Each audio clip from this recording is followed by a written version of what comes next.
Yeah, he's playing food. Yeah, what kind of stuff in our face we never like. Yeah, we lost track of time. I look at my clock on my computer and I was like, holy crap, it's 2 minutes to 7. Alright. I'm sorry, I'm only discombobulated with all the bullshit I've been dealing with today. What you got planned?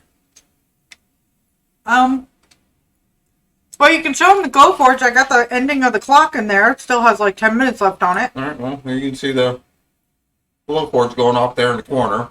Same clock as yesterday. I had to do a new one because I screwed up. To set the thickness properly. She only cut halfway through the board. Oops. Oh well. But that's going. She should have that out, and she's going to do some stuff with that here in a little while. Mm-hmm. She's got the Mother's Day's gift and the signs that she did last night. She's going to finish off tonight. Mm-hmm. Mm-hmm. We're going to finish off this one. And then the 2 presents for... The 2 hearts. Yeah, my mom and his mom. The moms. Whoa, say hi. Whoa. Holy crap. Why is that so zoomed in? Mm-hmm. Holy cow. Extreme freaking close up.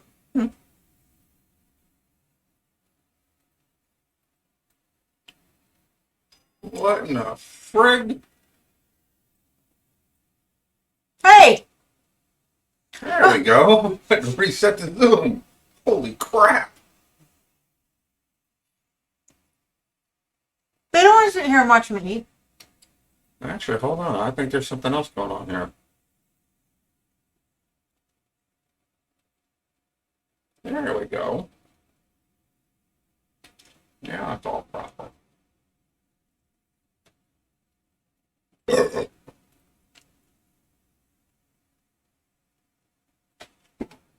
Oh boy. Alright, back to the quad cam. Yeah, I got some stuff going in the ender. I printed out a neat little paint bottle holder last night, and it finished this morning. Get a quick full view of that. That's going there. And we're gonna swing this around. And let me reset the damn camera. Because all of a sudden nothing is sized properly.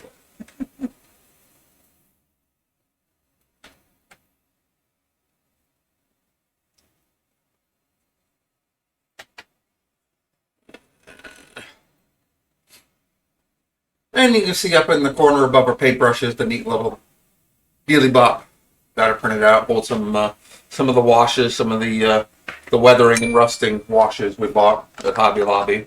Kind of gets them up and out of the way. I did make another version of it that fits a 30 millimeter diameter bottle. Pick up one of the little paint bottles. One of these little guys. So You didn't close it. I'm sorry. Accidents happen. Yep. So we can put those off to the side, or put those up, as we mix our paints. So I got one of those in the ender right now. I got the standard one, straight from Thingiverse printing now. Then I'll print the 30 millimeter one. Get that up there, get our little bottles up and out of the way. My ender was supposed to be here tomorrow, but it's sat in LA for 2 goddamn days, so it won't be here till maybe Tuesday. But of course, it was LA. Yeah, so hopefully I can get that put together, calibrated, and ready for Wednesday's stream and get something on there. That's the Ender 5 Plus with the great big bed. Well, almost great big bed. It's one foot bigger, the Ender Max. The Ender 3 Max, I think it is. But gives us, almost a damn foot in volume. Cubic foot of volume to print in. That's okay. The post office picked up our packages yesterday, remember? They didn't ship them out till today. Yeah. They sat here for an entire 24 hours Yeah. before they decided to ship them out. Customer service and things are getting pretty bad lately.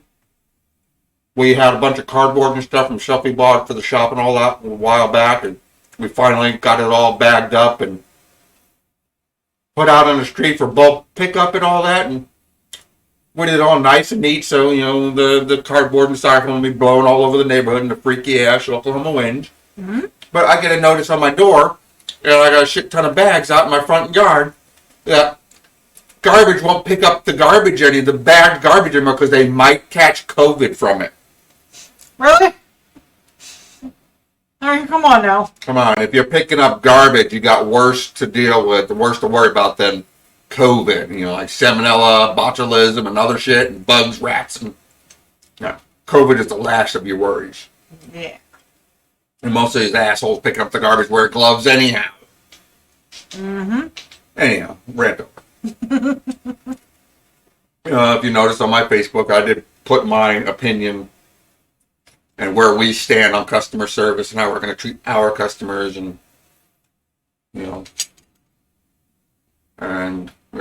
we're getting back to the roots. We're a little old-fashioned in that way, where we think customer service should be the main priority. Yeah, if a customer gets a product from me and is angry because something's not right and they want to scream, holler, yell, and cuss, I'll let them scream, holler, yell, and cuss. Because when they calm down, then they'll probably get it all out and they'll be calm enough to work with me to fix the situation. Yeah. Where they try to politely contain all their anger, and, they're going to be clouded and not be able to deal with the situation. Mm-hmm. But if they get it all out and, relax, hey, then we can proceed. That's the way I was taught with customer service. Mm-hmm. Customers are going to sit there, yell, scream, call your name, and you just politely nod your head, and when they're done, you solve their problem. Yep. You look at them, or if you're speaking to them, whatever the case may be, and just say, No, so you're not being professional. I'm not comfortable with you, or you're scaring me. It's like, come on, really? people. Grow up. Grow some. Grow a pair of balls, a pair of tits, whatever you want to call it, and take care of your customers. It's all balls. But real customer service. No more excuses. Oh, you can't even shake someone's hand after a deal or concluding a deal anymore because, oh my God, I might catch COVID. Enough COVID. I said that was going to, no COVID zone. But anyhow, what are we doing today? I'm going to finish eating my food. Jane's finishing her. Yeah, we're stuffing our faces again.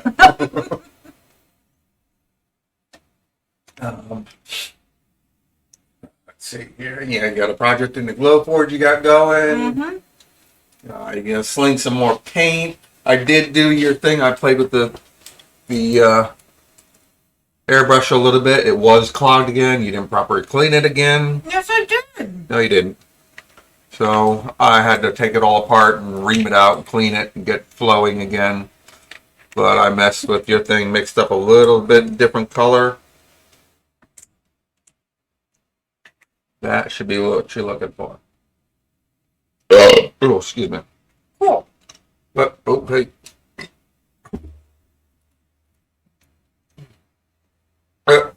This is what I did for her. I wanted to get my hands dirty with the airbrush, I just mixed up a little bit of sterling silver with some black, mix it around, kind of give you a darker color, kind of matching on you. So you got the sterling silver star and then the kind of the dirtyish grayish silver background. But another piece for Nikki's nerd wood. And I did get a piece of wood that's laying down there somewhere to be able to lay out and measure for your display for your badges. So we'll probably work on that tonight. Okay. If you want to etch it too, you want to etch some tricky stuff into it, or where no man has gone before, or something to that effect. Boldly go where no man has gone before. No one has gone before. Whatever. Really? Anyhow, but we can do that up. We can prep your board. If we want to put some accoutrement around it, like a lip or something, like a true shadow box. We might have something we can do that with. Otherwise, we're gonna have to get some smaller wood from Hobby Lobby or something to do that. Okay. But that's kind of where we stand at the moment. We are loving our new airbrush. At least I am. I think Nikki is too. Yeah. Whatever. More technology, right? I'm old school. Anyhow, we got the printers going. We should have the ender here hopefully next week. We'll get that going. I'll start rebuilding the Prusa and upgrading that. And then when I got to get her back in operation, we'll probably do some more woodworking, some more painting, a little more 3D design maybe. And I got a dog, I'll pick his nose. Yeah. And, we're just going to try to be wild and crazy people tonight. Like the old 70s Saturday Night Live skit with Steve Martin and... That'll probably come more tomorrow when we game. Steve Martin and Dan Aykroyd, was it? I think so. Wild and crazy guys. Yeah, that shows how old I am. Yeah, but what do you want to start with? She's busy stuffing her face. I kind of finished up a little bit faster. Well, I'm a little slower. I got no top teeth. Oh yeah, plus I'm used to eating fast. 20 years in EMS and firefighting. You learn to wolf your food down because you don't know when you're going to have to abandon it. So you get as much of it into you as fast as possible. So you don't have to throw it off to the side and throw it out 4 hours later when you finally get home. Let's see here. I did another little design. Like I said, I'm also a ham radio operator, so I have an antenna on my roof that Stop. kind of fell apart in the first freak-ass Oklahoma wind. So I redesigned the piece that goes from the satellite pole to the PVC. And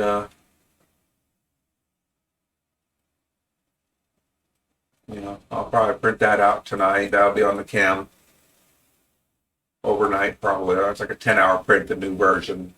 But the PVC goes up in the top here. This part down here slides into J-pipe. Before it was just, cone with a reducer, and the PVC pipe slid over it. Now it slides down into it almost all the way full length. And should keep this piece from breaking. And plus I'm printing it in carbon fiber rather than just plain old PLA, and a higher infill too. So hopefully that project succeeds, and I'll have that up this weekend too. Yeah, sorry, I wasn't laughing at you. The dog was licking the bottom of my foot, and I'm very ticklish on the bottom of my feet. It's not the precise size Prusa. There's the slicer. So there you can see the new design, kind of how it works. 9.5 hour print, so I'll probably do that overnight. Okay, I'm gonna take these to the kitchen, Uh-huh. and then I'm gonna go grab my clock. Okay. Oh, hand me one of those hearts. Hearts? Uh-huh. Oh, you're etching them? Another thing I did print out is a handy dandy little airbrush holder for our airbrush. It came with ones that attached to the tank, but the tank is down on the floor, so it's not really in the best position to work with.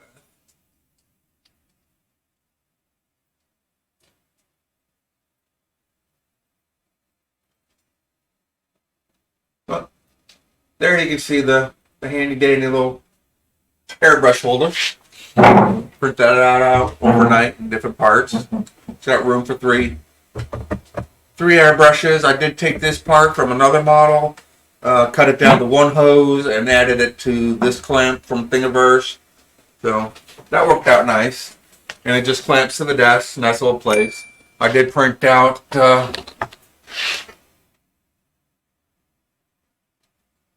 this guy at first. Can't really see a whole lot of details on it. You know, fairly decent. Only problem is with our particular airbrush, it has an adjustment nozzle up underneath the front end. So the airbrush didn't really fully fit inside of this because that little attachment hit right here and it would just go in like a 1/4 inch. Whereas the these, you know, you got the little attachment here, slides in the little slot, so it sits in there and held a lot better. Plus, this other one kept tipping over, you know, with the weight of the airbrush. So, but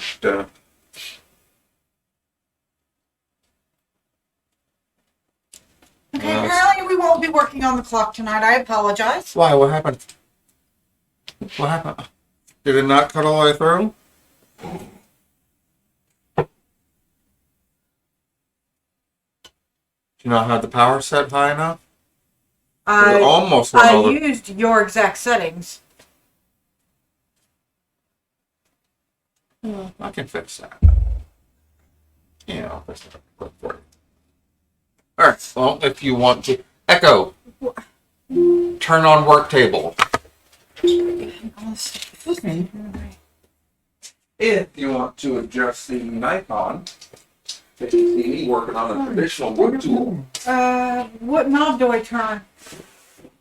Well, I know I could do this. Yeah, you can do that, and then you turn this, and Oh, I turn that.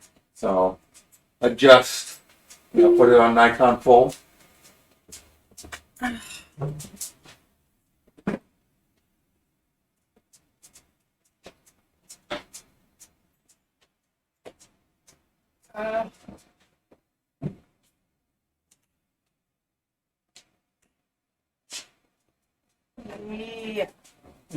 There we go. Now we're just going to use our handy dandy little scroll saw here.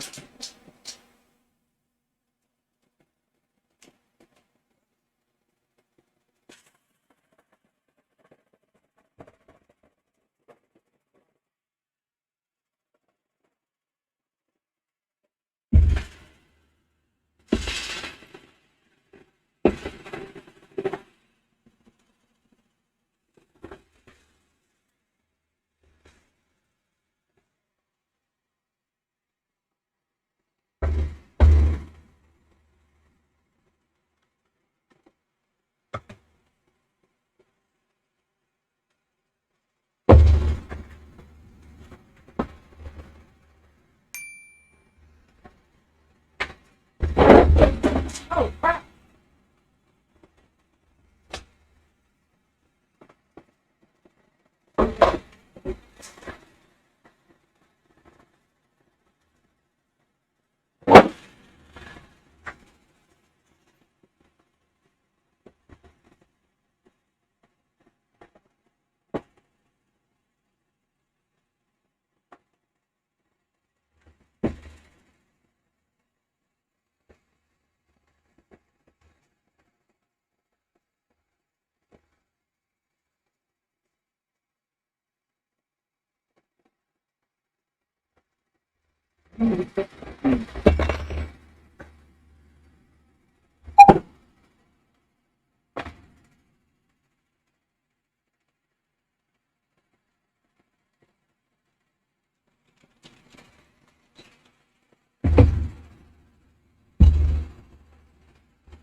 Look out, Doug.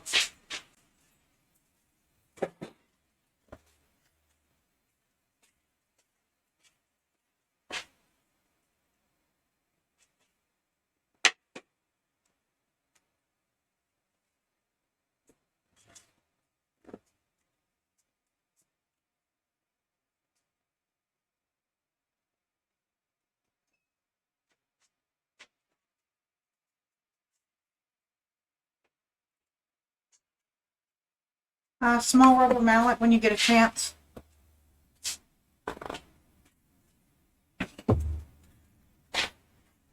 Great. Thank you.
There we go, all fixed.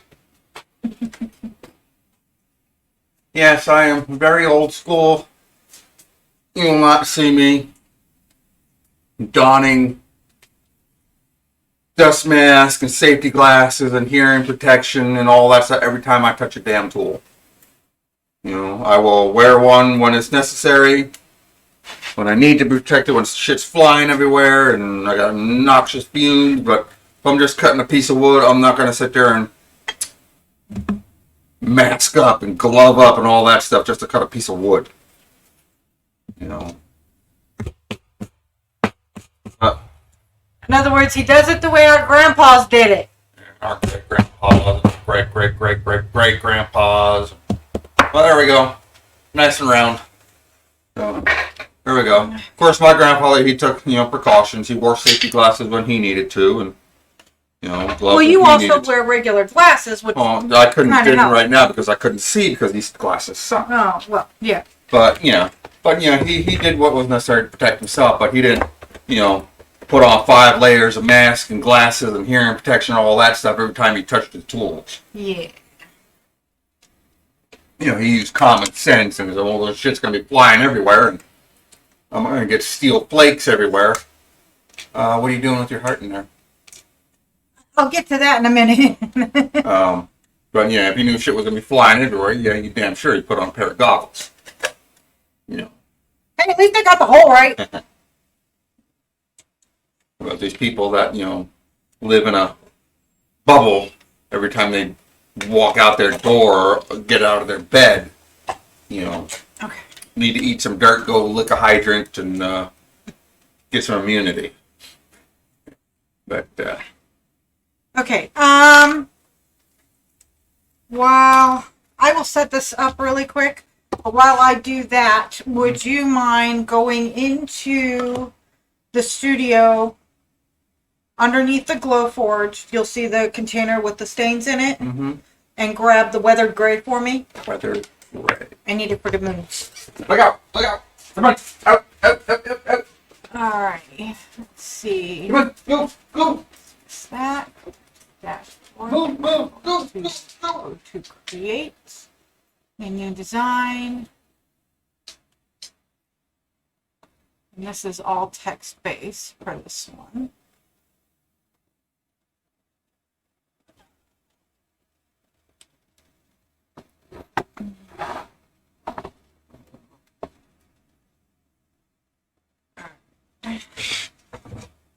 Side, just a moment.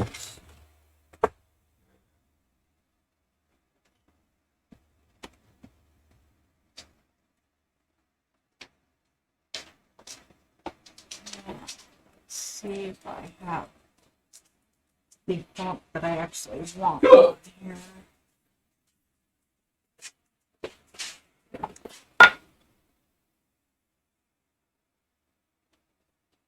Here's a weather gray. Yeah.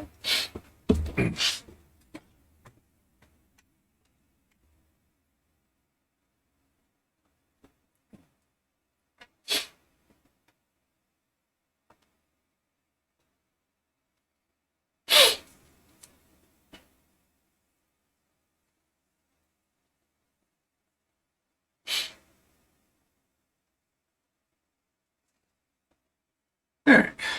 What you doing over there? Well, I was looking for a particular font, but it's not on here. What font? Kristen ITC. What? Yeah. It's a normal font, but apparently not on here. Yeah, no, because they pretty much use Google fonts for all their stuff. Yeah.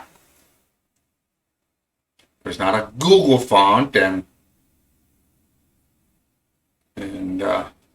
available through the browser in your web app, then you can install 20 million fonts on there. But if you want to do it in your particular font, you have to do it within Inkscape, cut and path it, all that extra bullshit just to get it to work properly. Yeah. Unless you want a very specific font, it's not worth it.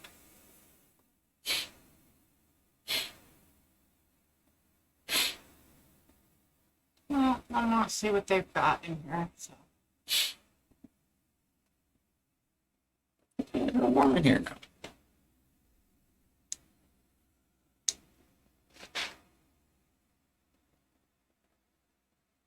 And you could probably share my screen so they can kind of see what I'm doing. Okie dokie.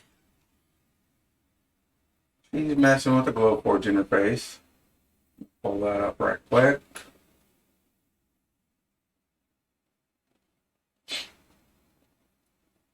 Yeah.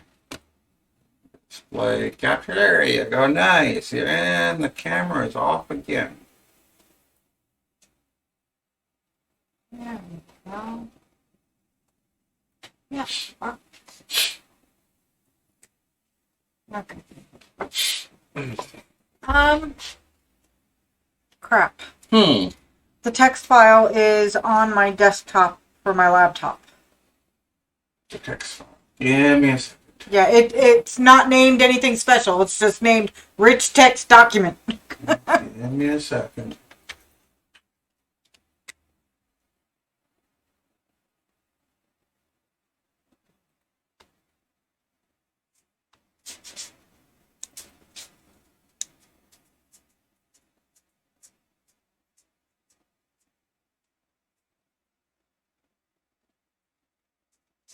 On the Y drive.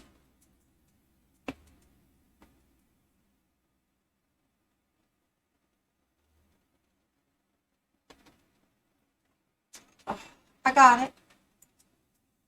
Oh, no, I was doing something else, baby.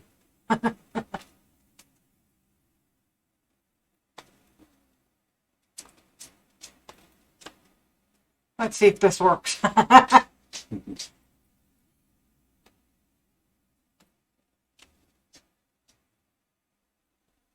Damn. Why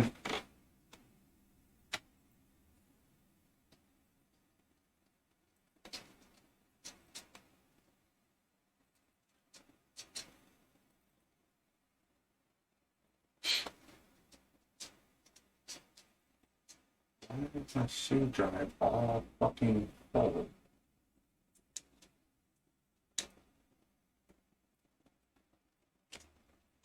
Okay, one line at a time it is.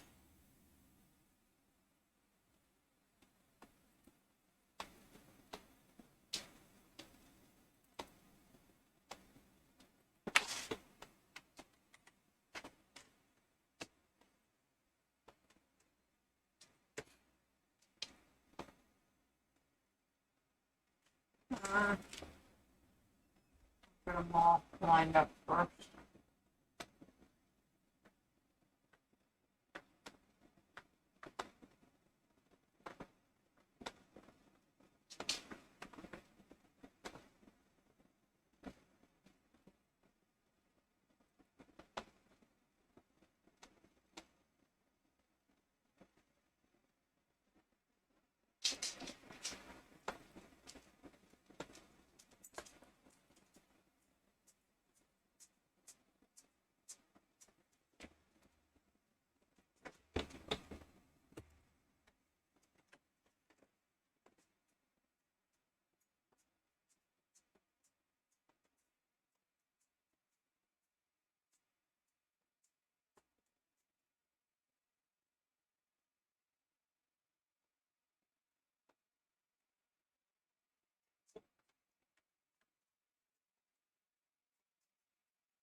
Well, hello, Susan. It's my entire goddamn drive.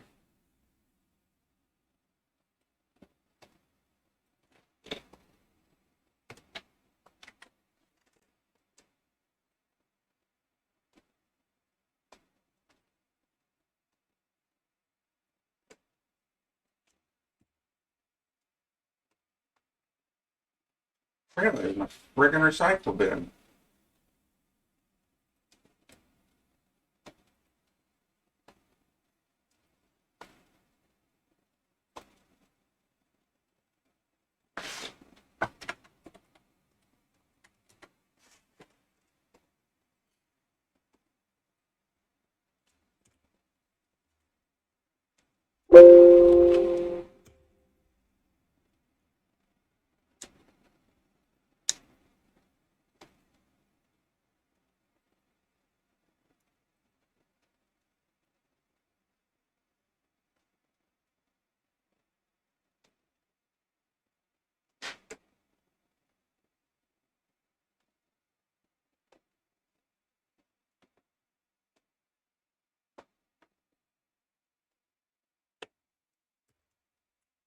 You slaving away over there? Yeah.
God damn it! What? You're copying and pasting, aren't you? Yes. It's overriding my Whoops. my clipboard. Sorry. I'm kind of overwriting some of yours too at the same time, so That's be okay. careful what you do. That was all I had to copy and paste, so I'm good. Mm-hmm.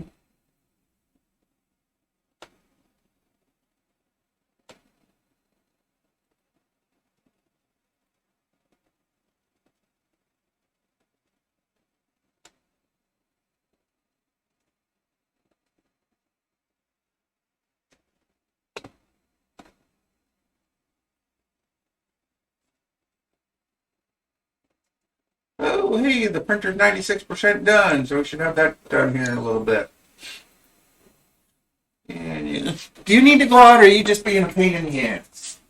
Sitting there like a lazy bum, grunting. Too late to get up off your head.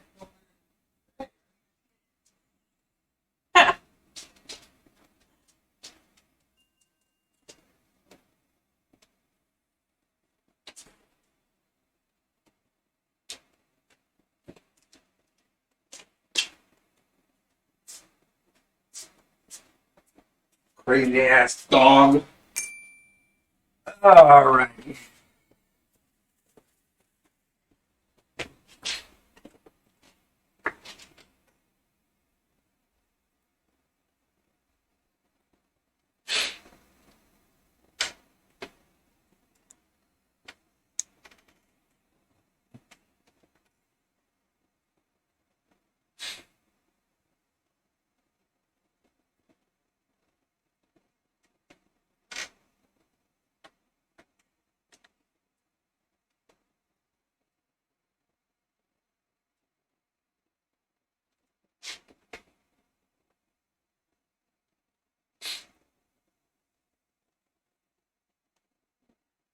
Of course, we're on our Discord as well.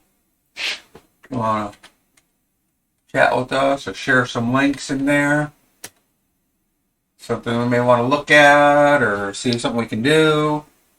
And then, as always, if you want to contact us, send us some design ideas or requests, you can always get us from our contacts. There's not only just email contacts, there's a quick little web form if you don't want to share your email address, but if you want some information from us, you got to share something. Or you can actually give us a phone call. Yeah, some of us still use phones. Not guaranteed that we'll always answer it right away, but do leave a message and we'll get back to you. And of course, we got our Etsy and Essences Etsy. I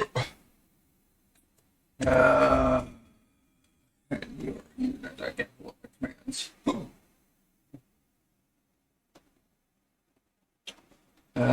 What else?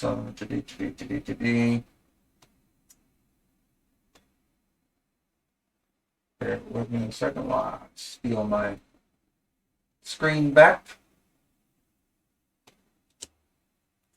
Let's see here. And then there's our cams. You want a full view of our camera while we're streaming, you put it onto the screen or another part of your screen. You know, you can watch the cameras, 24/7, 7 days a week, 365 a year, whether we're streaming or not, or even when we're not home, you can watch them and see what's going on on the systems. Let's see here. And of course, there's my site, Essence's site. Let's see here. Discord.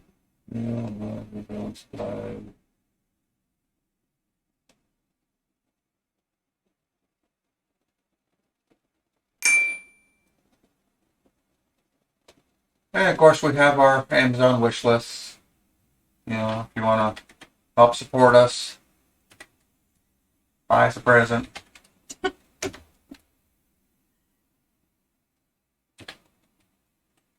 We will not turn anything away.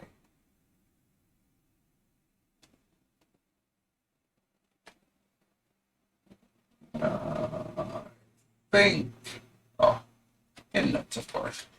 They're always using up nuts and bolts.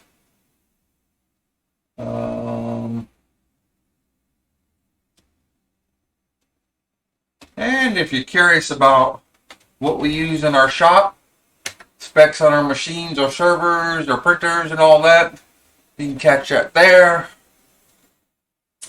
And again, if you want to send us some custom information, or get some custom information from us, or if you want commission done, some work done beyond what's on our stores, drop us a line there. And of course, we are trying to start a Patreon. Not sure what we're going to do with it yet, but it's there. We'll get something soon, I promise. Okay, I'm going to interrupt you for a moment. All right, yeah, I'll just waste some time. What do you got? And tell me what you think. Tell you what I think. You know, going in the ring line.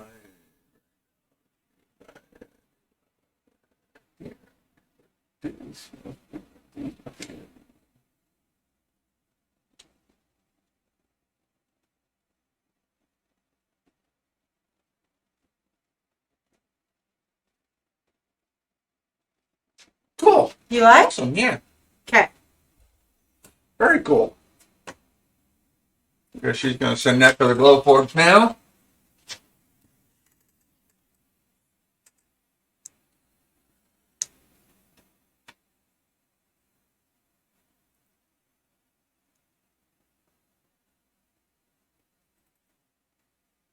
And just in case you're wondering if you couldn't read that all the way, that's what the plaque says. You know, kind of neat. Don't know where she got it from, but whoever we stole it from, thank you. But anyhow, what's wrong? Did it resize? A little bit.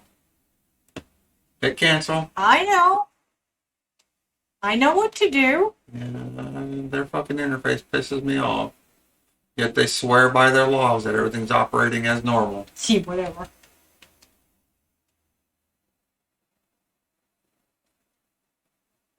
Bring it down a little. A little bit more. No. No, right there? Okay. All right. Let's try this again. I forgot to do the focus first. That's why it's 50. Oh, it refocused on you? Yeah.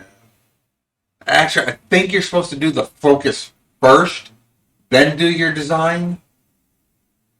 Probably. If I remember correctly, we've been kind of doing it backwards. Yeah. Probably hence we keep getting the shift every time we do it. Probably. But I think if you do the focus first, it focuses on the actual material. Right. Then you can do your design. Then when you send it, it shouldn't resize. Okay. There's that little caveat.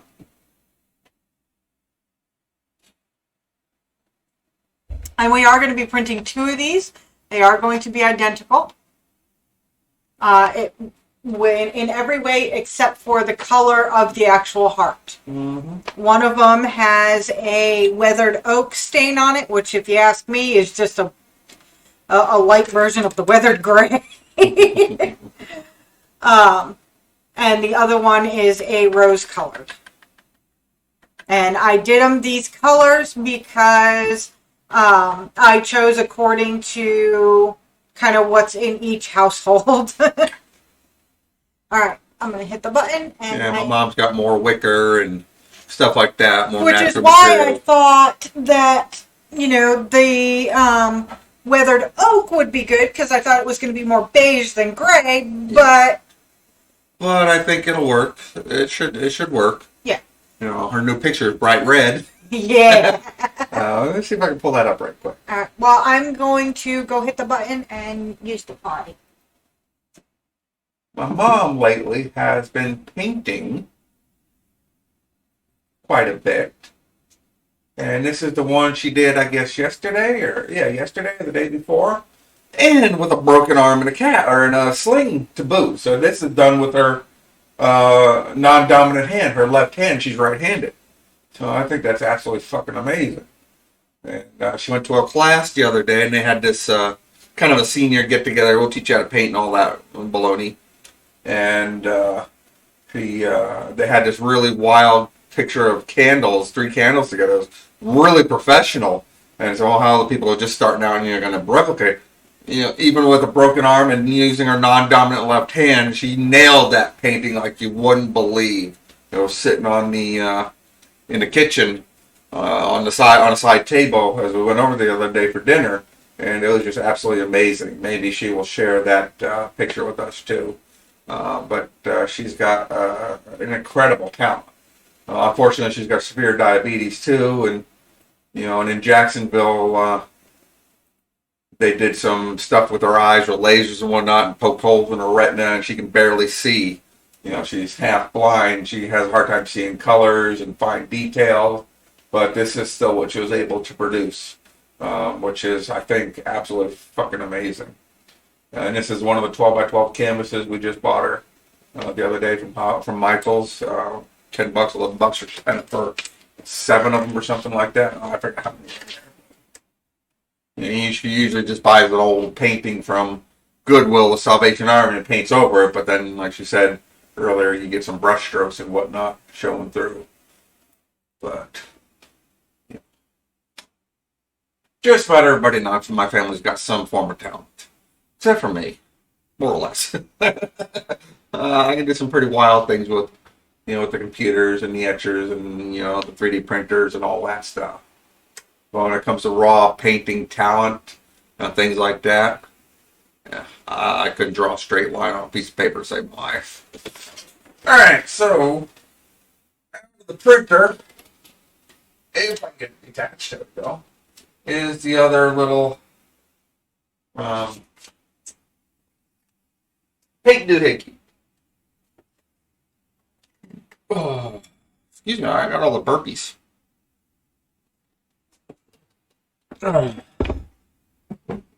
Oh, excuse me. So we'll print it out. Fits on a pegboard. And the little bottles just slide on in. And it sits on your pegboard. And these are Model Air by Vallejo. We got these at Hobby Lobby the other day, this weekend. It's basically a rust and weathering kit that for models and airbrushes that I thought, might be handy to have around. I did print it, or did redesign a version of it with for 30mm bottles to fit those little paint jars that we're using to mix our airbrush paints.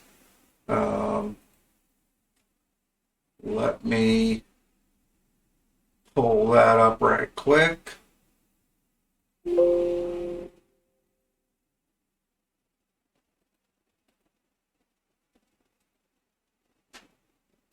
And we'll take a look at that. And we may fire that off here on the printer next. But first I want to double check with Nikki, see if she's got anything planned for the printer.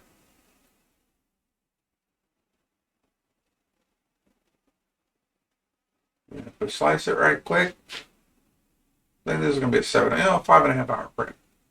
So before I fire this off, I'll see if she has something she wants done in the printer right quick, a small job. But that's for these little paint jars. They're go back to my full cam again. Little tiny jars, little empty jars that we picked up from Hobby Lobby. I think 6 of them for $5, or $6.99 for 5 or 6 of them. Yeah, $6.99 for 6 of them.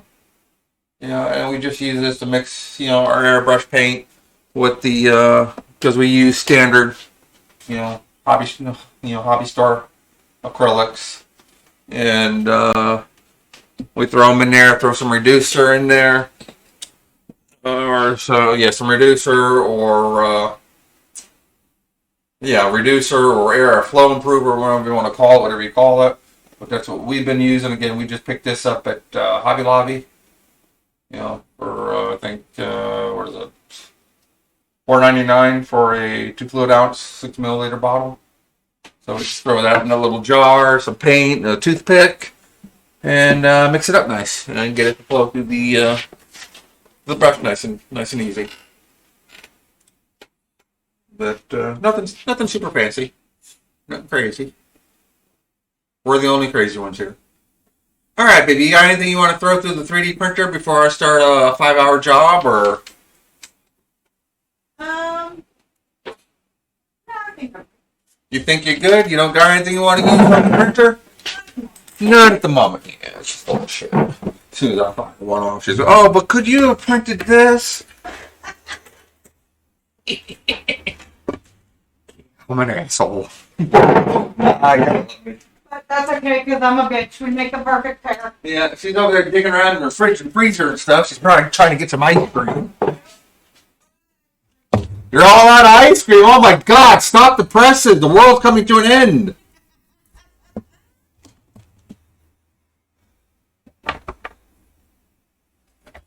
Not as bad as my mother-in-law and ice cream. Yeah. You bring in a tub of ice cream, that fucker's not safe. Ah, son of a bitch will be gone in a few days if you're not careful. She is an ice cream hog. Love you, Mom.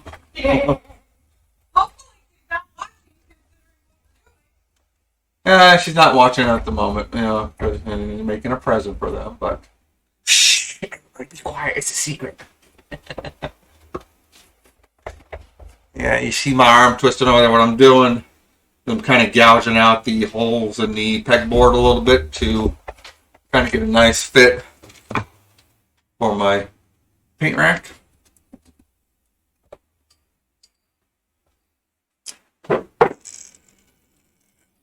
This down. Being bad girl. See my ugly mug. Fire up the camera with a craft table right quick. Do you hear me? Huh. I'm being a bad girl. That's what I'm doing. And we'll zoom in.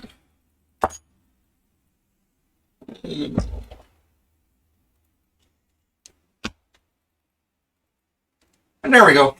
That's all paint doohickeys. So I'll hold some of our miscellaneous paints, and I got the 30mm one to go up. Probably on the other side or something, or somewhere else. But we can probably just put another couple in there. And some of our miscellaneous bottles. But,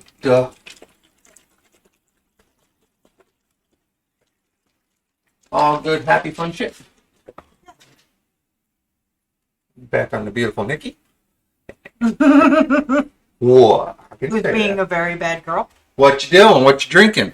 Oh, you got booze. Hey, I covered it. There's no... Well, booze are allowed.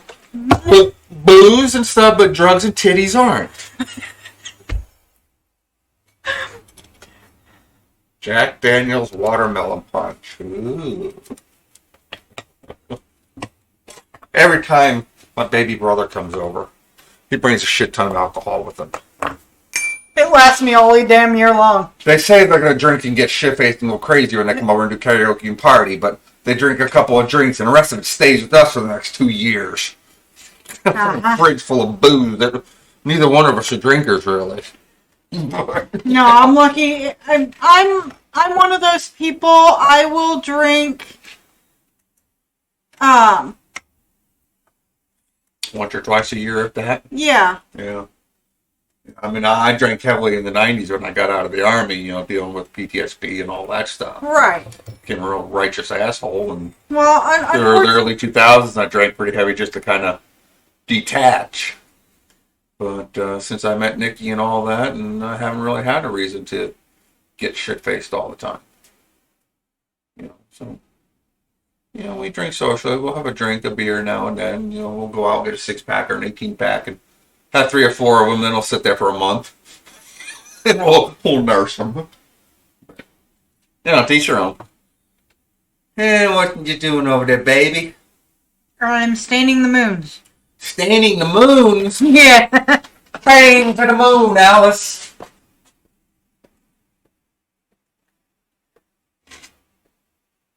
Yeah, as you can tell, I'm a little bit more lively tonight.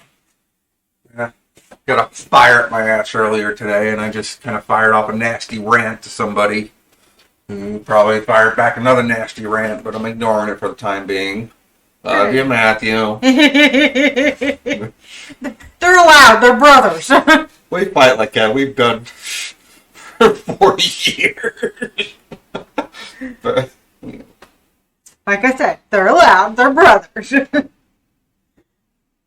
with all this COVID and all the baloney that's going on, They have very different views. Yeah, I've been getting very bitter and angry lately, so, I kind of, if you saw some of my personal Facebook earlier, so I pretty much withdrawn completely personally from Facebook and just deal with my business. And, in essence, is business. And I'm kind of, it's a platform for whiners and bitching and all that now. It's no longer the keep in touch with your distant family and long lost friends and all that. It's tainted these days. Which is just sad, because I used to love Facebook. I mean, Facebook is, it's what brought me back together with a very, very old friend. And, got me back in touch with my goddaughter. And, so there are good aspects to Facebook, and even I recognize that. But. Yeah, but now it's just so hard to get through the puddle of mud. You can't say something without offending somebody. Yep. And if your opinion doesn't match their opinion, you're wrong and should be chastised. And, it's just gotten old. But it has brought a lot of people through to my business as far as liking the post and hopefully bringing them to Twitch here. So I will maintain the business side of it. But business only. No personal stuff, no baloney, no drama, no religion, no COVID. No. You can't really say no religion because that's pretty much what I do. So you should receive so-and-so as your savior or whatever, your belief is. Keep that to yourselves, please. Yeah. But if you are interested in Wicca or how you can integrate your religion into the Wiccan stuff that she does, or one of her products, yeah, we will most definitely accommodate you and your beliefs. And if you want a cross made, a fancy cross made, I have no problem making that for you. Yeah. I may not personally be religious and, wholly, truly believe in God, whatever, all that stuff, over the years. I've seen so much crap, my views have changed after being raised Catholic and all that. But, I do recognize there are other beliefs out there and people have the right to believe whatever they want, practice whatever they want. Absolutely. Within reason. I mean, if you're going to go kill a bunch of goats and sacrifice small children in the woods, we got some issues. Even I've got some issues with that, and I'm pagan. But, I'm what everybody calls a heathen, so. Or if you're going to blow up a building in the name of your God and, to meet 72 virgins, then you got some problem beyond, being religious. Yeah, you'll get 72 versions, all right. Some dog-ass ugly ones. Anyhow. Ones you don't want to touch with a 10-foot pole. Why 72 virgins? Like Walter from Jeff Dunn, so why 72 virgins? Why not 72 slutty broads who know what the hell they're doing? Right? Oh, yeah, we're crazy tonight. Yeah. Well. Yeah. All right, so We've got some spunk. Got some. You see Nikki over there throwing some, what was it, weathered gray onto her moons? Yeah. So she's fastidiously working over there. We'll get a little close-up view of what she's doing. And she's got to take some black stain to the sides a little bit to kind of cover up the saw marks that I did fixing up the circle. Which I will. And we will mount the clock to it. Is the clock going straight to the thing? Or do you need an adapter? No, go straight to the thing. Okay, you don't got to worry about it twisting or turning or any of that. You don't want to. No, I'm going to use a little bit of glue, a little bit of adhesion. But if you do that, don't you have some issues with popping it off if the clock ever goes bad? True. So do you want? I have a case already. It's in the studio on my Husky. Another one? No, you don't need to. Okay. Anyhow, and what you've I'm already talking. started. Oh, you haven't. No, I have not started a print. That's why I was waiting to do this. Do you want me to print one of those up for you? Yeah, go ahead. Okay. What we're gonna print right quick. Let me. Because what color do you have on there right now? I've got White. plain old white. Okay. You can paint it any color you want, but it's gonna be on the back of the clock, so it shouldn't really matter. Still gonna paint it black. Anyhow. Let's see here. I am looking.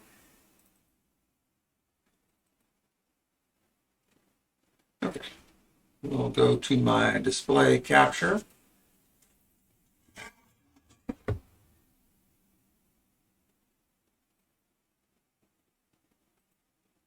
Pop that to the other monitor right quick. We'll go back to display. And this is kind of what we do. What this is, it fits one of these little cheap plastic clock DIY mechanisms Yeah, DIY that you can get Amazon, any hobby store, and all that. It has a little battery clock. Comes with a set of hands, and what we do is we print this adapter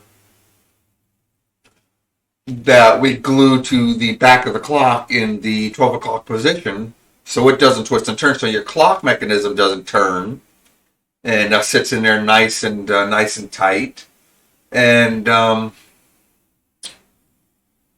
just keeps it from spinning and turning, and just makes a nice solid mount. And for some of the materials we're using, the material like the 3mm was too thin, so we had to add a bit extra space to it to fit the clock, so it didn't stick out too much and just kind of fit a little better. So I am going to save this right quick.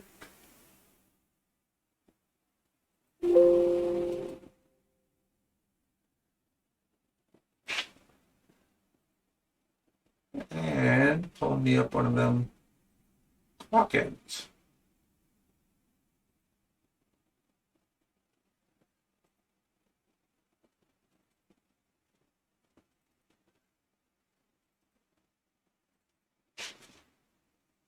Okay, there you can see it in Prusa Slicer. But I may have to readjust it a little bit. Because I think this is more for the 3mm board. Probably.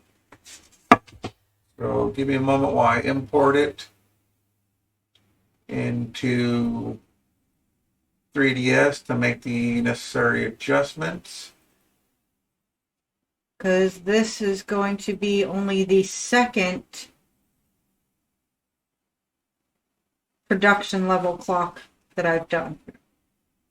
Pull up 3ds right quick. And you can see it here.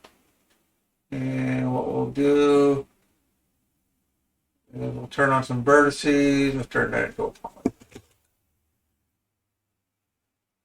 Grab some vertices here. And a few more. And we'll take these, put these guys down just a little bit. And that should make it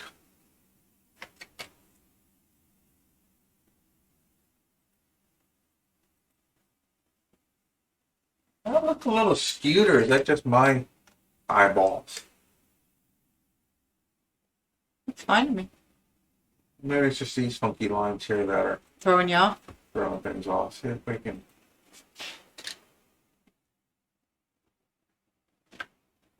get rid of them without messing up our model.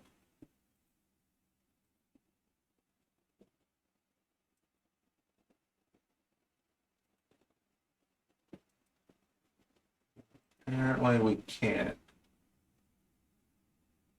Okay, well, it seems to be perfectly square. It's just them funky lines that are kind of toss your vision out of whack a little.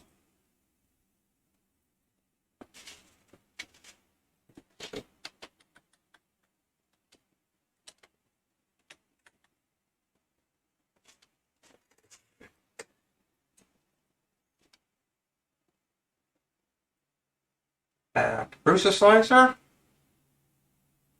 And we will reset right quick. Well, actually, let's just go ahead and import the both of them so you can kind of see a little bit what's going on here. Okay, so you can see it's a little narrower, a little shorter. The interior is a lot thinner, so we should be able to fit it on the 6mm wood and have enough of the clock threads, mechanism threads to pop through to put the bolt on. Yeah, I knew that was the right call. What's that? Well, because of the different variations in the wood, the different shades in the wood, it's giving different shades with the gray. So it's making it look like it's, a textured mood. Oh, neat. Cool. And this will fire off for 51 minutes, so we should be good. So let's go ahead and send this to the printer. And we're printing at a relatively low resolution, and a low infill. It doesn't need to be super strong or super detailed. It's just a little box.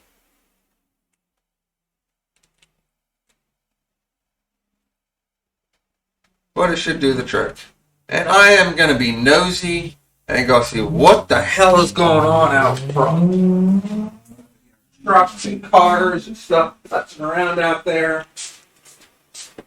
He's a nosy Nelly. No, I'm just so paranoid about these screwing around in front of my house. He's a nosy Nelly. I'm just gonna watch this later. I'm gonna get in trouble.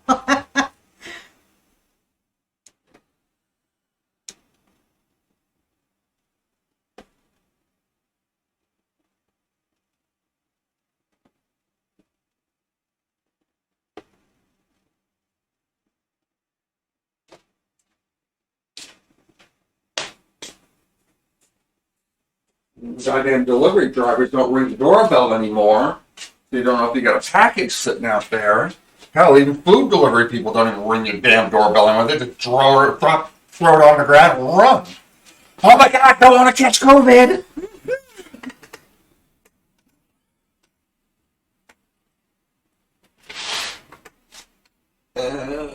But this should be going here pretty soon.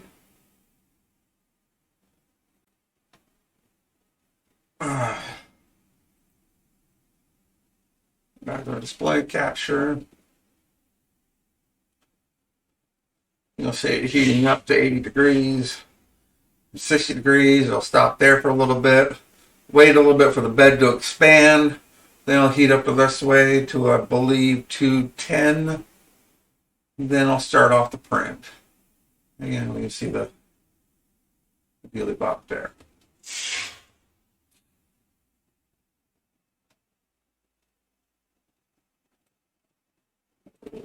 So decked.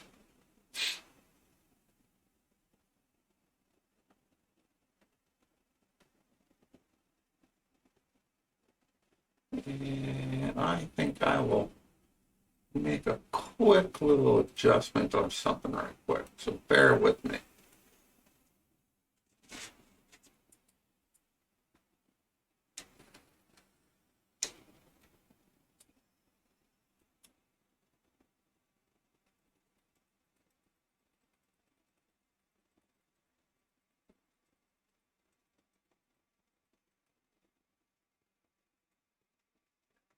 Yes, I got rid of my taskbar.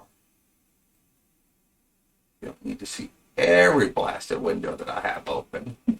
A little bit of privacy. Why, what you got open over there? I got all my porn windows open. Oh, damn. And I'm getting stain all over me. Yes, I know.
Yeah, I'm cleaning up my cameras just a little bit, but of course the GlowForge doesn't quite seem to be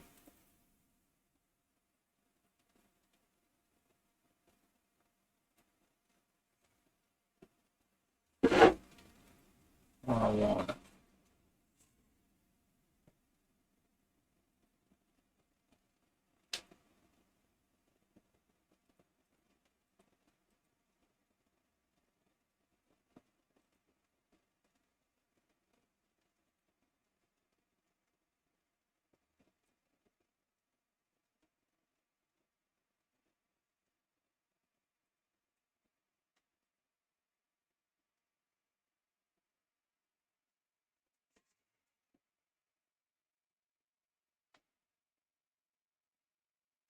Yeah, I guess that's best on here. Back to our ender. And you can kind of see it doing its thing. Growing down the intro line that kind of unclogs and makes sure filament's flowing smoothly. Now it's throwing down the first perimeter, which again kind of unclogs the nozzle a little bit, gets filament flowing nice, and kind of supposedly helps with adhesion. Yeah, to level our bed after this print, because we might have a little bit of unlevelness. Yes, I got a BL-Touch to supposedly help with leveling. I'm not convinced it does. I mean, I did get better firmware that allows the manual leveling, which you still got to do with the BL-Touch, a lot easier. And then I can do a leveling with the BL-Touch through that firmware once I get the bed physically level with the wheels, store it into the EEPROM, but then I turned it off in the G code for every single print because it seems to be unnecessary to do that process every single damn time, and half the time it fails, so you spend a lot of time doing stuff over and over and over again.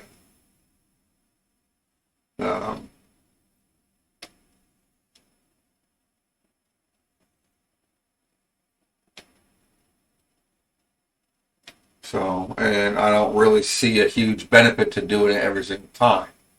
Now the Prusa does it too, but it does it a lot faster, and there is no manual leveling with the Prusa. It's all done through the auto level. But they've got a whole different deal. Their board is actually measured out with increments and sensors in it, so it does it a lot differently than the BL-Touch. So that, I don't mind it doing a leveling process before every single print, because that's the way that one was designed. The BL-Touch for the ender is kind of an add-on utility, and well, they should probably build it into their firmware and into their machines straight from the beginning rather than having an add-on. But some people do like that, have that tactile feel of how level the bed is compared to their nozzle. You know, with manual leveling, you set the nozzle at different positions on the printer, and you slide a piece of paper underneath there, and you adjust it, and you just get so much tension on the paper. Once you learn your bed and your extruder play, your nozzle placement, and all that, you kind of get a feel for how much friction should be between that piece of paper and the bed and the nozzle, and you kind of get a better feel for how it's going down on the bed. Whereas the Prusa just does it. But the Prusa does have a first line calibration utility in this firmware that will throw down a quick, simple print that allows you to adjust the Z offset to get a nice adhesion and level bed. So, you know, different processes, different firmwares. They issue their way in their own way. But so I've been happy with the Prusa up until the past couple of weeks. But I think I kind of used it and abused it, learning on it. So I got to rebuild a few things and upgrade a few things here and there to get it working back in excellent condition again. The ender is a little more robust as far as it's not as finicky for the tiniest imperfection or misadjustment, whereas the Prusa is very precise. You can print hinges and chainmail and stuff pretty much on the first go and have it work and be smooth and fluid. Whereas with the Ender, you might not have that extreme precision because it's a little sloppier, for lack of better words, in its adjustments and tuning. But you still get some pretty print. But it seems to be a more newbie friendly and hobbyist friendly machine, as far as it's pretty much built when you get it. You just got to throw the vertical gantry on, throw some bolts on there, do a few different things, some upgrades a little bit here and there, but it's pretty much all built. Whereas the Prusa, I had to build from every nut and bolt, from the extruder on down to the motherboard. Well, I didn't have to solder the motherboard, but it was a 14-hour build. Whereas the Prusa took us an hour and a half. Or the Ender took an hour and a half to build, and then a little while to calibrate once we found the right video. Yeah, about that. Which, hopefully the Ender Max will be about the same. I pretty much put that together relatively quickly and get her up and going pretty quickly. Do I not recommend a Prusa? Oh, hell no. If you got the money and you're willing to, you know what you're doing, and you got some 3D printing under your belt, yeah, the Prusa can be an awesome machine for you.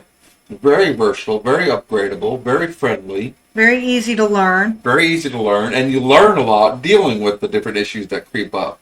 I would suggest an upgraded Bondtech extruder, especially if you're printing at high temperatures, and you got some ooze problems from the nozzle.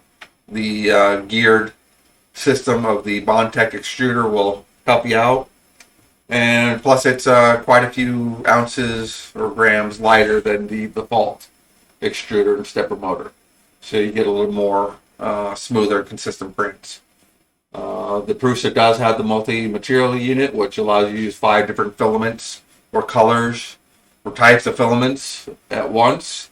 It'll switch off automatically depending on your STL model and your slicer settings. So that's a neat little feature. There's a huge community for it. Joseph Prusa, the designer, he's very active and very engaging with his customers and community. Ender is pretty much kind of the same way, a little bit to a point. They are a Chinese company, so they're a little bit more cranking them out than full-blown research that Prusa puts behind their machines. But from what I've seen of the Creality Ender machines, they are pretty nice, you know, especially for the budget. You know, $300 for a decent machine like the Ender B2.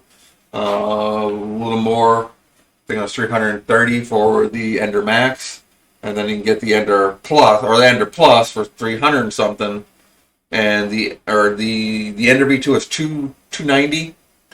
The Ender Plus was $320, I think. The Ender Max is almost $600, but it gives you just over a cubic foot in print volume. So that's got some major size to it. And the Ender 3? And the Ender 3, the V2 was $290. Oh. Yeah. And then they got the CR versions. You know, they got different printers up there. Prusa Slicer did add functionality, compatibility into their slicer for the Creality brand printers. So you can, as you set up Prusa Slicer and click through for your different printers, their printers are on there, so you can use Prusa Slicer, which I really like. There's Cura.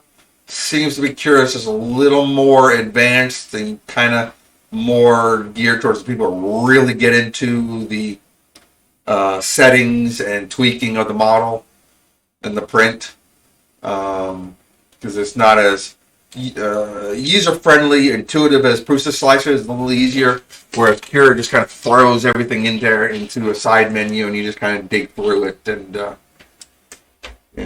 set your settings. Prusa Slicer is based on Slicer, which I haven't really used. I used Cura a couple of times. It's okay. Dremel had their own version of their Cura, which was like a four versions behind. They kind of bastardized that a little bit. Their web app was a lot easier to work with the Dremel than messing with the external slicers. And then there's Mesh Mixer for doing supports and other wild stuff. I don't know if that's a free program or not. I don't remember. I think it's free program. And then there's NetFab, which is kind of integrated into Prusa, where you can right click on it, choose fix model. It'll fix it on through the online service and correct any glaring errors that might be in the model, gaps, holes, stuff like that. And then there's the web page interface to the NetFab fixer, kind of clean up and fix your models. But yeah, for me, I prefer Prusa Slicer. Very easy to work with. Not all the features that I look for.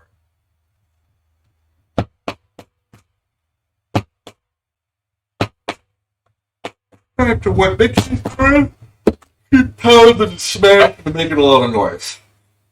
Yeah.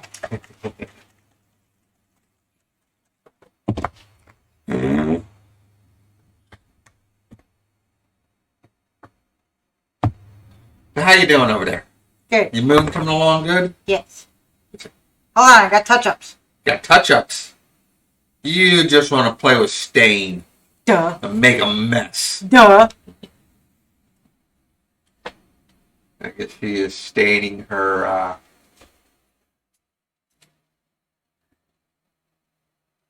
the edges that I marred up doing the cut, cutting it for loose, and she's touching up her grays,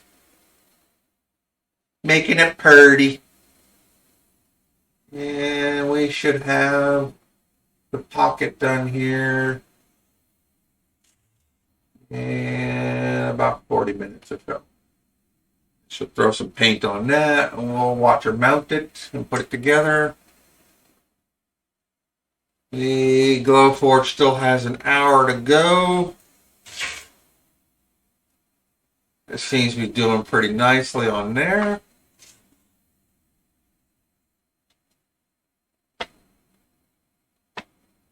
But all in all, pretty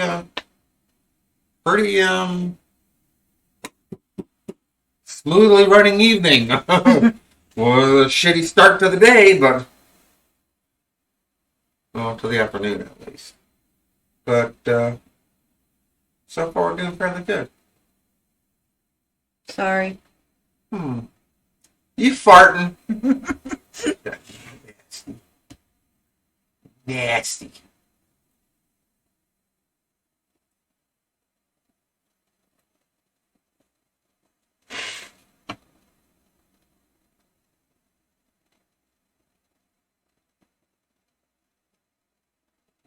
Oh, excuse me.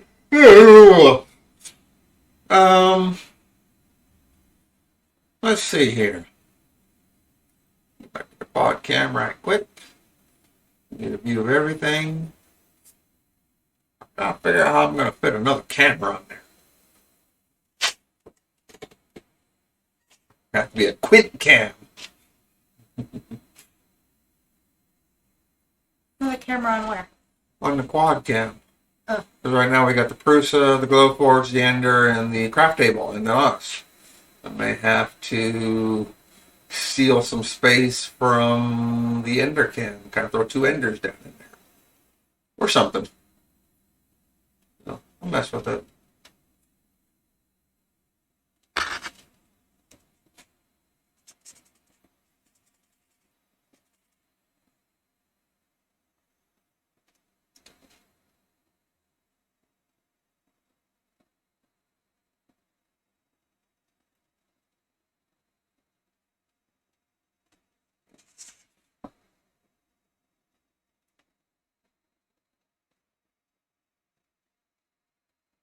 Oh boy, excuse me. I'm very sleepy.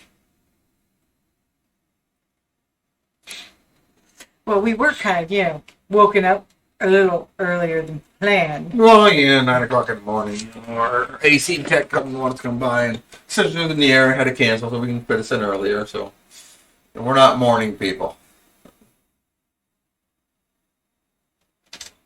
We like staying up late and sleeping late. Yep. Early bird gets the warmest for bullshit. For suckers and farmers. And my mother. And your mother. Your mother.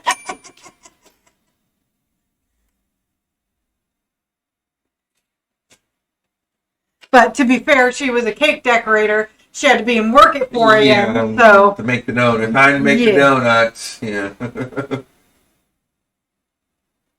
Yeah, so yeah, she kind of did. I stopped getting up early when I joined the friggin' army, or when I left the army.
Oh, yeah, I'm quiet again. I'm gonna start shooting off my mouth some.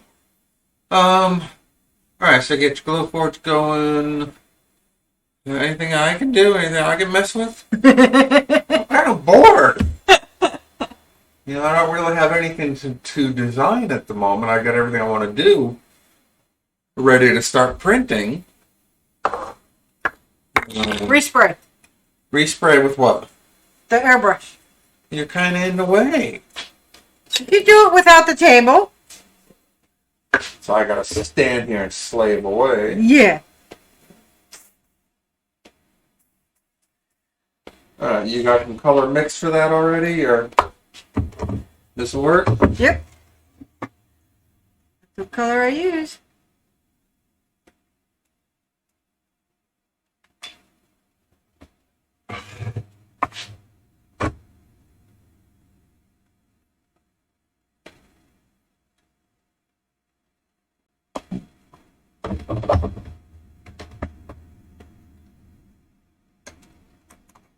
Ooh, stinky burp. Oh, me? Yeah. Excuse me. You're doing stinky farts, so I can stinky burp.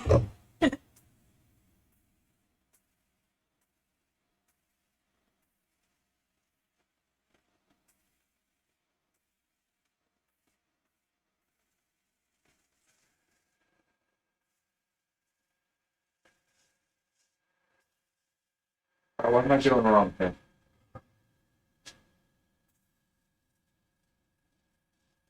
Nothing. That's how it's been working for me.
Ding!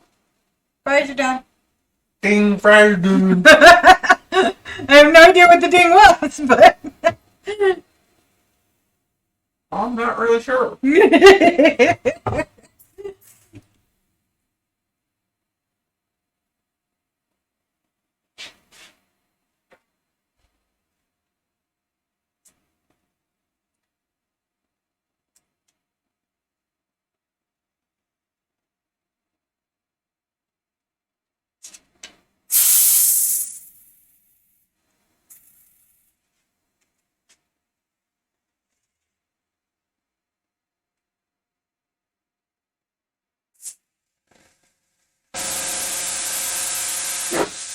Really? Of course. Y'all heard that, right?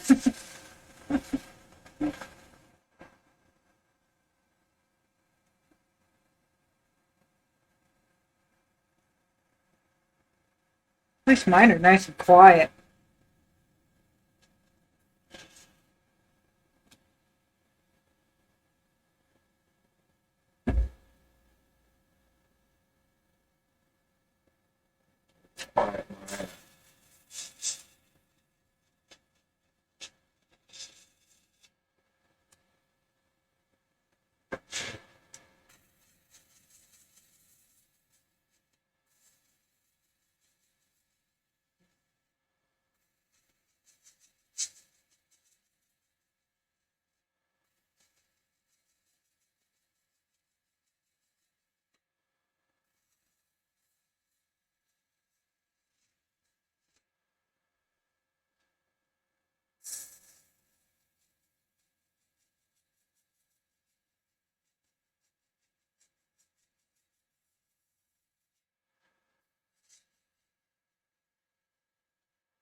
doing something wrong?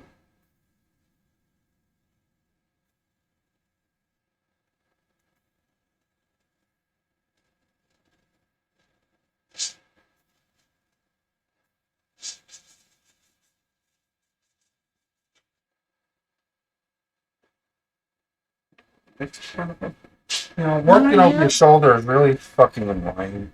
Well, then don't worry about it. I'll do it later.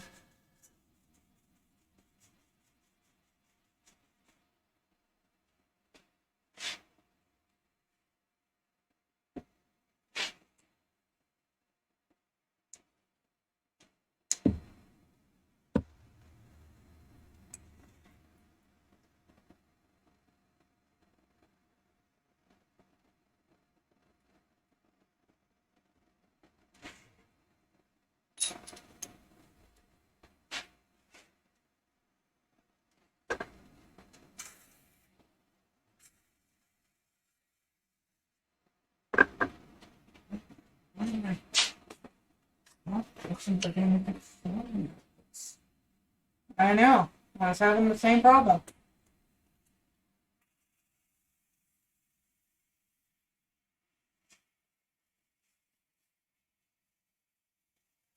Do you not have it thin enough, or?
Who cut the cheese? You The did. mouth running around. How's that look? Good so far. Good so far? Yeah. What do you mean so far? Wait till it dries, put a second coat. There. I did. I said so far.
What? No.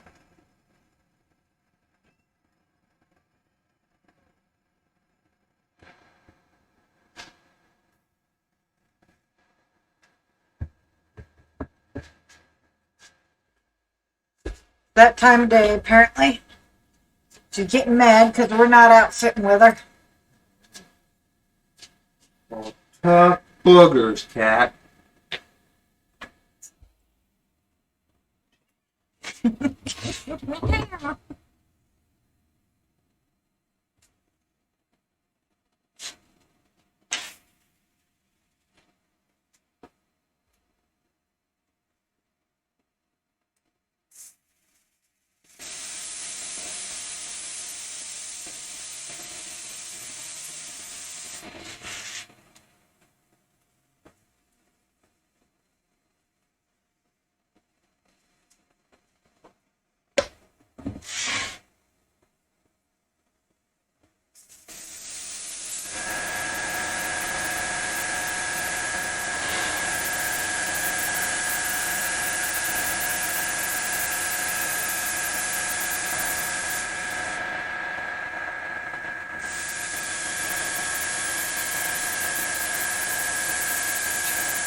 There you go. Thank you. Next time you want me to blow airbrush something over your shoulder, you can blow it out your ass. I prefer to sit and be comfortable, not staying there getting monkey's uncle.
Brush clean so it doesn't funk up in the stand.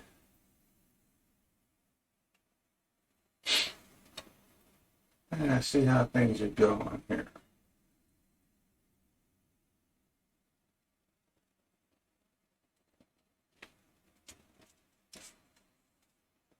Now, okay.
I heard that.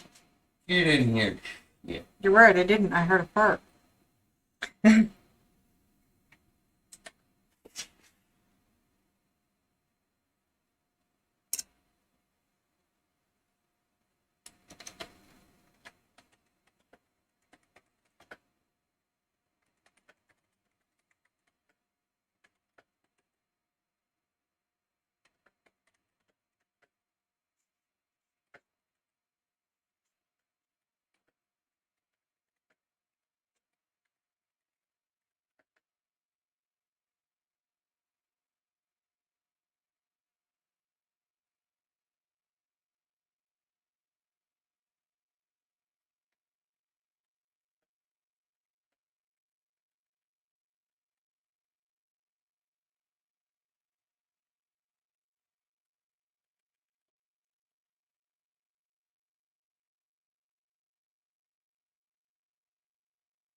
Well, yeah, we got quiet again.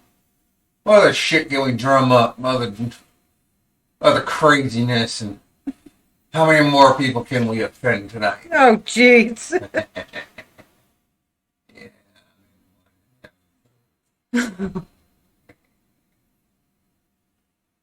Okie dokie.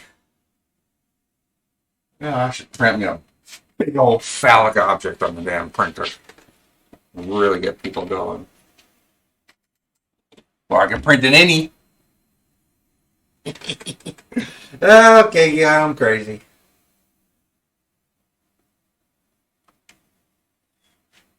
How you doing over there? Let's take a closer look at what the incredible Nikki's doing. Of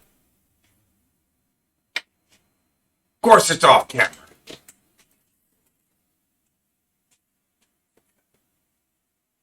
Move up a little bit.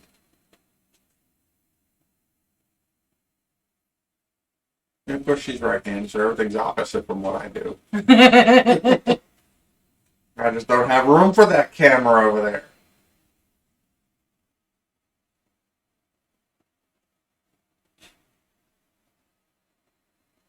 Looking good, baby.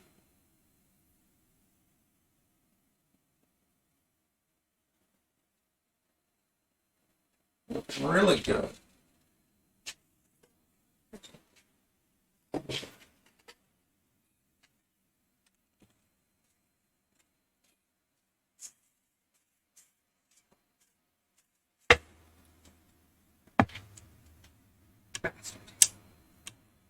Yeah, a little wood on the weird end there.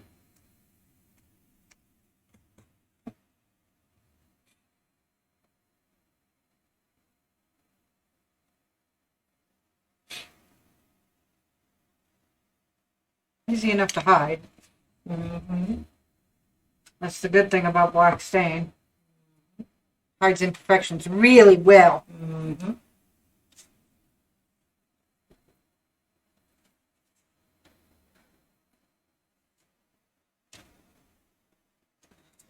Very nice.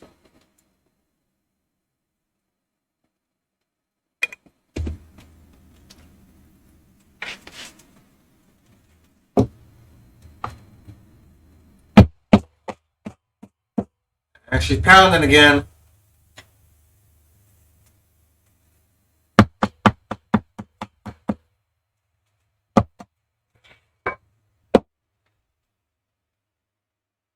You need to make me a flacker. I have to keep using my rubber mallet. Go ahead, show it off. Sorry, I'm automatically just going on to the next project here. There's not enough light to really show it. Echo. Turn on desk. Okay. There it goes. And she sees the light. Very nice. Okay, here's next episode. Echo, shut up. Echo, exit.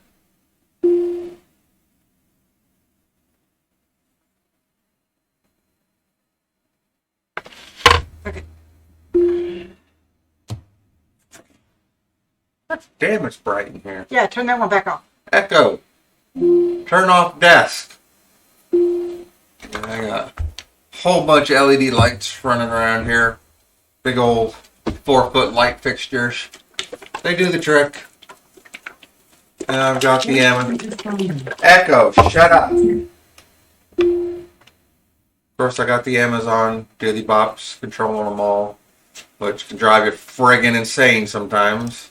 Mm-hmm. Of course, they're always messing with the software, making changes, so every time you log on... It also drives you insane if you're sitting in the living room watching TV and one of the characters happens to be named ECHO. Yeah. Try watching the 100 and having one of those in the room. It's a pain in the ass.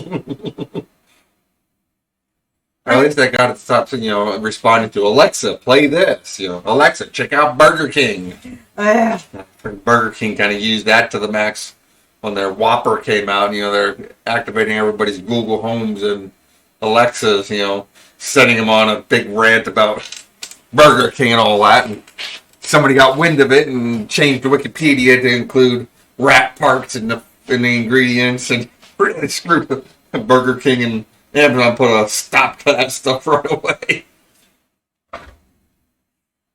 At least for answering up to Alexa, it still answers up to others.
Sorry, I know I get quiet when I'm concentrating. Yeah, take all the brain power. Shush you. What? You want me to mess up your sign? No. No, so hush.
I'm just farting with a few different things here and there.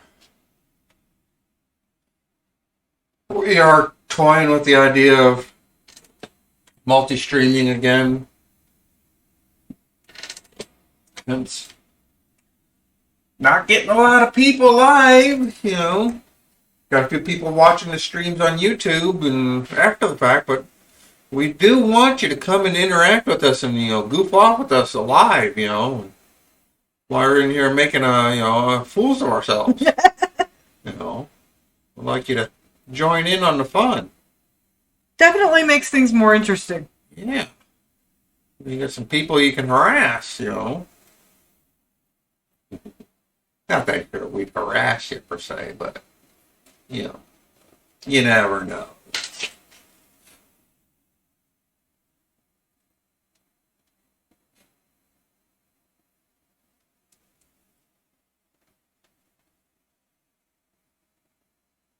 Nikki's studiously working away over there.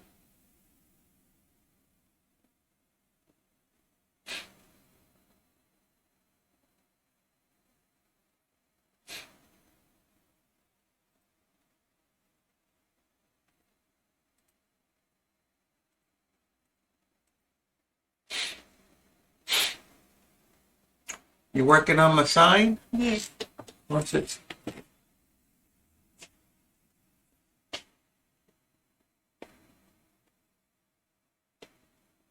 Off camera again.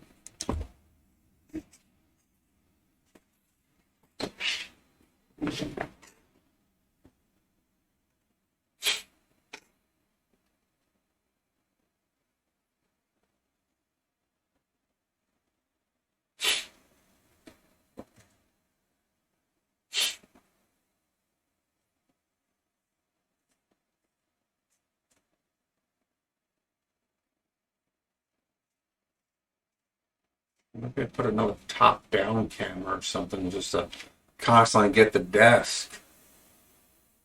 Might be a good idea.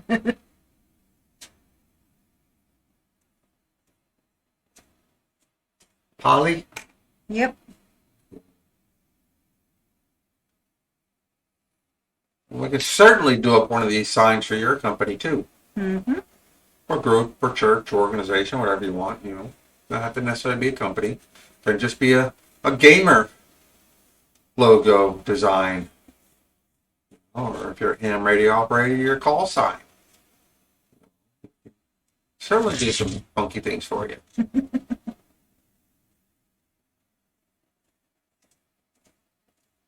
We have these little static cling stickers on our front door, but they're kind of, you know, not really visible, and you know they're see-through. And so we made up a couple of these designs. We're just going to hang out up underneath our no soliciting.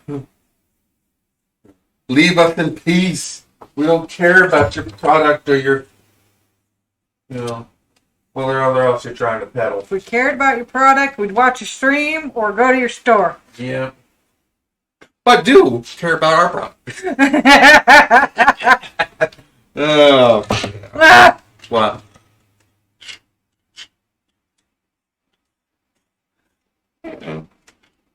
This one's a slightly different design. Uh-oh. So I have to either get rid of the hook on the clock or modify the doohickey. Excuse me while I whip this out.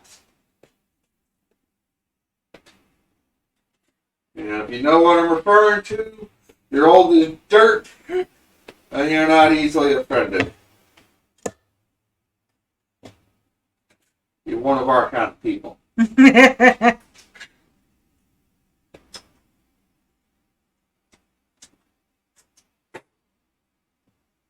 We are Generation X.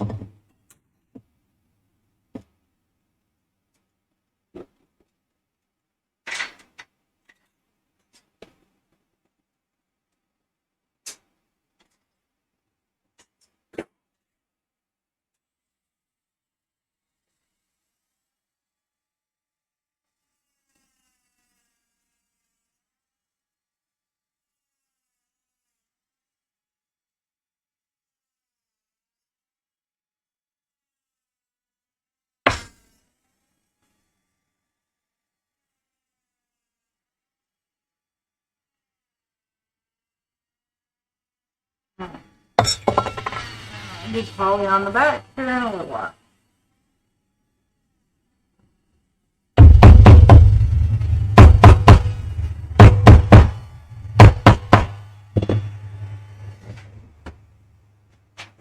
Oh, still 20 minutes to go. Holy crap. On what, your heart? Yeah, Yeah. Taking longer than expected? a little bit.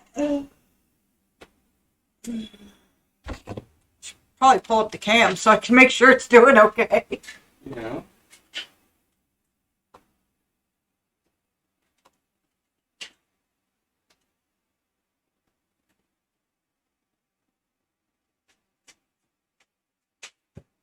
Oh, that looks like it's coming out awesome. Okay, slightly different modification to this design because it's slightly different clock face. Is this ready to touch? Oh, nice. So This is the top.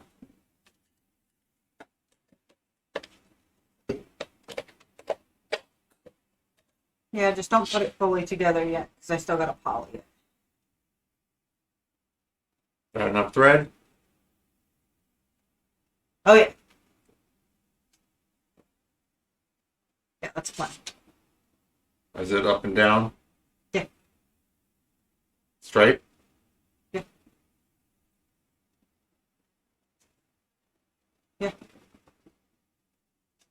Okay. That's all. The bucket.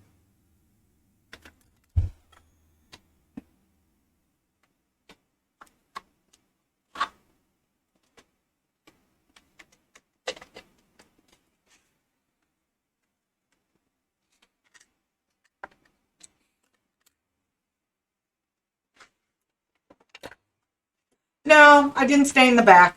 What's the point? Yeah, it's just a waste of stain. Unless it's going to go outside, then you would stain and seal it. Sorry. Huh? Sorry. Oh, man. God. Oh, come on. Good I grief. apologize. I seem to have just a little bit of gas. Well, Yeah. girl, too. I'm not a prissy little thing that's afraid to fart. You know what? It's a natural human bodily function.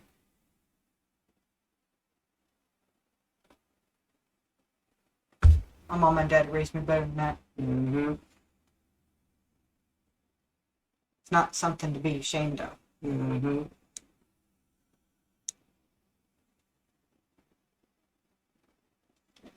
How firefighters communicate? Yeah, let me find it. It's around here somewhere.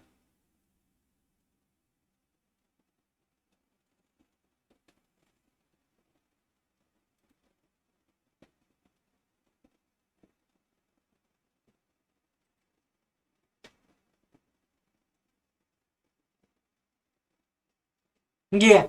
All right. We're going to get a little Silly? silly and, Kind of gross. what you want to say, inappropriate. No, not inappropriate. Yeah, but, kind of gross. Rude and crude. Yeah.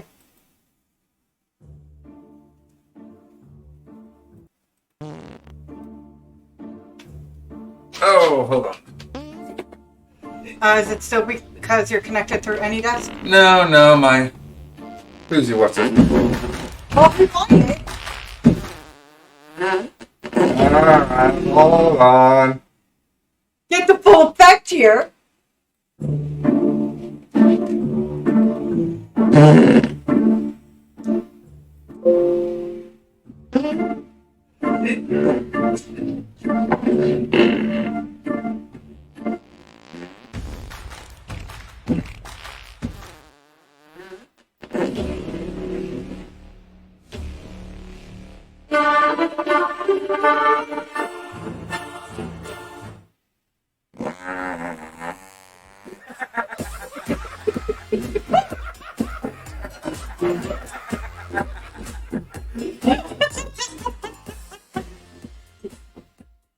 Okay. Yes, we're disturbed. You gotta admit that's funny. It's true. Alright, thank you, baby.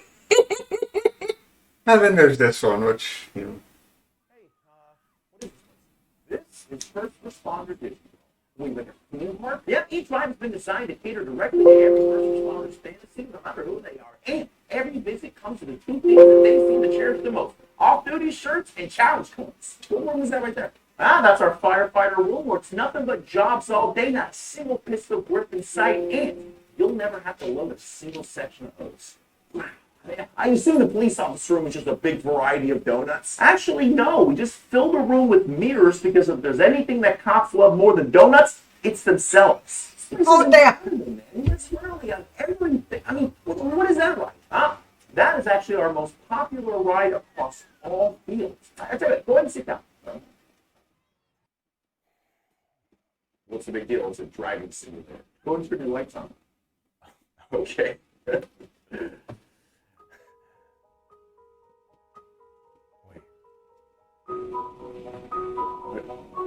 are they doing?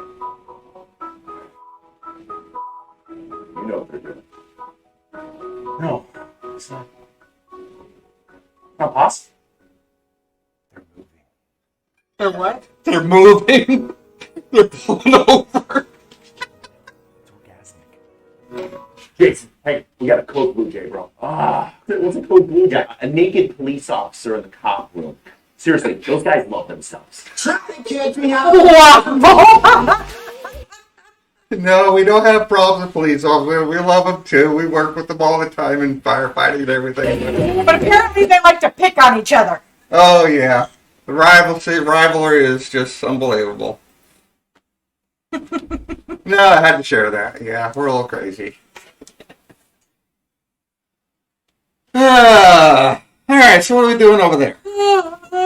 Yawning. Yawning. You still got a few more minutes on your print. How long you got on your print over there? Let's see. 15 minutes. 15 minutes. You got anything you want thrown in the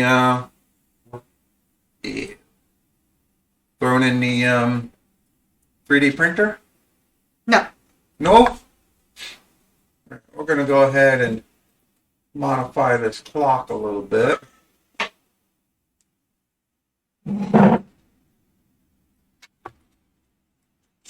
I just noticed something a little different about the particular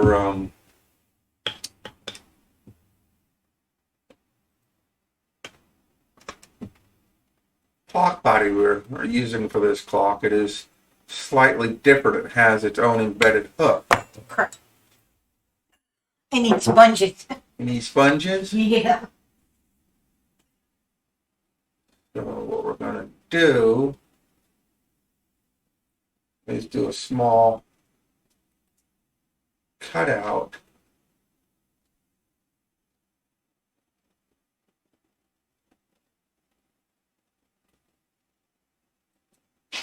for that hook.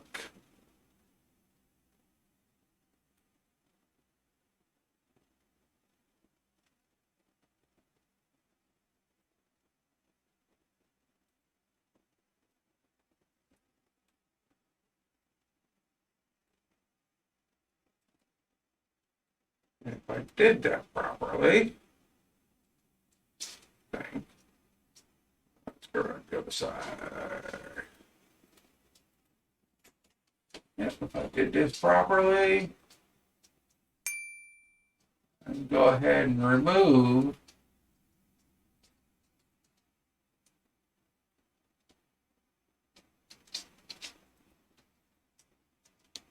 that section.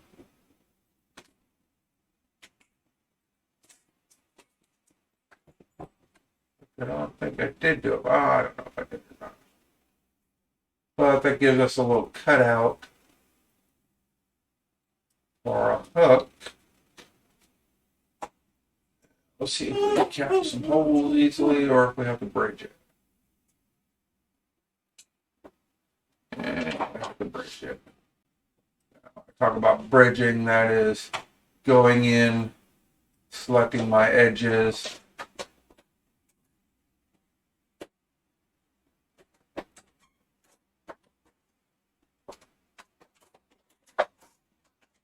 Fuck it.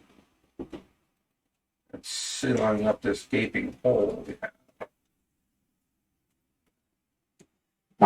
I didn't know it was assorted sizes. Mm-hmm.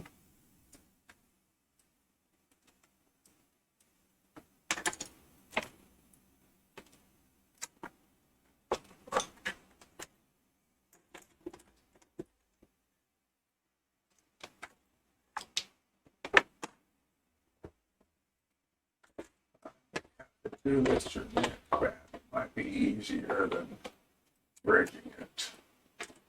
We've got a few different angles going on here.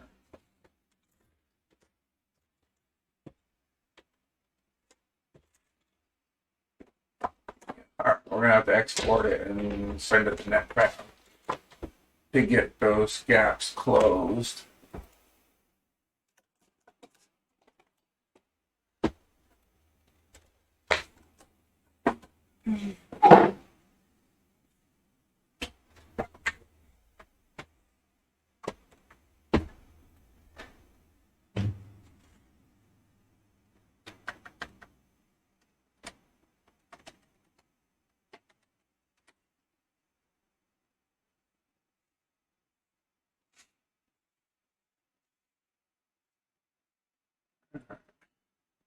Pull it up and Prusa slicer.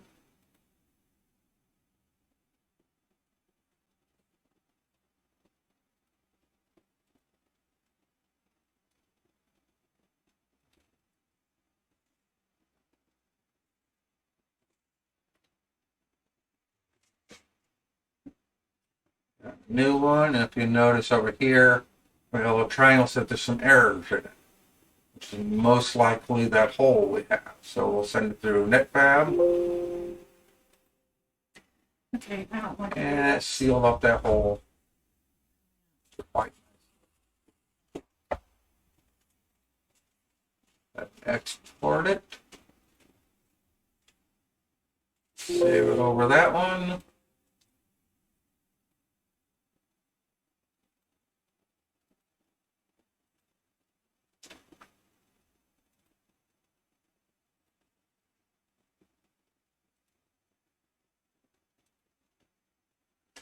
Slicing. Yeah, should I print out another one, or should I just go ahead and save this one to for later? Go ahead and print out another one. All right, we'll fire off one more with the slot. So I have to Dremel it every time, and it's nice and neat and clean.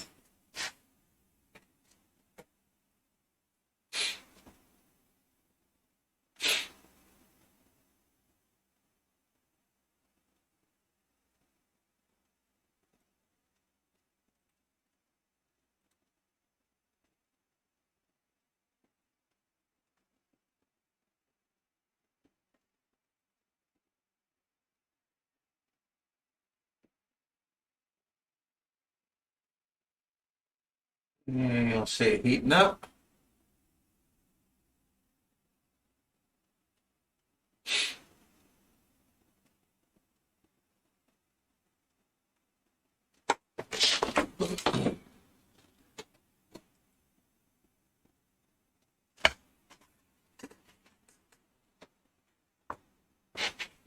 What you doing, baby? Fine.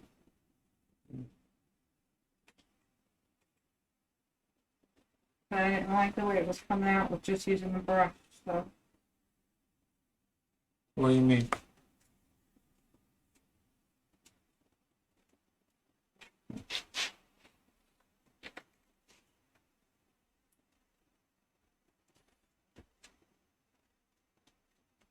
Another thing we are looking at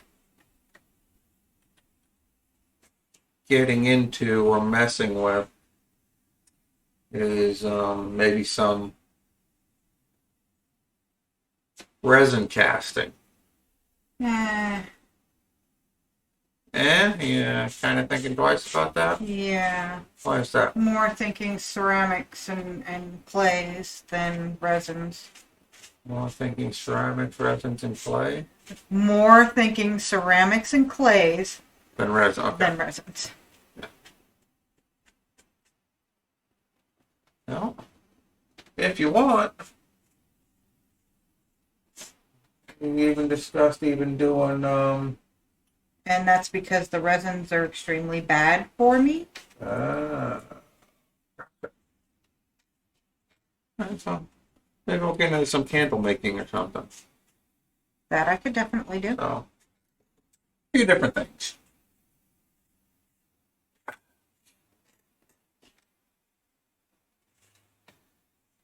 And it should be heating up. It's homing right now.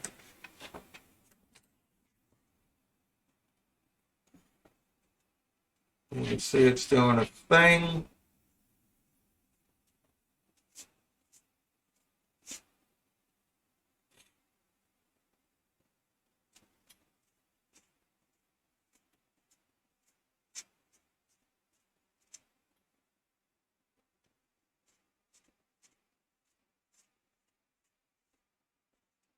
Just run over here right quick.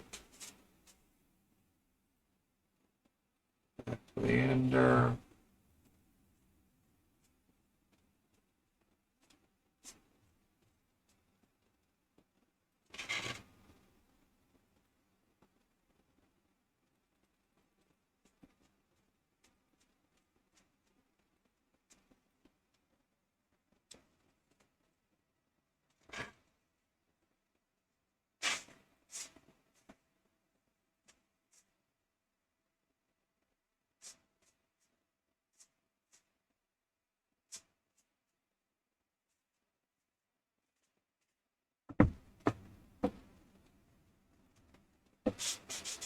Kind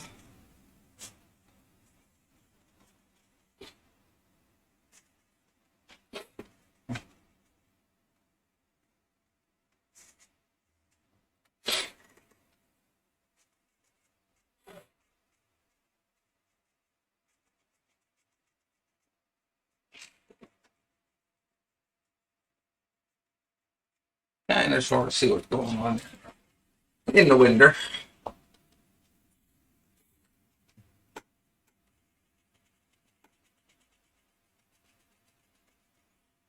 It is heating the hot end right now. And up to 197 degrees Celsius. 200 degrees Celsius. I think we're heating the 210. Yep, 210. Bed's at 60. All right, it should start printing here in a moment. Up to temperature. There you go. She's homing again. And throw down our wipe line.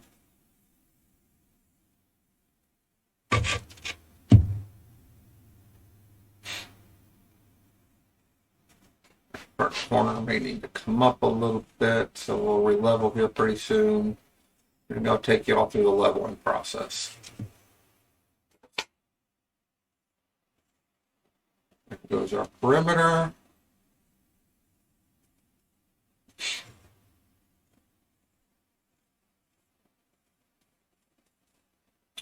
Usually I do three loops, 3 perimeters around 2 layers high, about 3 to 4 millimeters away from the object.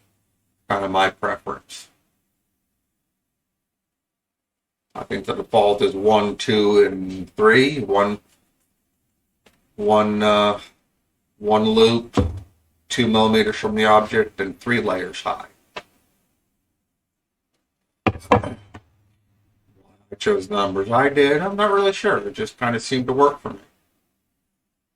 Get a nice little perimeter so the extruder is nice and clean. The nozzle is flowing really well.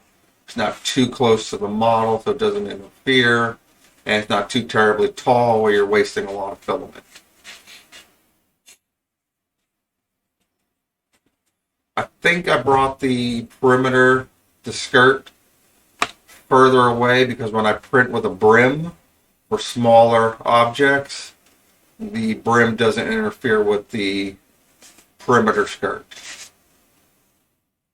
That is why I chose 4 millimeters away, because I usually print with a 3 millimeter brim.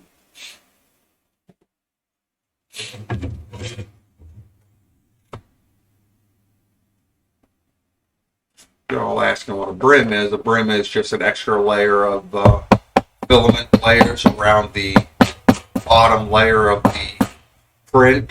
So when you got something that's tall and thin, like a pin or a bolt, and it's easy to topple as it prints. If it's tall and thin, you throw a brim on there, and it will adhere to the bed a lot better. It won't tip over in the print. Or really thin objects that are subject to curling and warping and moving on the bed, you throw a brim on there and it'll adhere better. And then you just peel the brim off and a little bit of clipper work and some sanding, and you got a nice smooth edge again.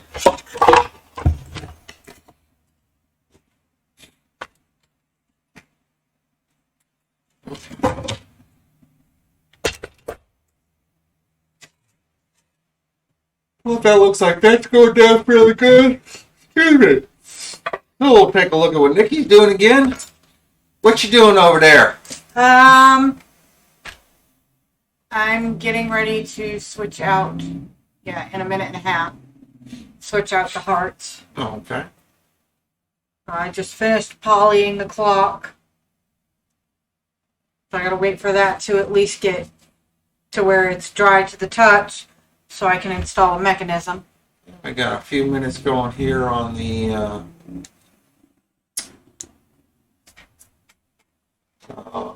GlowForge. GlowForge.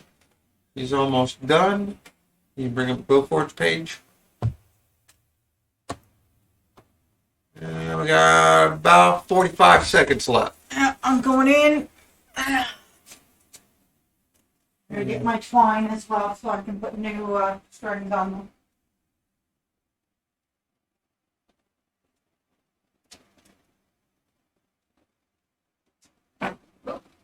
Oh, she's farting again. How we communicate. Yeah. Alright, so she's going to go in there and trade out the hearts. Basically the same design on a different colored heart. One for my mom, one for her mom. If you're all watching this, hey, we spoiled your surprise. Try to act surprised.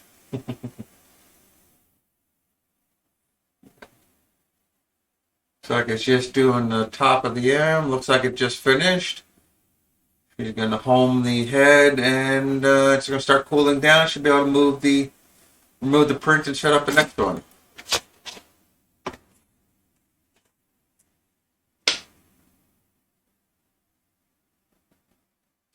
Echo. Drop in the studio.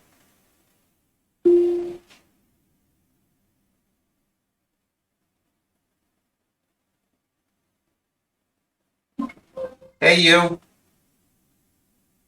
Hello. Baby. Do you want me to reset the screen when you put the new heart in there, so while you're in there you can press the button so you don't have to walk back in, or do you No, I'm okay. I'm coming in there. Okay. Alright. Echo. Cancel. Guess she wants to do it herself. Oh, I didn't even see her put the new heart in there. Sneaky, sneaky. Ew.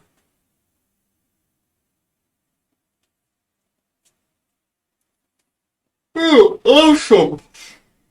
Came out really nice. Nice and deep, too. Huh? That came out beautiful. Think she'll like it? Yeah, I think they'll both like it. Let me do a quickie. Go ahead and show it off. All right, hold on. Let me get this one prepped. Keyboard.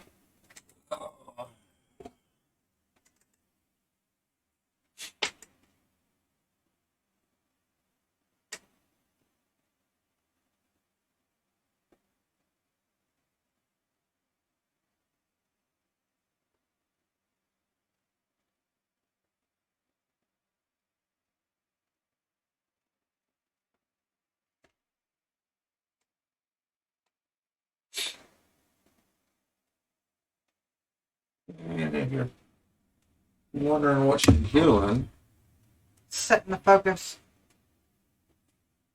go ahead and... Oh, hold on. She's...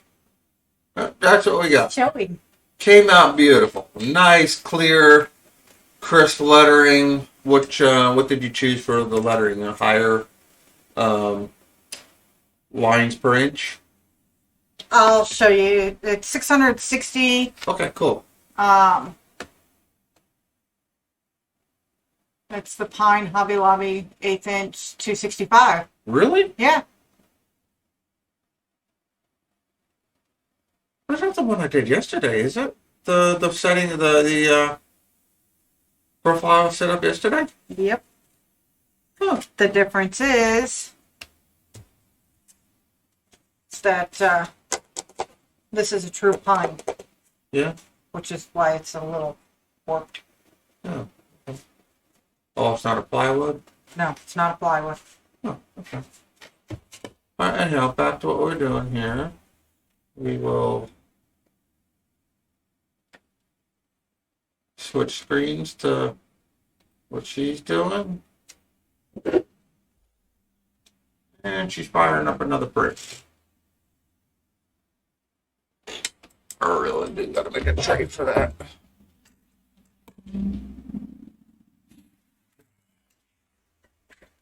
And this is on the pink one. And the pink one's for your mom, right? Right.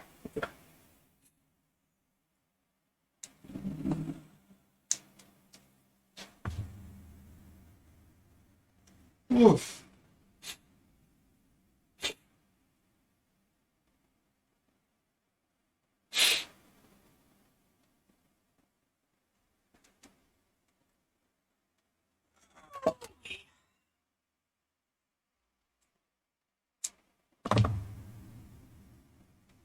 Putting your own twine on there? Yes. Why is that?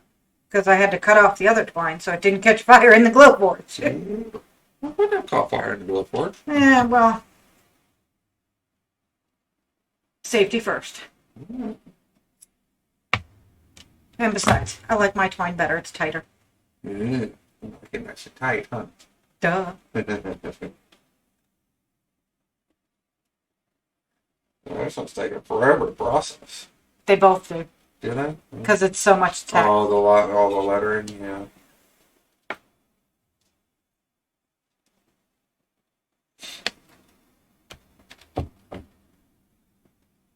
One hour, 42 minutes. Go hit the blue button. You go hit the blue button. I thought you were gonna go. Shit, I knew I was gonna get suckered into doing that.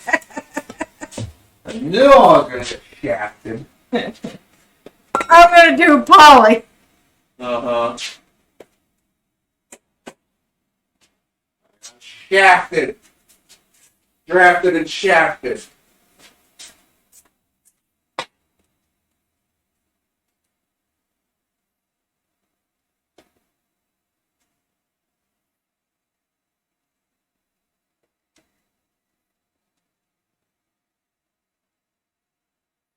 I hear you over there grunting, puppy dog.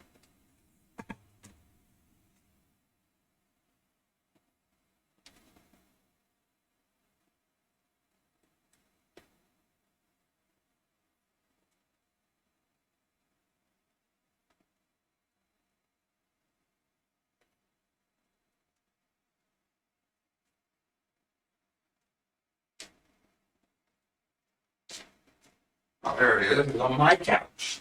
What?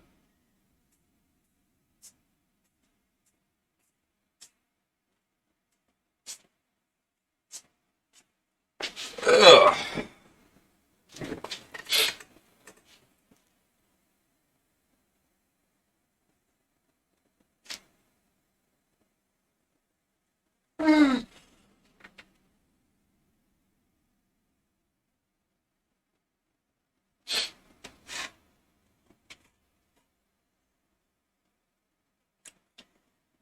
And a comment you made earlier, you don't know who I stole this from.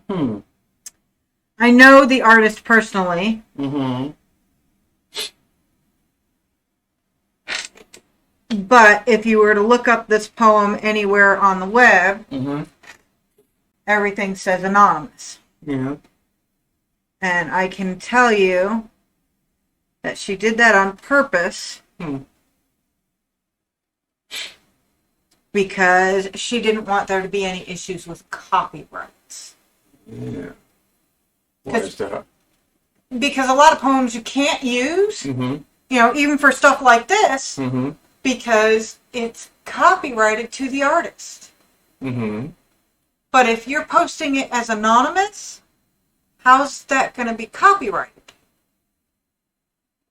But can't you put a license on it saying, free, the public domain type licenses to avoid? You can on some, but not on all sites that you could submit poetry to. Some sites automatically copyright it whether you want them to or not. I guess they sue you on their behalf, but the person who actually did the poem gets jack shit. Yep. Like fucking Shutterstock and all them assholes pulling images off the web and copywriting the watermarkings, and they're ours, they belong to us. And all they're doing is trolling the web with a bot, stealing images off of sites and all over the place and throwing their watermark on there, and they're charging you for them. Yep. What about fucking copyright? So she avoided that. You can't even get a fucking picture of the moon without a goddamn watermark and paying $30 for it. Yep. It's a goddamn picture of the moon, for crying out loud.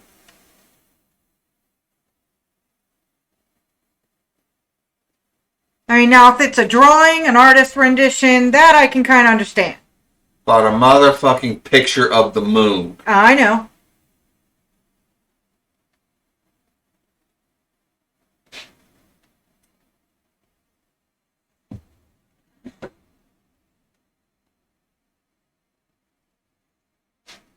Yeah, I'm a cranky asshole.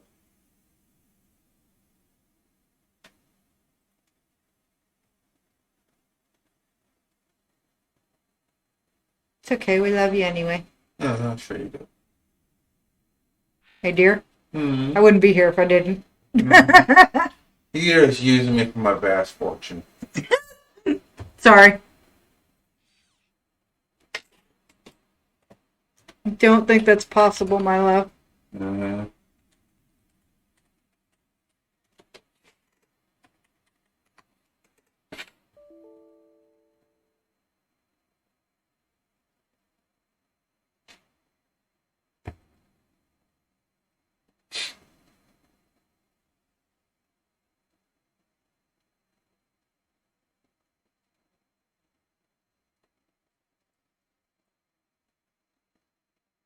Yes, the booster camera went away because I just restarted it to get the bot back. Over to the ender.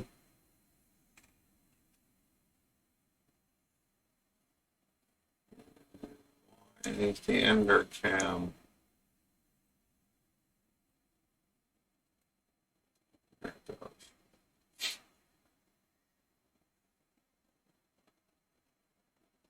And it's throwing down nice. Real nice.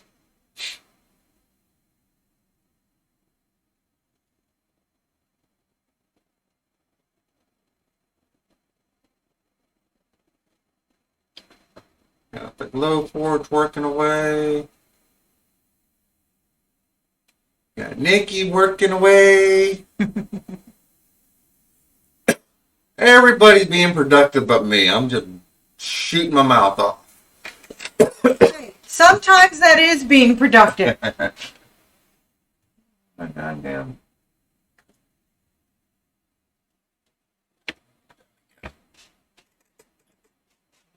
Going to mute that right quick.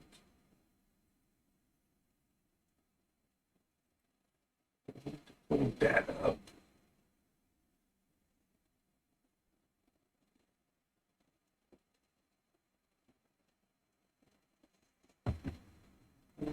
I'll make sure.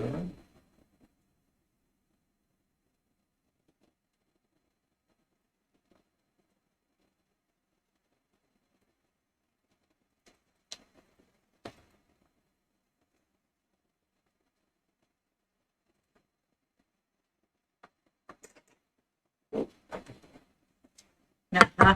I wanted to talk. Yeah. That is definitely not. There's the goddamn volume.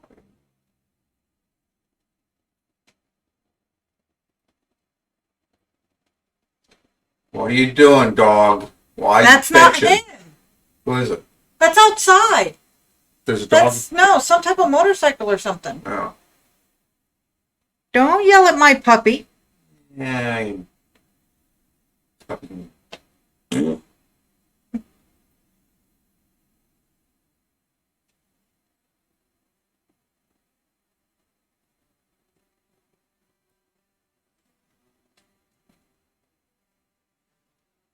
Should work. I don't see it picking up. I do. Very little, but I do.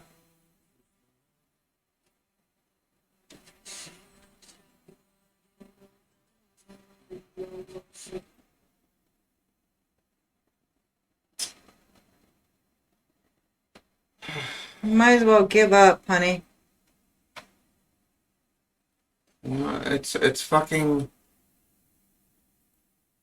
Just accept it. Move on. Unfortunately, it's all we can do. It's fucking bullshit that, you know, if you want to listen to music, you gotta put on goddamn fucking headphones. Or to listen to some bullshit ass crap that you have no control over. Under the guise of royalty free. Uh-huh.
All right, first layer of poly down. Awesome. Wait for the top to dry, and then I can do the sides and the bottom.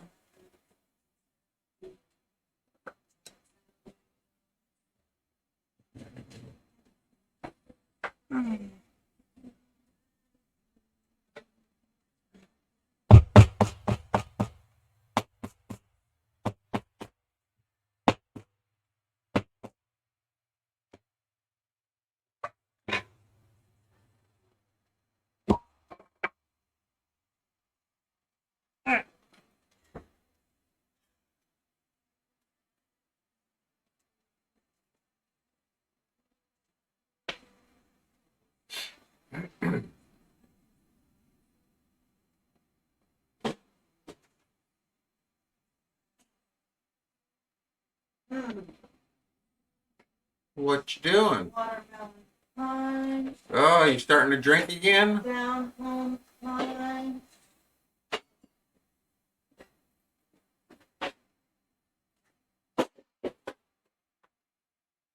Oh yeah, one of these. Ew. Nasty. It's the fridge. Uh-huh. Check your drawers. Drawers are fine. It was the fridge. Pooping herself. A little different. What you got? Black cherry? Mm-hmm.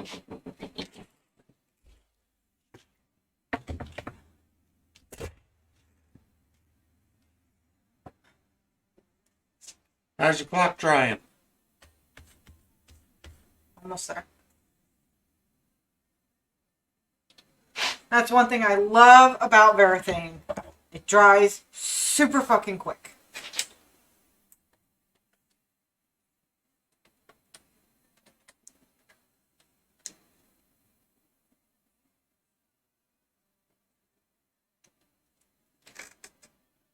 Okay, why are you looking up a food dehydrator? Because somebody was talking about using it for different filaments and everything. Uh-huh. And I saw a picture of one. Uh-huh. And get the right type. It's actually fairly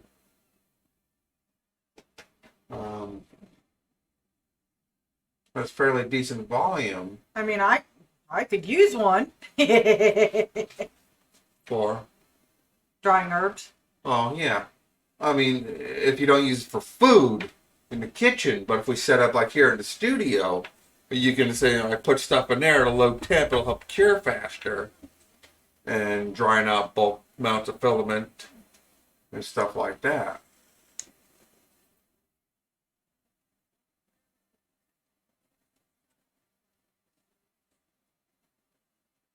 Because I do plan on having a raised herb garden in the backyard Mm-hmm. where I can plant my own herbs Mm-hmm. if they'll grow here. Mm-hmm. Because I'd like to be able to plant my own rosemary, my own sage, my own thyme, Mm-hmm. my own basil. Hi, I'm Faye, and this is the Magic Mill. I love making dehydrated food for myself. It's cheaper, especially when you buy seasonal fruits and veggies that are on sale. And I know there are no preservatives in food I make myself. My kids love fruit, but when I buy in bulk to save money, it often goes bad before we can eat it all. Dried fruit is a great alternative snack that lasts for a long time on the shelf. Yeah, but there's a slight problem with that. You can also make your own fruit leather that is 100% natural. It comes What the hell is fruit leather? That's a tree hugger version of jerky? I guess so. For crying out loud. Once that's done, Fruit leather. What the? to do that, you're just going to put your feet on the trays, being careful. Leather is cow and deer and other stuff like that. Not fruit.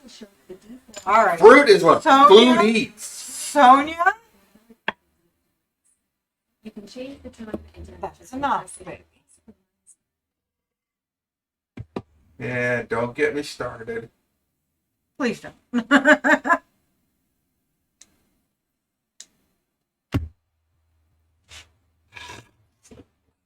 All right, what glue am I using on this?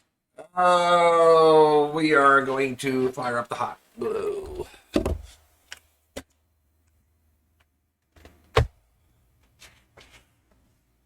Got it the right way around? Got your top marked? Yes. See?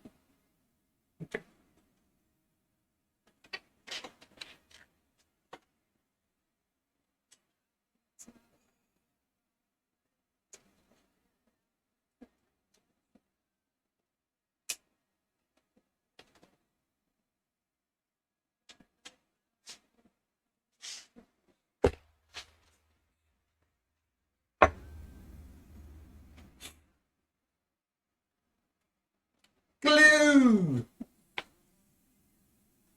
Yes, we use Gorilla Glue too, but we don't put it in our hair. It is Sorry. not a hair product. Tide Pods aren't fruit, food, and snacks.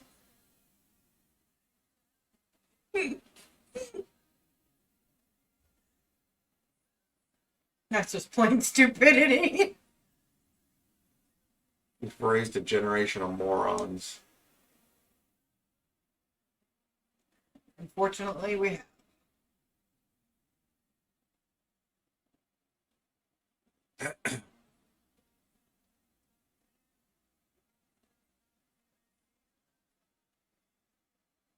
Let's throw a Tide Pod in our mouths and see how it tastes. Let's go plank on a railroad track. Stupid people these days.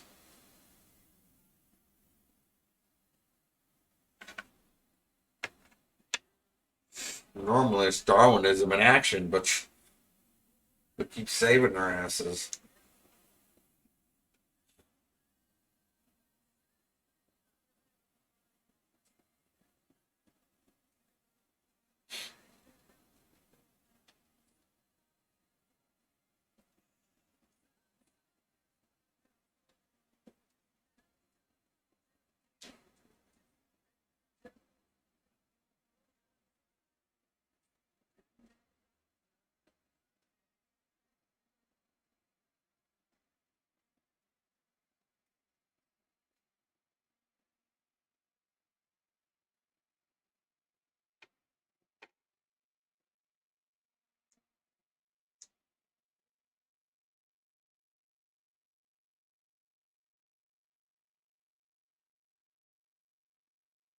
What's that for?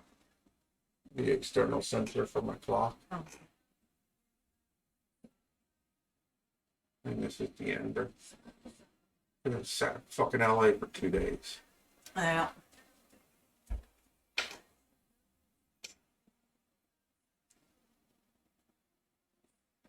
I'm probably too busy having a touchy-feely sensitivity meeting. Yeah.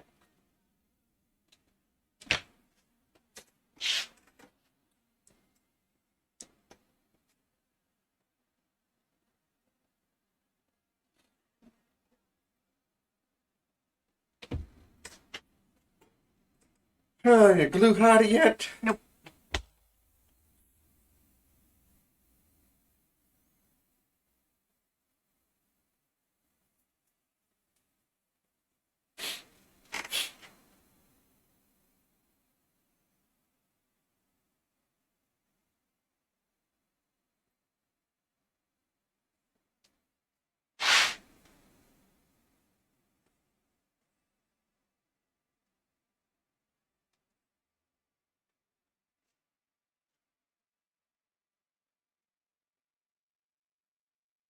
Wee.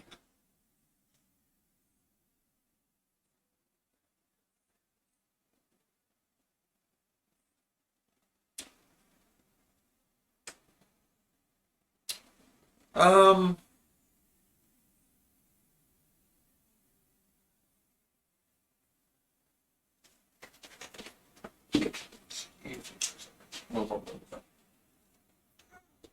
Oh man, it's easier said than done.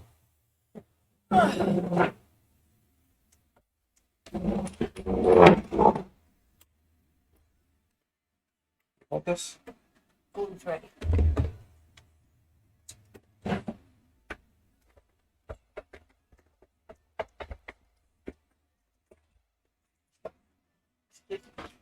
Do your glue. Huh? Do your glue.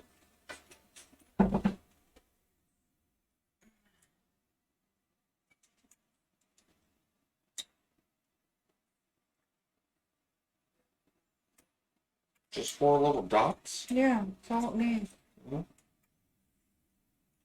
I think so. Just so the mechanism doesn't move. I don't know.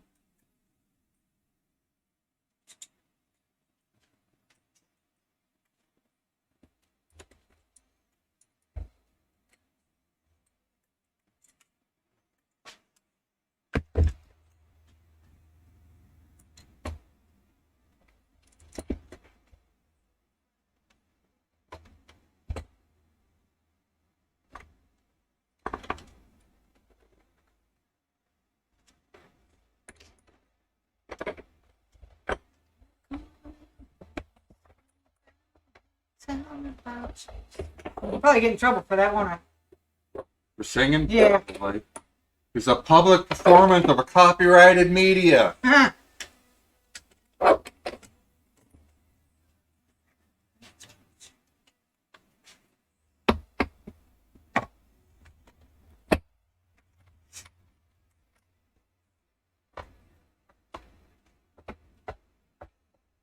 Game, what's wrong with that?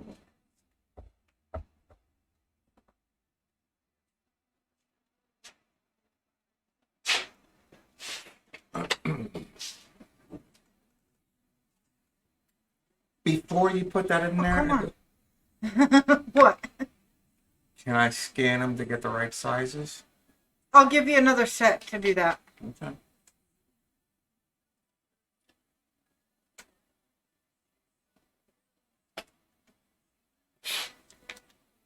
I'm missing pieces. What pieces are you missing? Well, like the knot, the The thing. nut? Yeah. Was it up here? Or? Mm-mm. So.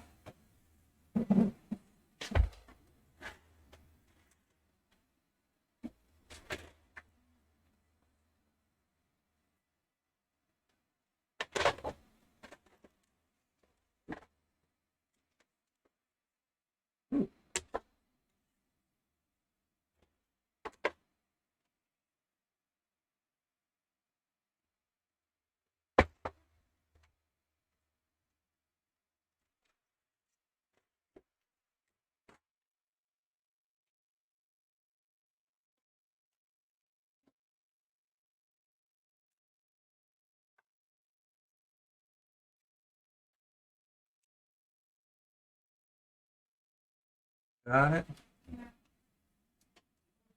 Silver, but Hmm. so I wish they were silver. Why is that? The hands are so good. Go paint it. Why not?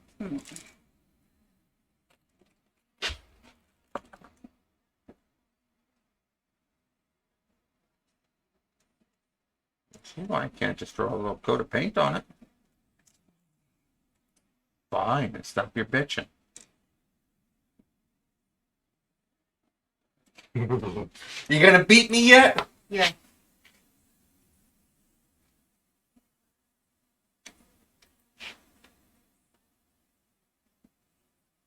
You can see her catching her mechanism.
Time. Time.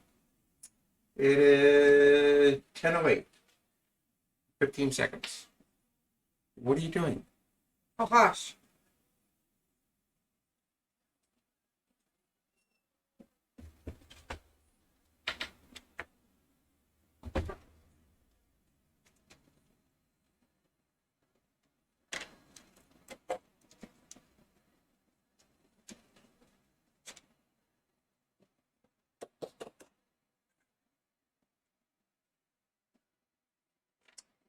Show the peoples.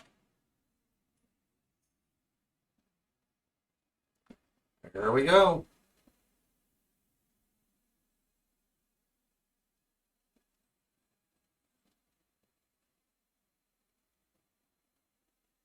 Show it back.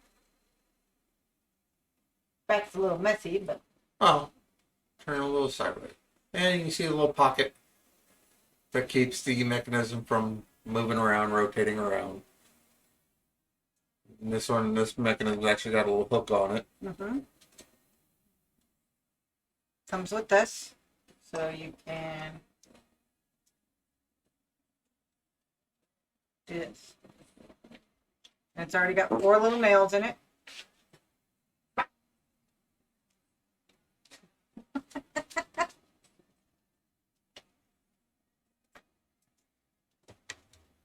Shit.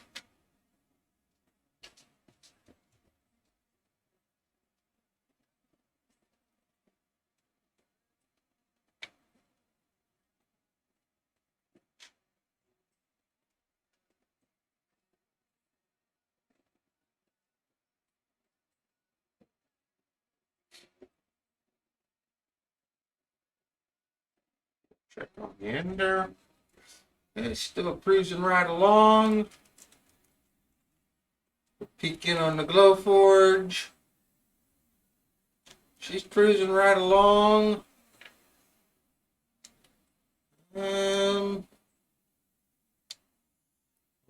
really don't think we got any other projects running at the moment.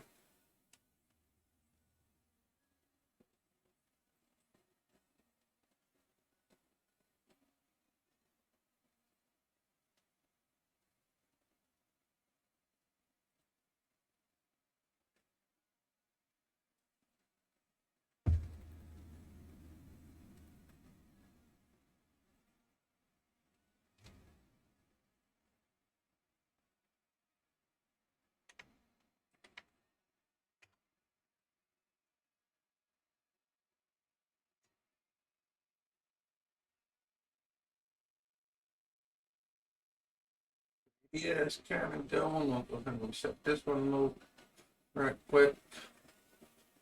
Don't really have anything going on in there.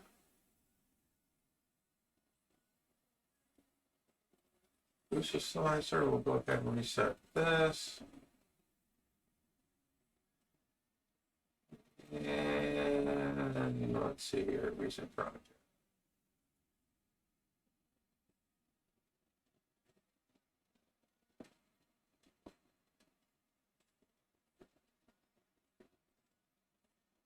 Bring that back. Perfect. Perfect? Yep, slight adjustment to the hands. And everything flows freely now. Cool.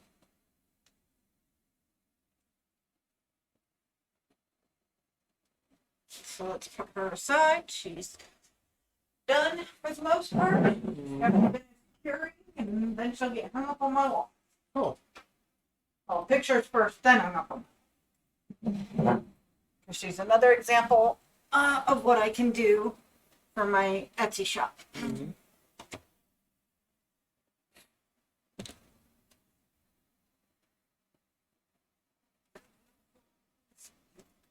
Okay, that's dry enough. I can do.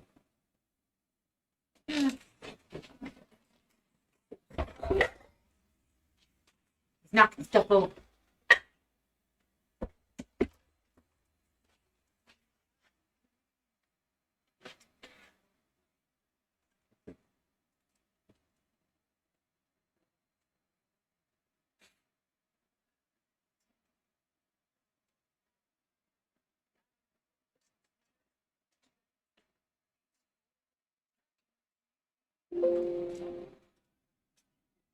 All right, baby.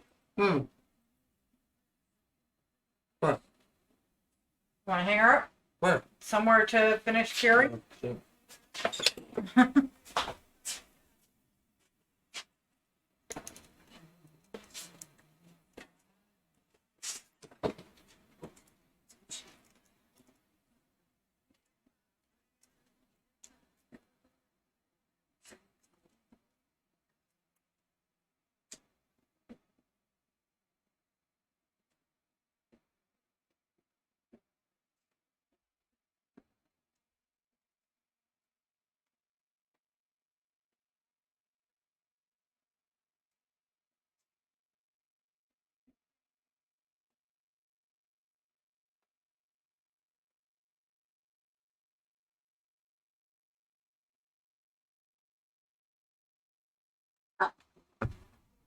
Right back. Be right back. What'd you break? Nothing. I need my phone for my code. Yeah.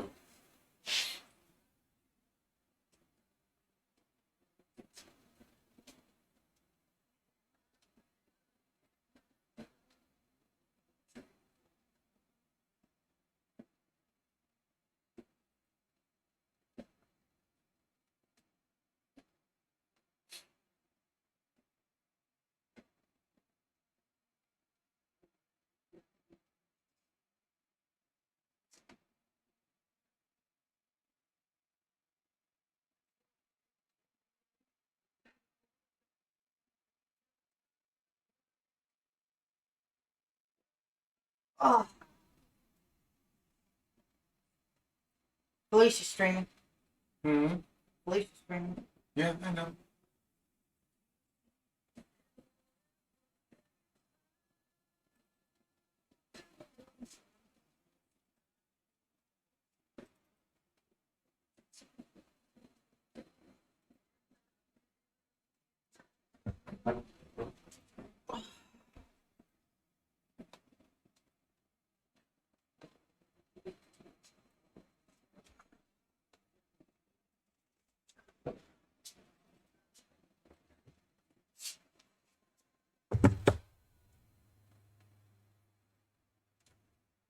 thinking I'll print out one of these because I'm kind of tired of my mallets being on the floor over here.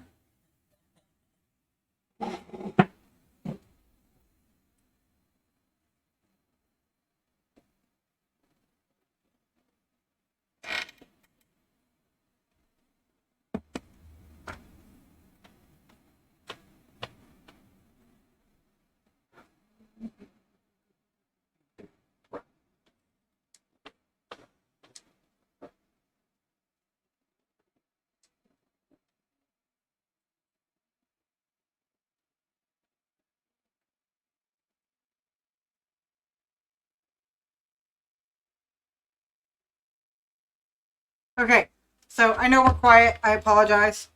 Okay, so I know we're quiet. I apologize. Turn off your sound over there. My bad. Jeez. Well, normally it mutes it automatically. Yeah. All right. So we have the GlowForge going with the secondary heart. We've got the ender going with another holder for a clock mechanism. Of course, the Prusa is kind of down at the moment, I know. which really sucks. What else we got, honey? I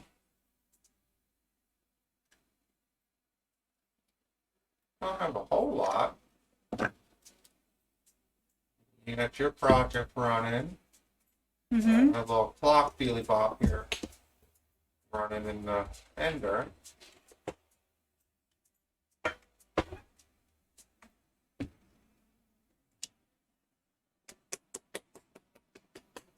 I'm going to do a couple touch-ups real quick.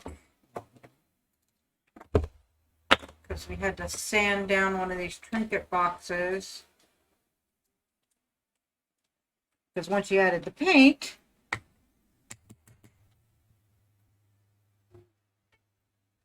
didn't quite fit right anymore.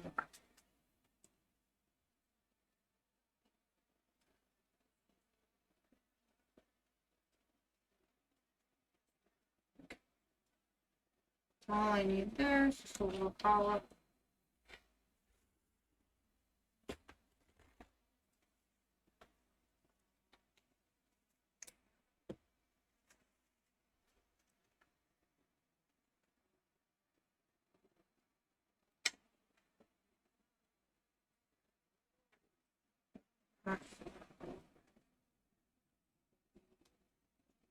I guess you got that one pretty good, huh?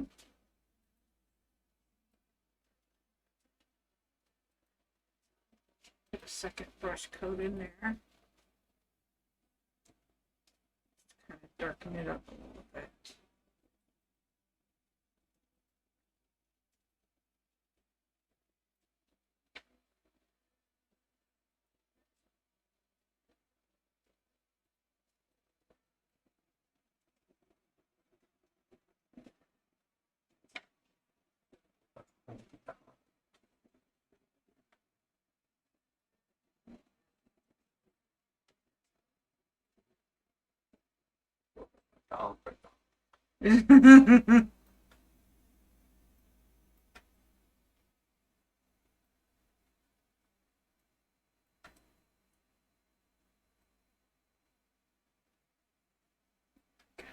And I'm gonna need more paint. Take more than I thought.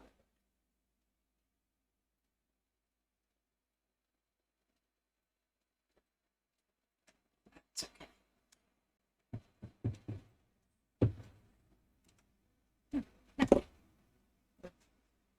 Making a mess.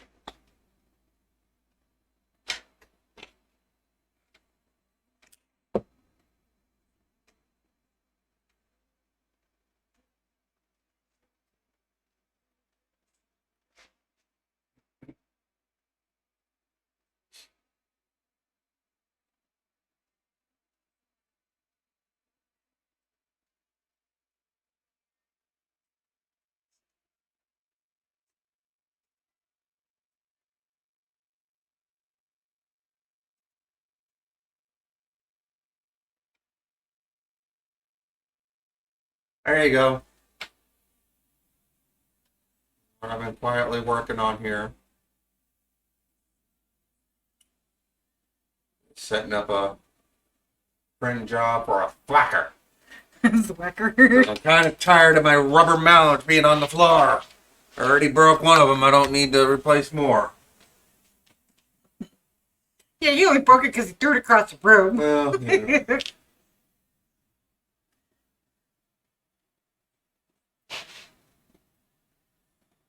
Which can be your paint flacker. Okay, fine. Or not a couple of them. So you have one for your studio too. Okay.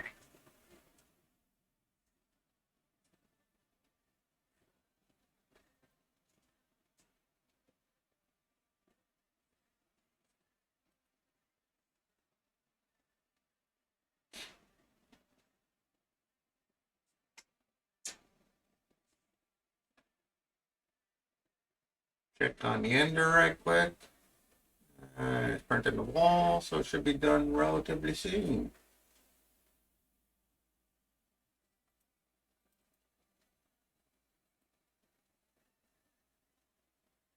There's a couple minor touch-ups on here.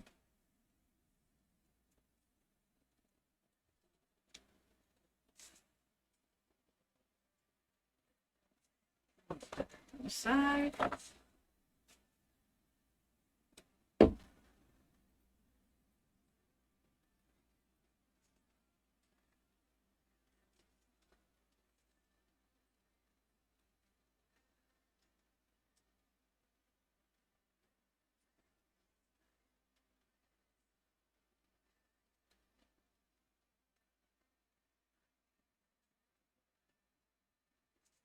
Now, normally we wouldn't sand the sides of these or the inside like we did with this one. We would make sure it's a perfect fit from the print itself. But this is a personal trinket box for in here for me, so I wasn't stressing it. And I didn't want to waste more filament, so.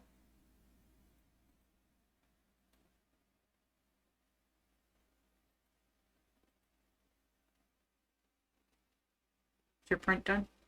Yeah.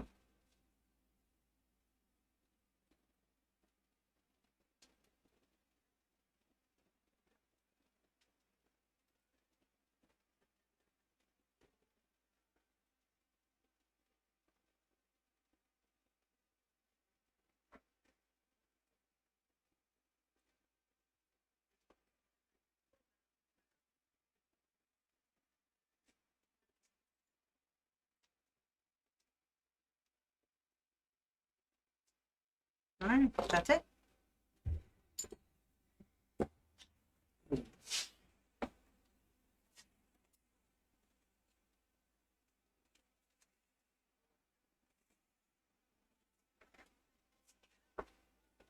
Okay. Nice. Very nice.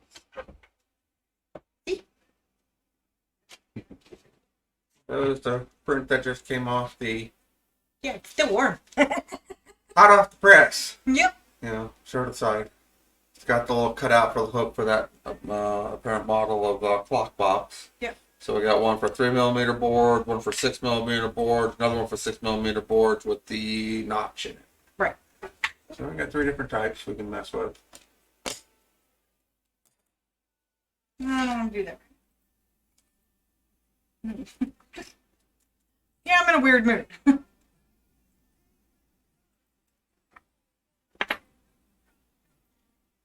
Alright, let's see. How's the GlowForge doing? Checking on that now. Let me 59 minutes? Cruising right along. Yep. She's Doing doing good. fairly well. Oh, dang, I closed mine. Close your well.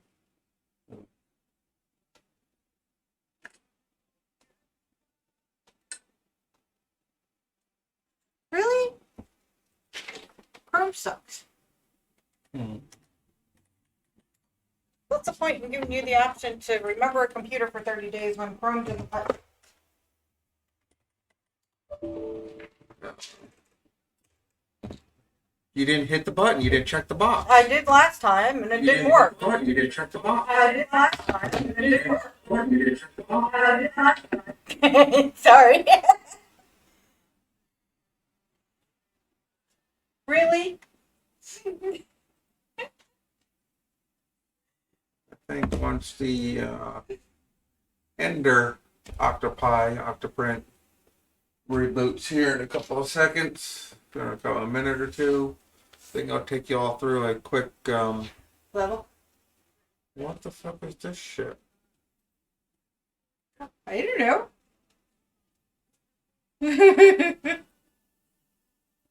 Go back to quad view. Whatever camera's missing. Well, that's the Ender because it's Oh, okay. rebooting. Gotcha. Because my bot's offline.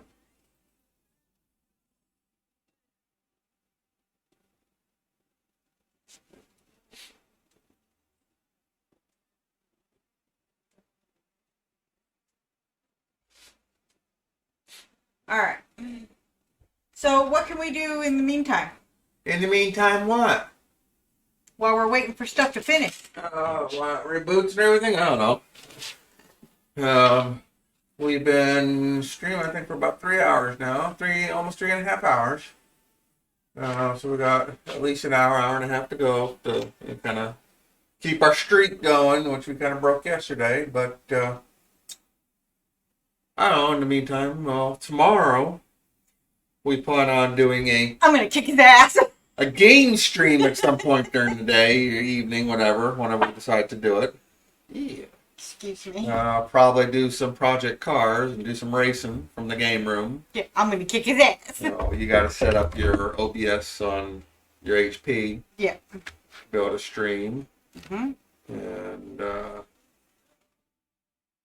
don't know how we're going to do that. I don't know. Well, it might just be you streaming. Mm-hmm.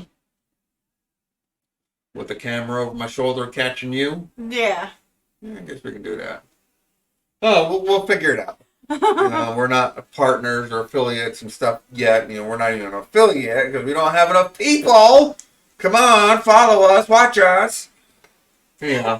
Well, to do that, then we can do, multiple streams and funky stuff like that. But we'll have some craziness racing each other. Hello. You know, Hello. just something weird and fun for the hell of it. To the OS. Sorry. Oh, we're deranged. It's okay. Alright. Sometimes it's good to be deranged. I said I was going to take you all through a leveling process.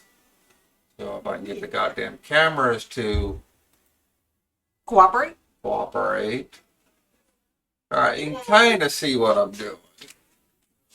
We adjust just a wee bit.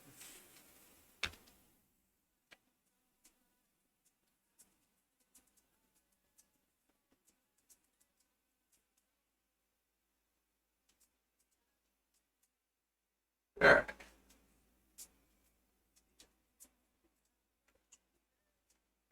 Let me get rid of Google there.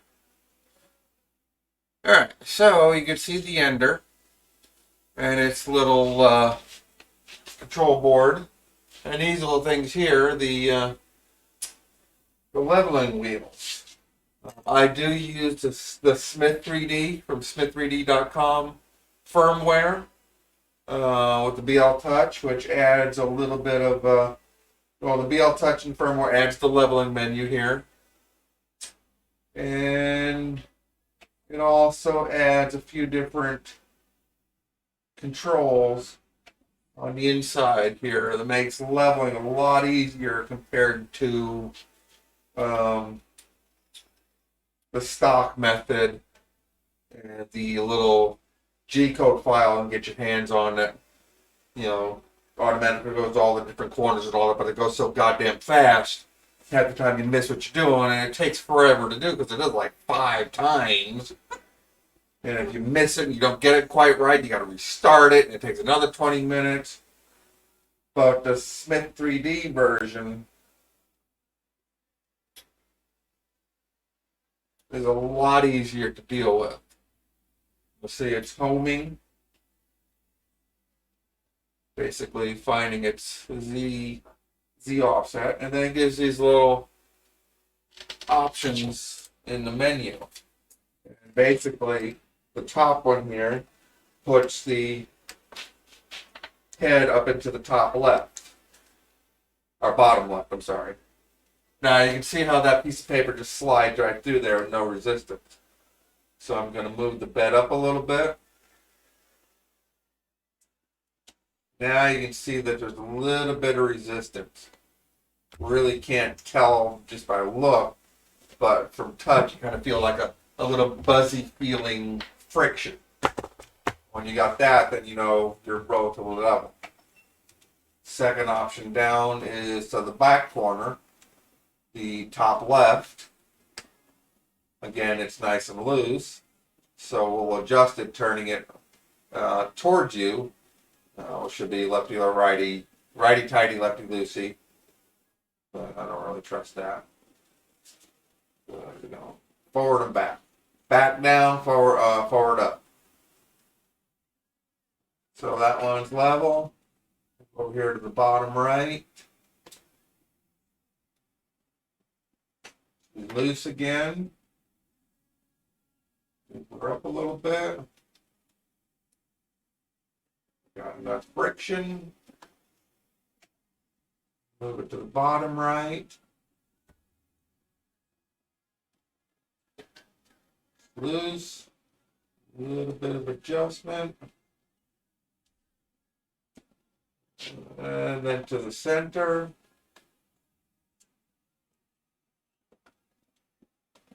A little tight. So let's go back to the bottom left. Since we mess up all 4 of them. That's just a little tight, so back off a little. Top left. Off just a hair. Top right.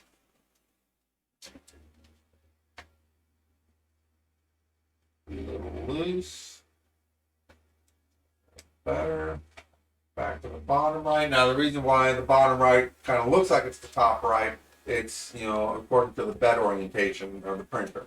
So it's kind of counterintuitive, but once you get used to it, it makes sense. Back to the center, we should be good.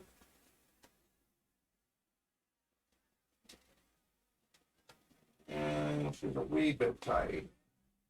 Let's just do a slight hair on each one.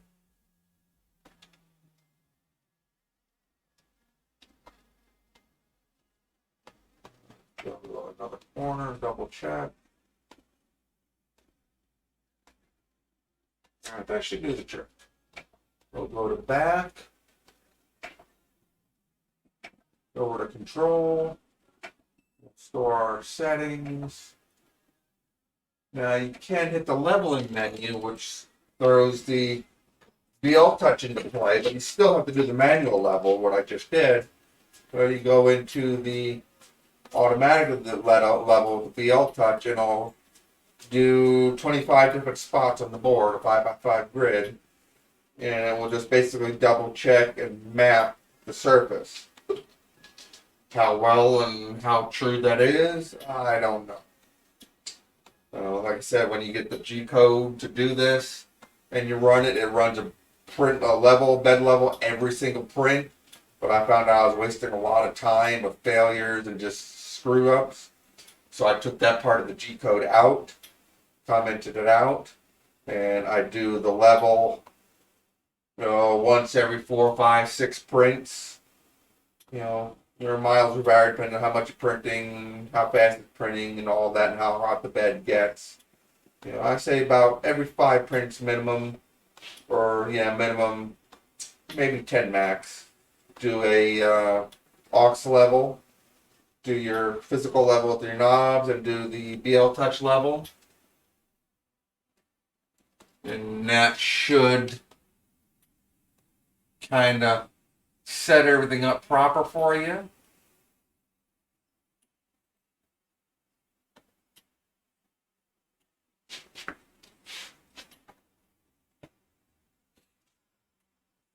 I know you really can't see the BL-Touch in action because it's on the opposite side of the extruder, or the hot end, what are you going to call that? I really don't want to mess with my cam too much. There you go. You can see the BL-Touch doing its thing.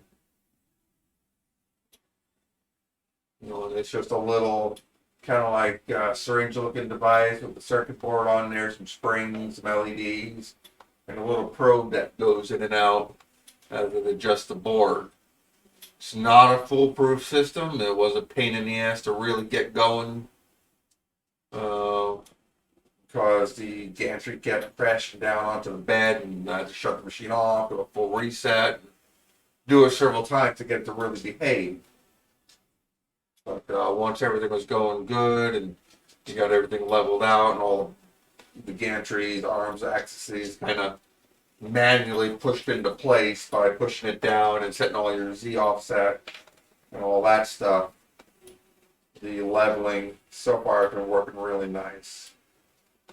And this is with the default glass bed, which is, I guess, okay. I kind of like the flexible steel beds a little better. It's easier to get the prints off.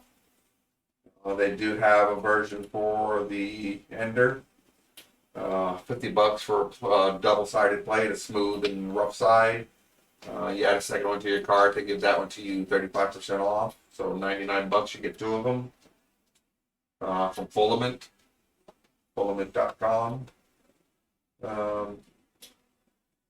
But it is also quite a bit thinner than the glass bed, so you probably have to really set your Z offset to a really low negative number to really get it to mesh with the bed, with the new glass bed, or the new steel bed. The steel bed also comes with a magnetic adhesive plate that sits on the hot bed, and it avoids these little clips. And I think I just had a fail here. Let me check.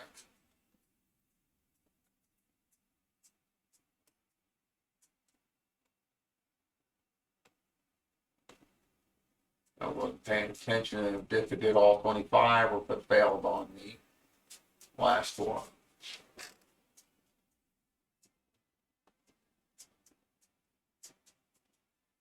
I'm going to assume that did its deal. We're going to store the settings one more time. Back up to prepare. Do an auto home. If everything worked out right, it should go up to this corner. I think it goes down there too, does it? And it goes to the center and levels out.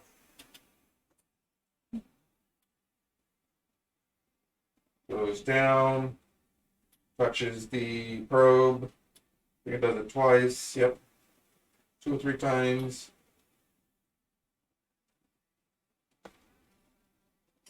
And you're ready for a new print. But that is pretty much all there is to really leveling out the Ender once you get the BL-Touch installed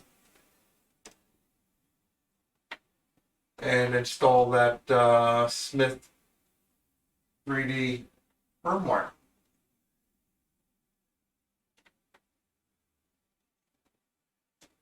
Just kind of set my camera up a little bit. I thought you were going to do a grid and then fill in the squares. But just let me do what I'm doing. Anyhow, but that's pretty much all there is to the leveling process. I'll go over to Octodash right quick. Move my extruder or my hot end out of the way. The bed is kind of funky, so I'll do a quick little clean with a alcohol swab. alcohol pad. Don't really want to take the bed off or the glass build plate off because I just leveled. But probably another print or two, I can probably clean up the bed, pull it off and clean it up really nice. Okay. So in order to actually etch the board, you need an image. Uh-huh. Okay. And if I do a light image and a dark image, Mm-hmm. okay, that means one will be deeper etched than the other. Mm-hmm. But I thought you were going to do the squares blue and gray stain. I am. But if you do that, it's going to put a black blotch, and it's not going to take the stain very well. Will it? Are you sure? Look at your sign. Okay, because I was just going to do grid of empty squares and just have it do the grid, and then. But if you think this will do the trick, Well, if it doesn't, we're going to buy a new board. they're cheap enough. Yeah. All right. But this is, I don't know what size the pieces are that she got. They are inch and 3/4, I believe. Okay, these squares are 1.75 inches each. That should work. You did it Okay. 17 inches I divided did. by the number. Well, I pulled up a board and looked to see how many squares were there. And there's 8 by 8. Uh-huh. And yeah, 17 inches. So it'll give them a nice rim around there that I can stain Mm-hmm. to kind of make it pop a little bit. Mm-hmm. And it gives them a good chessboard.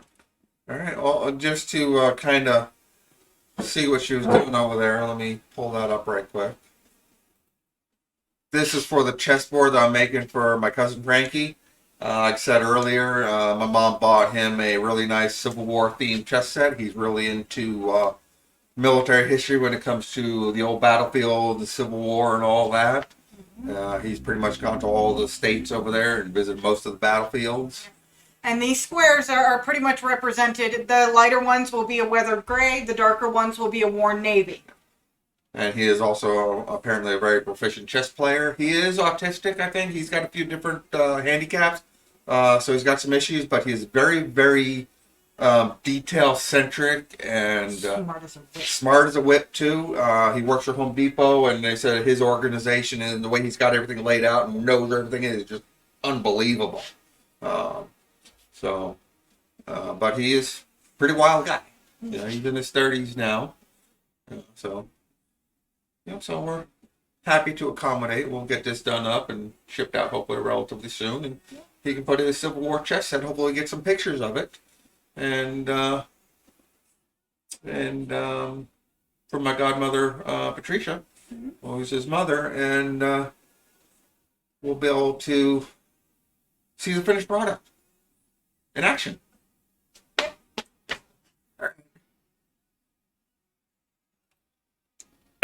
Okay, I got my ender again. It's all ready to go. Do you got anything you want to print out right quick, or Hold on. another short print, or should I go ahead and throw a whacker on there? Whacker. Oh, what? The hammer. Your paint hammer. Yeah, go ahead and do the hammer. Throw the thwacker on there. I could do it like this, too. Whatever will give you the best image, babe. I don't know. We've never done something like this. You may have to take 2 squares, put it on a piece of small scrap of the wood, do the 2 squares and see how it does. Adjust your settings, flip it, do 2 more squares, and then do your final settings on the full board. Would be my. I would actually take a longer piece of scrap we got over there. I actually Do think 2 I got. squares of different settings. Okay, I think I actually have a couple of 3mm birch woods left that I can use for scrap. That would be the best thing to test it on, since we're printing it on a good thick piece of birch wood. Yeah, we don't have. Yeah, here. This is a piece of. Yeah, do it on this, which is the actual wood. Do it Okay. on that so you get the actual settings, because this is the actual piece of wood that it's cut from. Okay. Do your squares, do your different settings, and choose the one that works right, and then do your final board. Right? Make sense? Yep. Oh, got a pepper bag here. You see me put a little bit of hairspray. We kind of prescribe to the hairspray method, which we've been having really good luck with. It's cleaner than the messy glues and goops. Easy to apply, easy to take off. Let's see.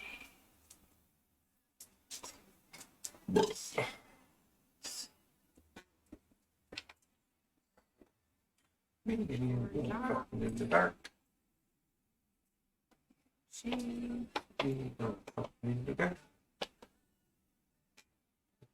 Okay.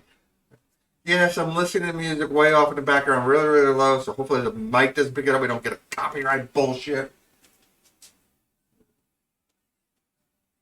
I know you all can't hear the music, but we got a little bit of sound that can kind of keep us occupied. Angel. Oh.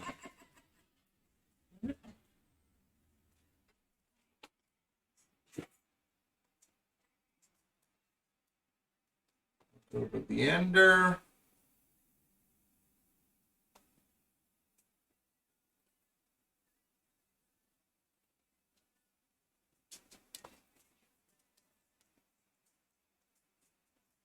And you should see it heating up over here. It's up to 80 degrees. It's heating the bed and hot end. So it's doing the initial heat. So the hot end is up to temperature. We're waiting for the bed to come up to temperature to 60. It's at 50 right now.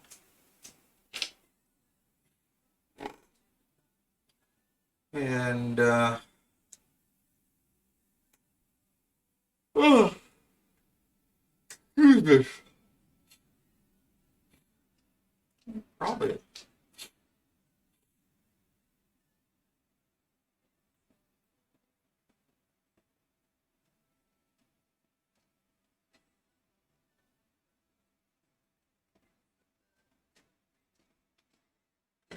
Just out a wee bit so we can get to you.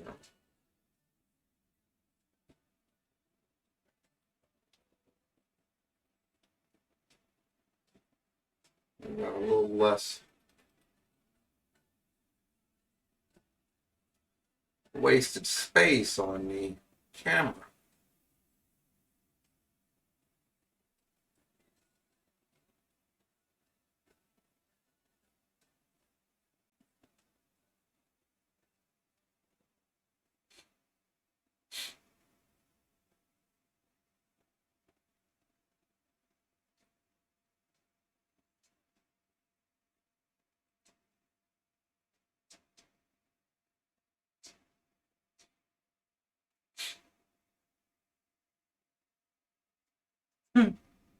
Hmm. Just seeing that you actually named it Thwack. What? Thwack. No, I didn't name it. That's the designer's choice. Really? That's what they named it. Yeah.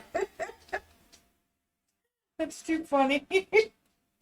No, that's the designer's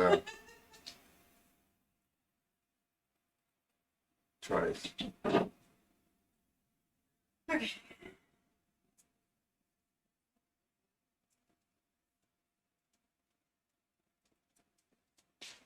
Okay, we kind of adjusted our camera a little bit.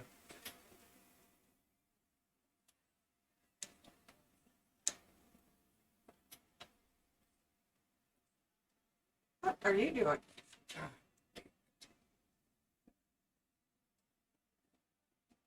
There you go.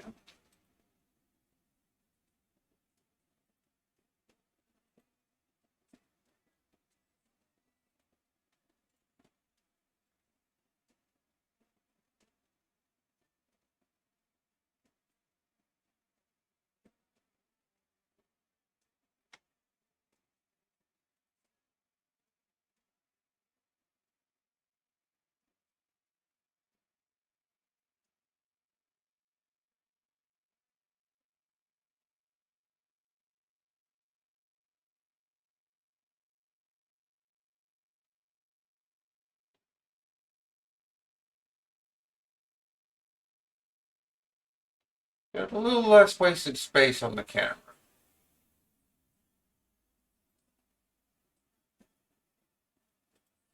No real reason to. Oh, excuse me. See all the extraneous crap on the extra, so we got a little better image there. A little more close up, a little squished, but kind of see what's going on with the what's it there. Once we kind of get our bandwidth sorted out a little bit, we'll try playing with the idea of jumping up to 1080p rather than 720p. See if we can squeeze a little more throughput out of it.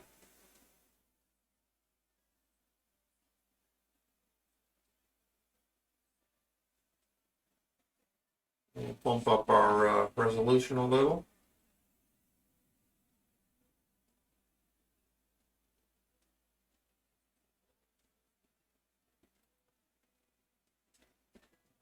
Probably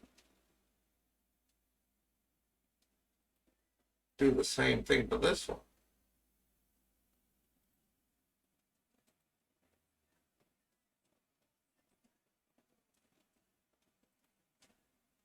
Oh, do you remember that name I just kind of blurted out last night and you said it was probably taken? What name? The BD Corp? Bad Wolf? Uh-huh. Taken? No. No? It's up to you. Be under my name, really, but unless you want, I don't know. Maybe it doesn't matter. It's both of us. We're kind of talking about there is, we applied for my LLC here in Oklahoma, and they rejected it because there was a company with a similar name. They were Design with Creation. They were a landscaping company, but they have not been in business in Oklahoma since 2013. The asshole up and moved to Florida, started a church business over there, and we sent him the letter to sign to release the name, even paid for the notary and all that stuff. The guy cashed our check, took our money, and... No, he never cashed the check. Oh, he never got... Well, he kind of ignored us. So now I got to come up with a different LLC name. But we can still do business as... Yeah, but I can do a DBA, such and such corporation doing business as Design Creations. Right. That's the way you see these franchises like Subway, X&X Enterprises doing business as Subway, So we'll probably do something like that. So I can get an LLC, get a corporation going, get all my different advantages and entities right. So make us good and proper. Not that we're proper now, just make some things a little bit easier. Just makes us legal. Well, we are legal now. We're Well, a DBA. Yeah. But it's tied to me personally rather than its own entity.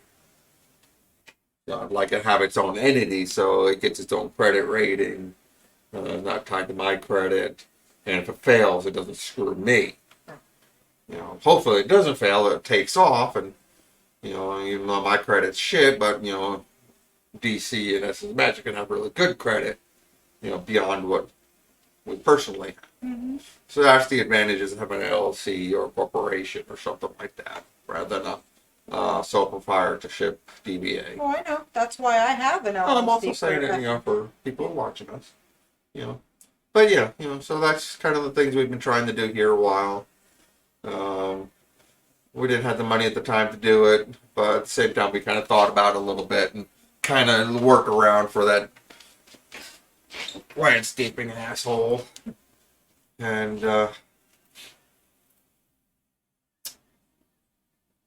kind of get us going good and proper. But, all right, so we got the ender kind of fixed up a little bit, a little less wasted space. You can see the thwack going down. Yeah. And I'm gonna get some fresh water and potty. How you doing on water? I'm doing okay.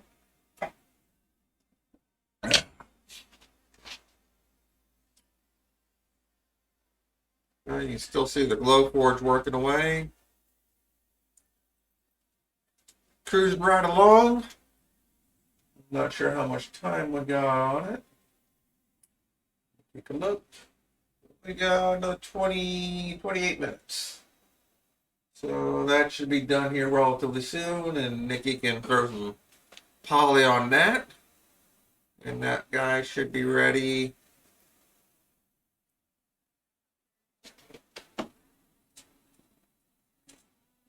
To give to our moms.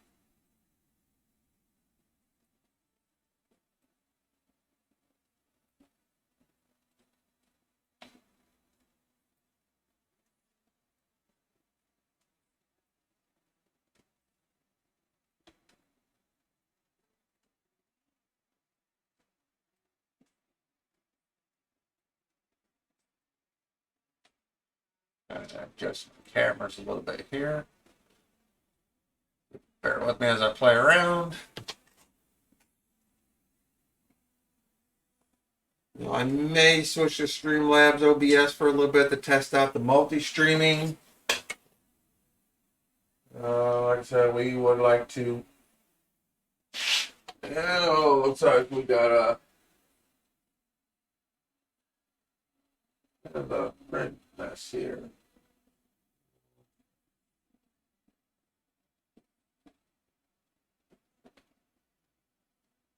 Yeah, I should have really cleaned the bed and take it off of there.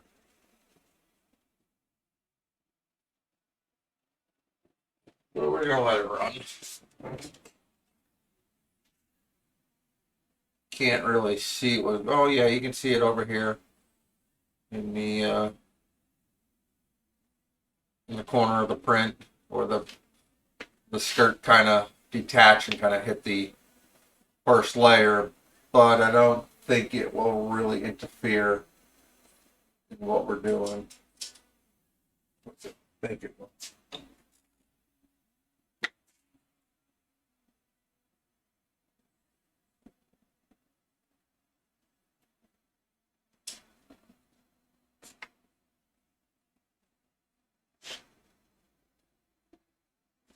Does sorta.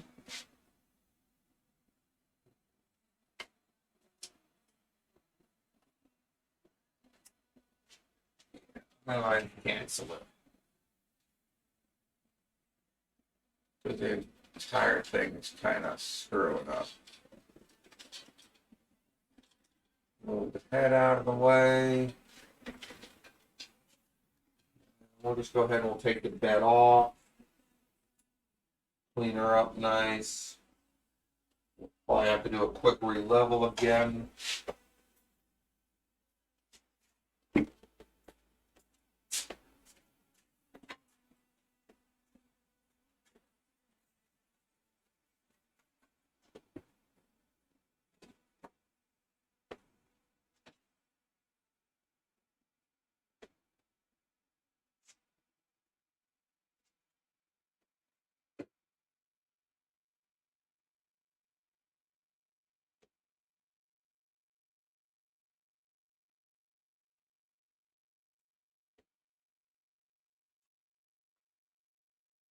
It's a little chilly here.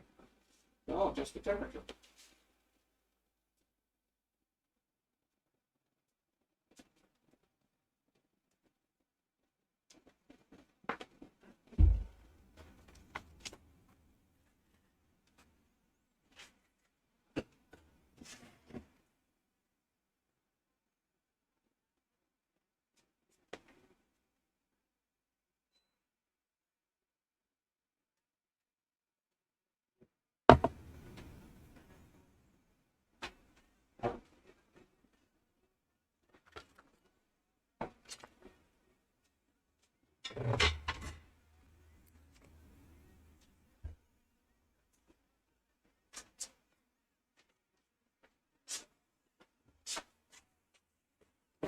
Well, it looks like we had kind of a bit of a buildup of old hairspray on there. I was kind of making a mess out of things. So we cleaned up the board. What we do to clean the bed is some water, some Dawn detergent mixture, basically soap and water, and a spray bottle, spray it down, take a blue shop cloth, wipe it off, Take some alcohol pads, get all the oils and stuff off. Another quick rinse with some water and maybe a little more soap if necessary, and we get a nice clean bed. But since we took the bed off, unfortunately what we're going to have to do is do another quick little level.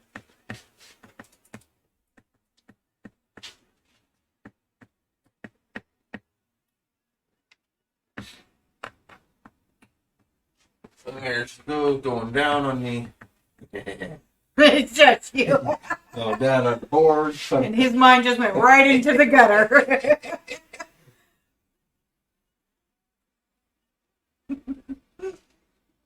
Anyhow. Oh, but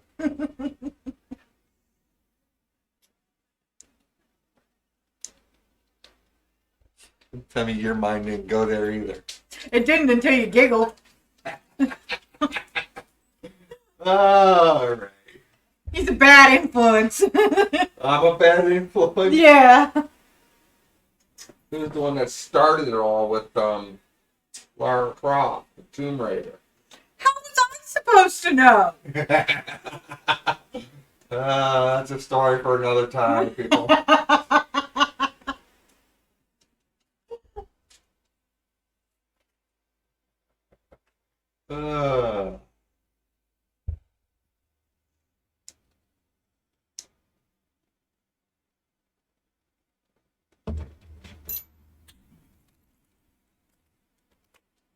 Little sneak peek into that conversation. That's how this relationship started.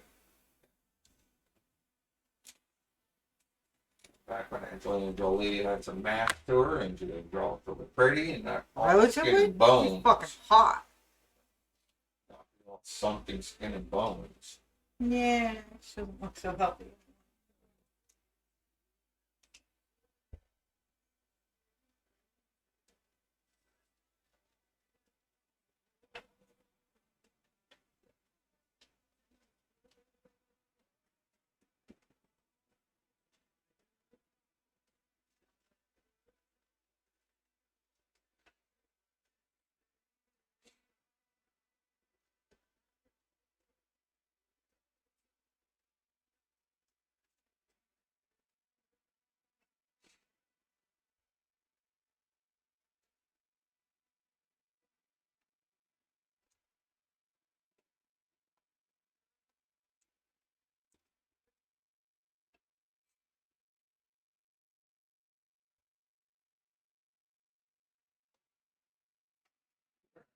That's a big trick. Store. Yeah, I thought we'll do another quick level. Auto level. Just to verify our settings.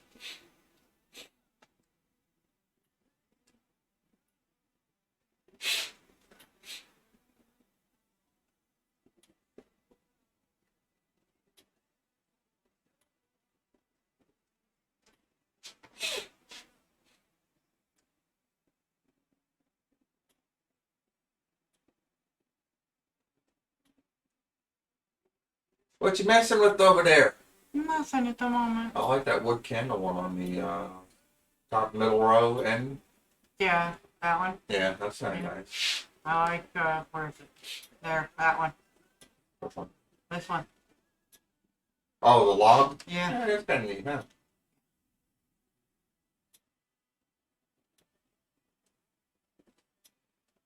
Storm season over, I'm sure you can get some logs from all over the place as trees go down. Yeah.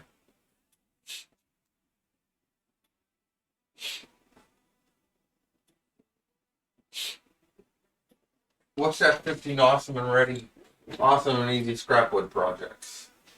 Pinterest. Oh, Pinterest. Oh, Pinterest.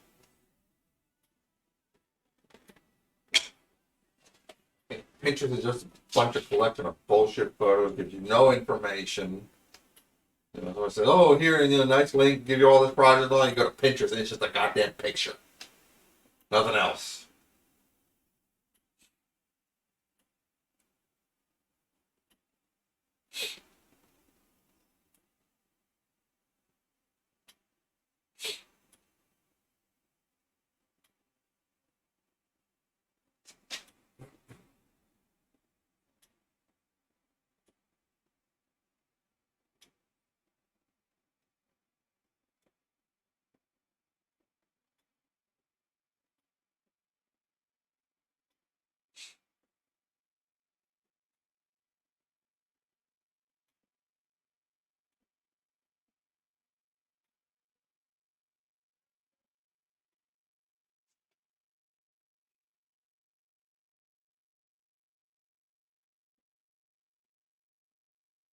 Like those bottle openers. Grab that picture, please. What? That picture of those bottle openers. Would you just knock over? A can of, what you call?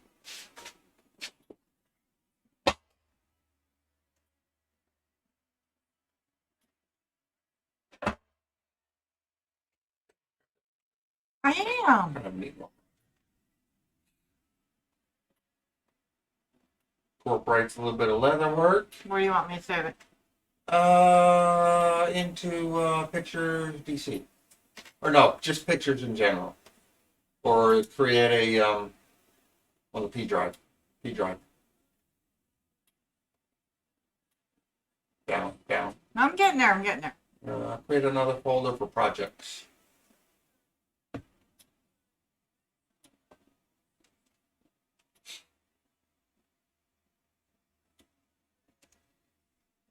Save it in there. Good. Cool.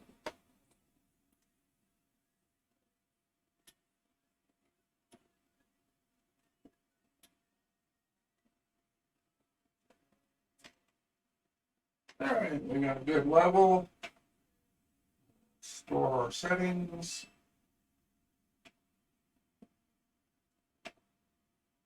Auto home. And we should be able to send it back to the printer.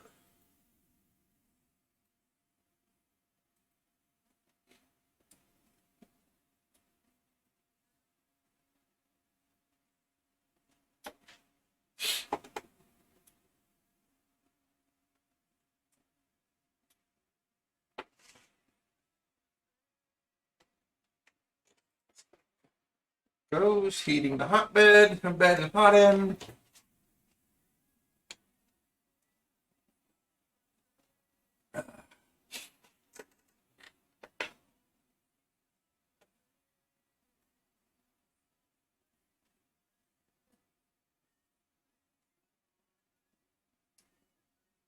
And we're going 4 hours. 4 hours, 8 minutes, 9 minutes. Doing fairly good, I guess. We need more people. Come on. Come watch us. You know, we want to interact with you.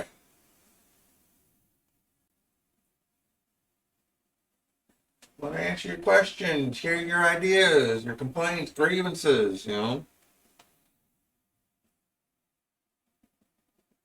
Hopefully no complaints or grievances, but well, we'll listen. You know, won't shut you out. We're not Facebook.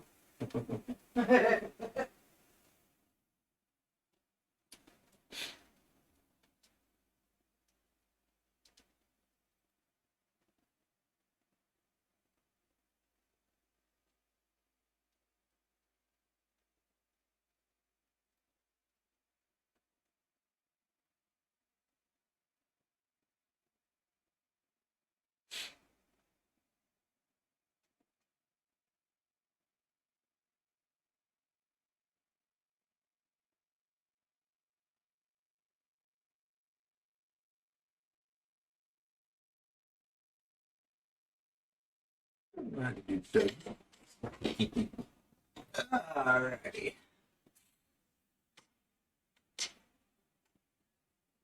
We're waiting for bed expansion, so kind of let the bed heat up a little bit, expand with some heat. Used to do it for a minute. I cut it down to 30 seconds. That goddamn long because it doesn't run the full bed level again. But it should throw down a good print since we did the manual level and verified our settings. It's gonna hum.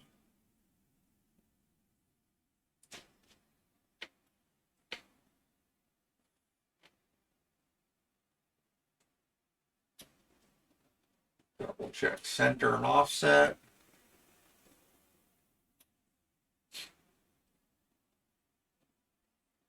Hi, Herbie. And now it's going to heat up to 210.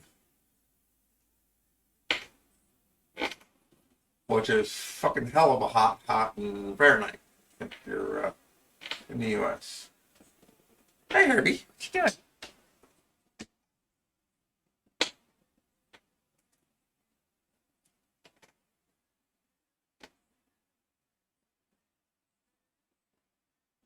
Right now, the hot end is at 273 degrees Fahrenheit, 277, 280 degrees Fahrenheit. Well, that's above boiling, so that's a hot motherfucker.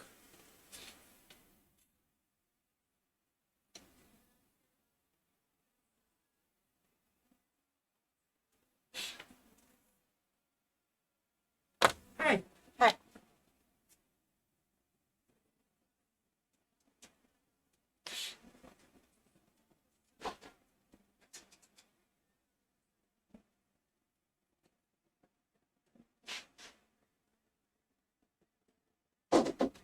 Well, that better be.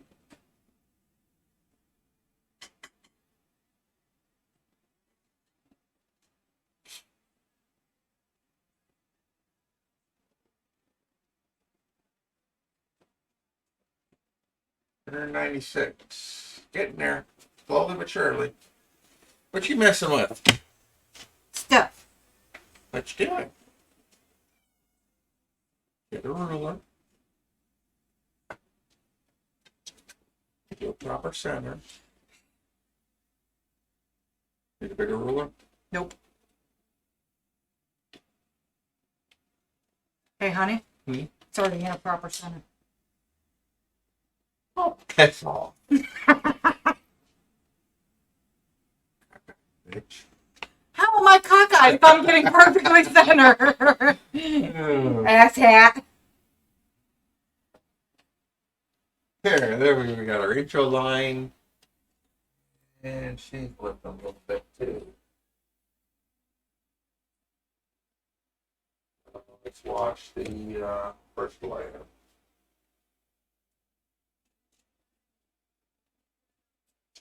Nope.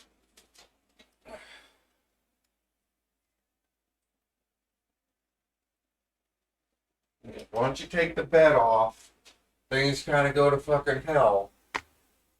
Takes a while getting back up to normal.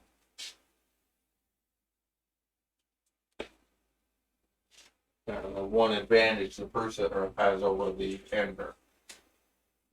Like you set your Z-axis, your your live Z, and things kind of stay normal. Whereas the ender is just a little more of a pain in the ass.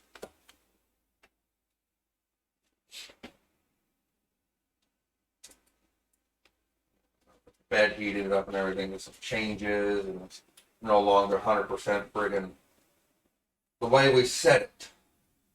Sometimes after you take the bed off, you do a manual level, you do an auto level, and then you start printing and notice, it's off a little bit with the temperature change. You gotta do it again.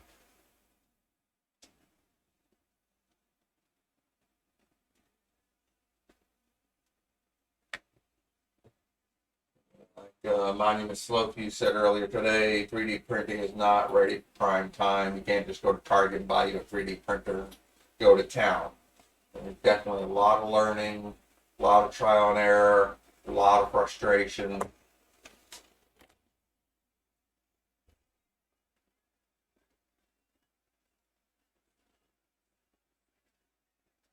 It is a process. And it can be a really frustrating and sometimes a really rewarding process.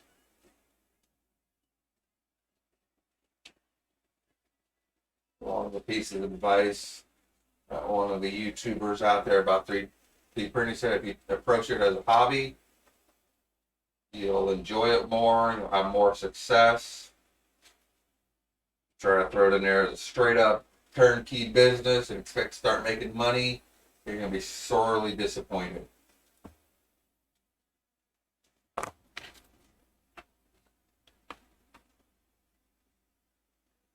I'm not saying you can make money doing some 3D printing. I already did one commission for Thunder and Drew. Worked out really nice. Made a few extra bucks to throw in my pocket. Made a good friend online. Hopefully a return customer one of these days. When he gets his business in the city sorted out and gets back going again, I'll probably order one of his war grips for Nikki over there. Might even have them do a commission for me. Nice paint job commission one of these days.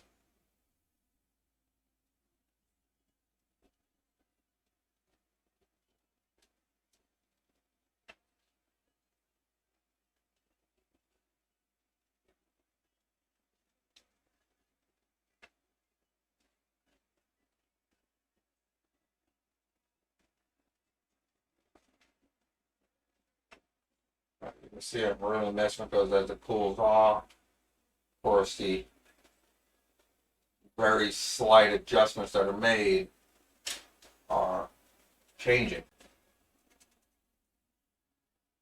So, whether you should do a leveling with a hot bed or a leveling with a cold bed,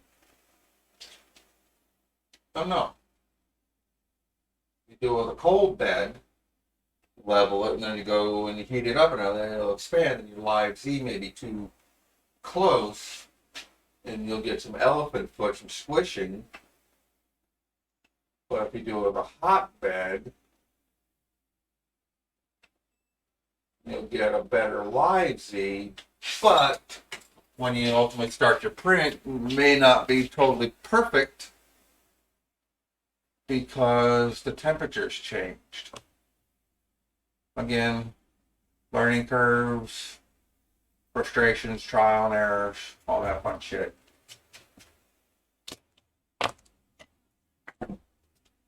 What you doing? Stuff. Stuff.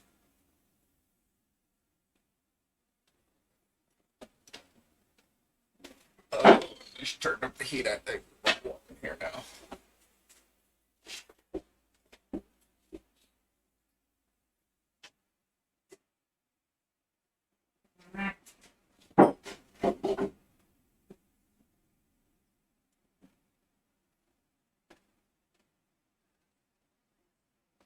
Actually, we're gonna be fucking nosy. You'll all be nosy too. Yeah. Some changes here.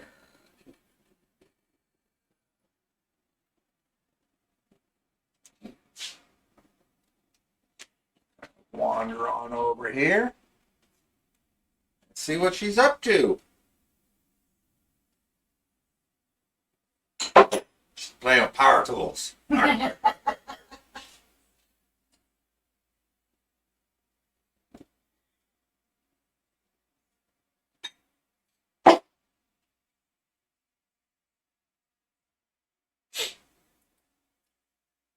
Think I have an idea what she's doing.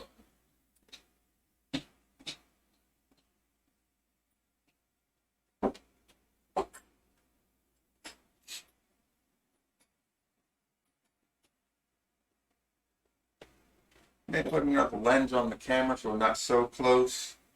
Zoom. Try that for the next stream.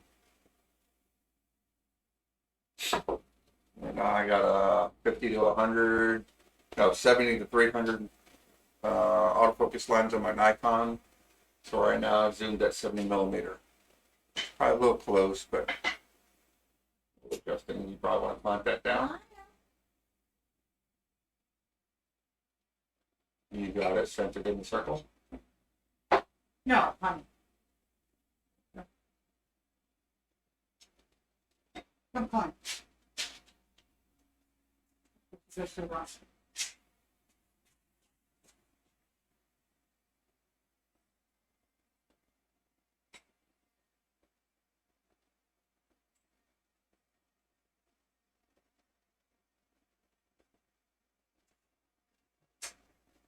Sorry.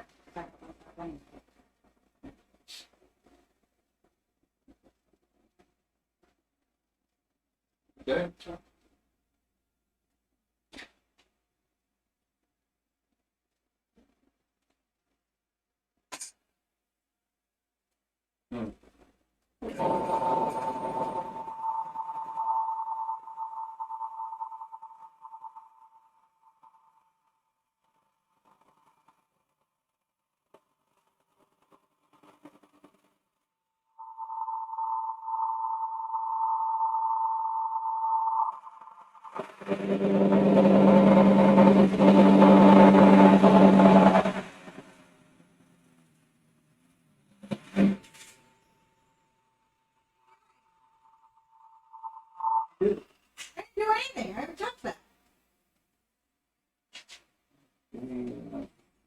screw over here is loose. What screws on there?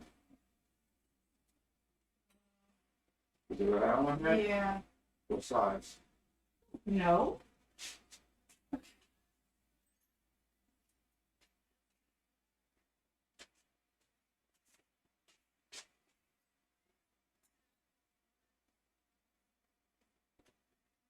One right there on the end. This one?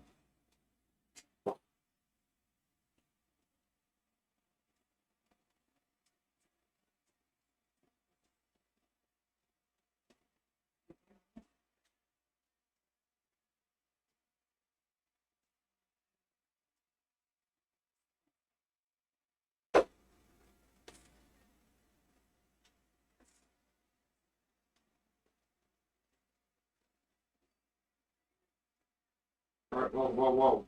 What? It fucking broke. What? It broke.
Plywood too, which really isn't the optimal wood to be doing this with. You mean birchwood?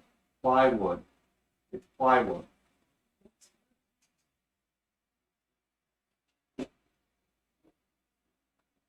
Birch is the material. Plywood is not. With all the different plots. Okay. It's cut through the first one, now it's grinding on the second one, and it's tearing up. Not a solid piece of wood. That's where the CNC comes in handy. We can keep going, you know.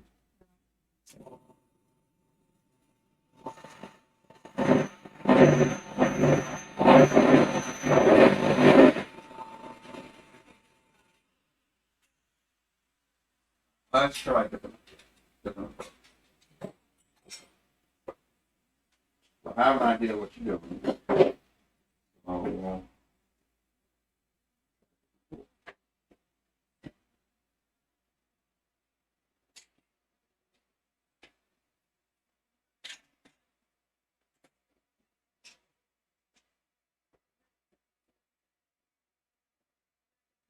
All right.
Yeah.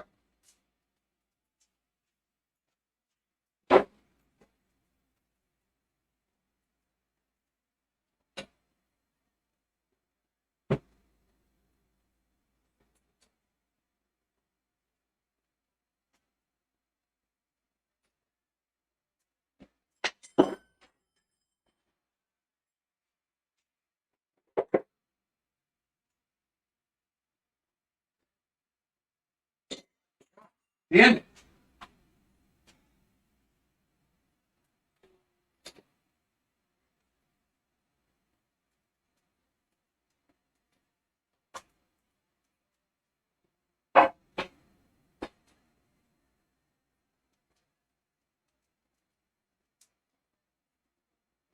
Okay. Damn it. I'm doing too many fucking things at once. Don't worry about my stuff.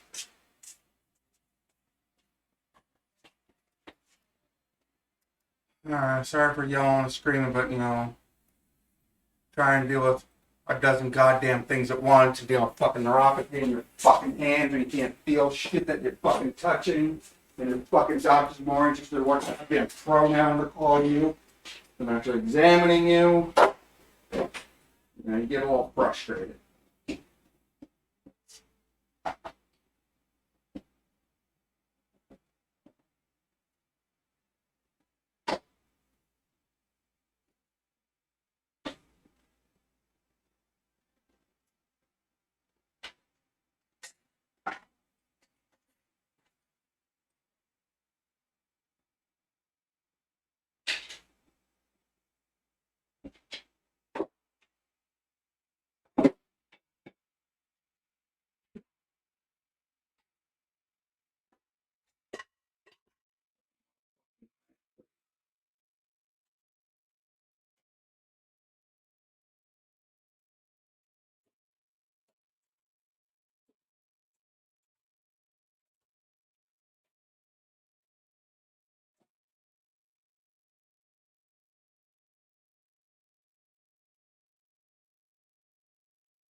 One of my punches, please. One of my punches and a hammer.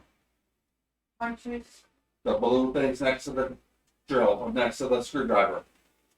Yeah, a relatively thick one. Okay. And a hammer. Hammer. Over there out by the door.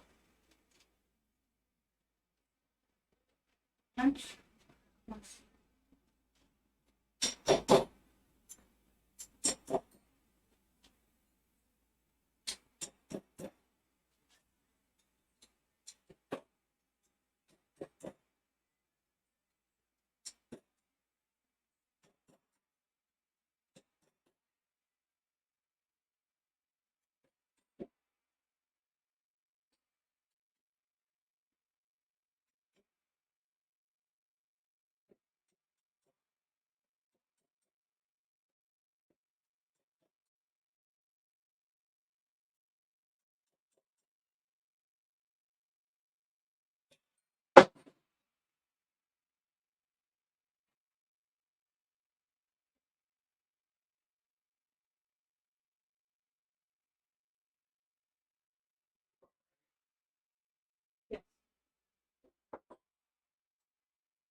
What's in there, though? Big enough?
I got it. My arms aren't as long.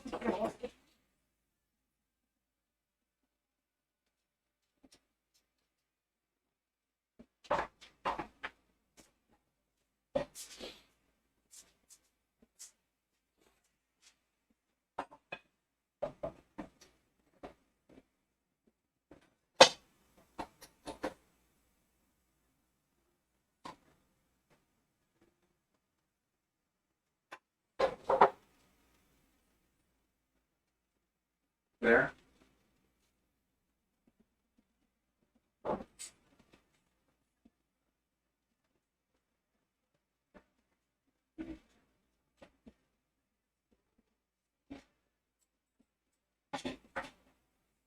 Right there. There. Fine. This is just a draft from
There. There. Yeah.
Yeah, alright, as you probably saw on a small camera over there, the print failed spectacularly again.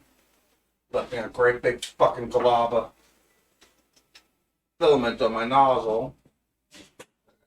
Fucking peel off.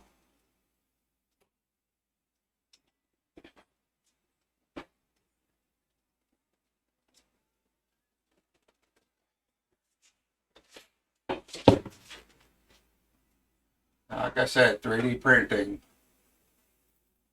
A lot of pain, misery, aggravation, trial and error. Really fucking hot in here.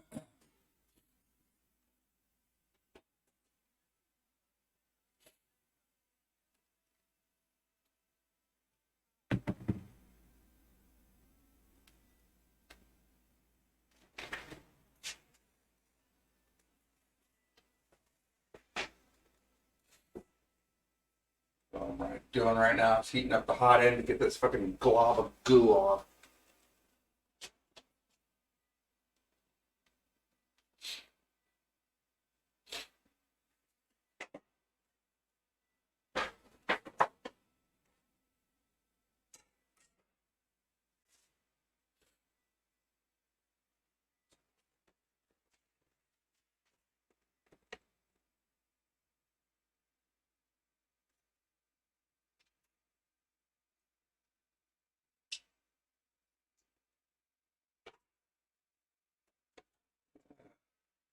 Isn't that lovely?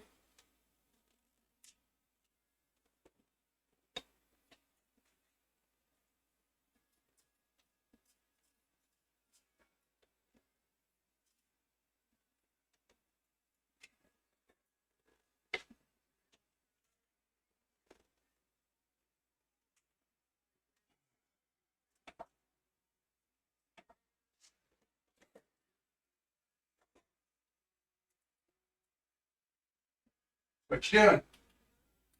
She's done. Back here in a second. Once I get a good print going, I'll drill holes for that. You got your sign ready and drill holes for that one too? Yeah.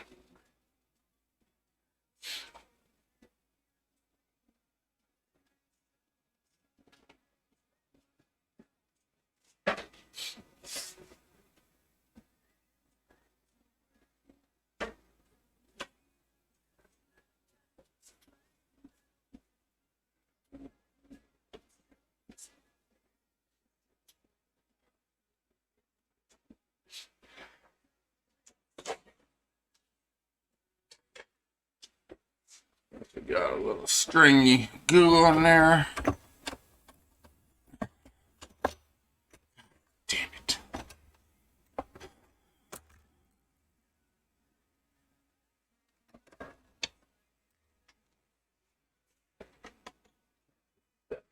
Damn it.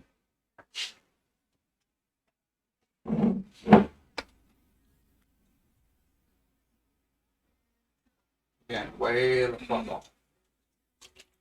How? Why? Don't fucking know. Sometimes I wonder if the fucking BL-Touch is even doing anything. And you're going through this process every goddamn time you move the bed. What's the goddamn point, you know?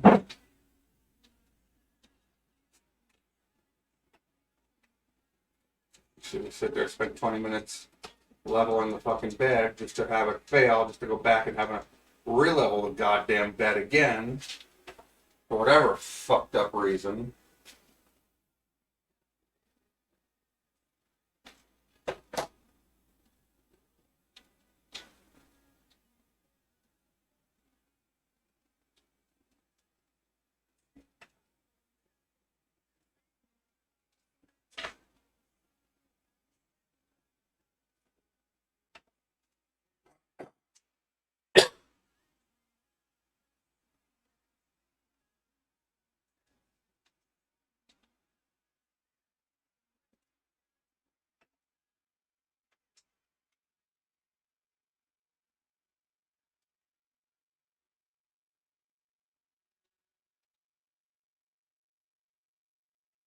It's that 3D printing.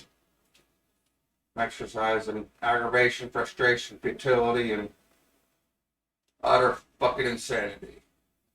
Once you get it working right, it's working. You gotta prepare to work for it.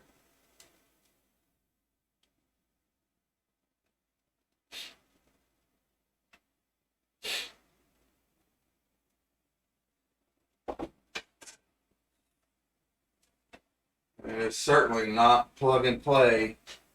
Plug it in, run away, and off you go. Certainly not that. Anything but that.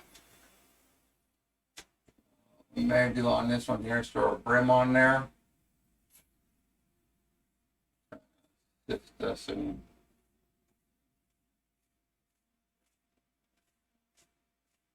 that adhesion. Added a whole fucking hour to it.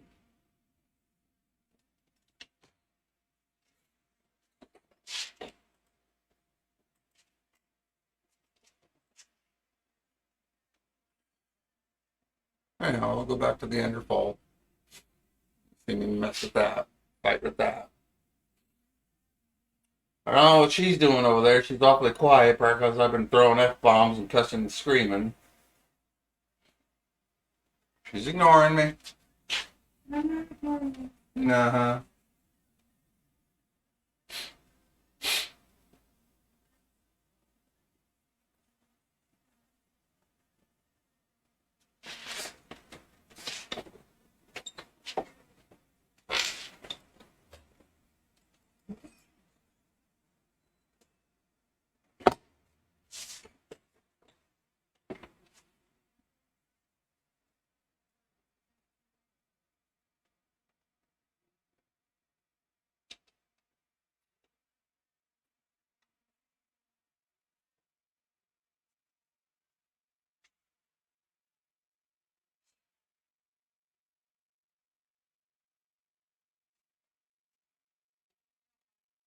What?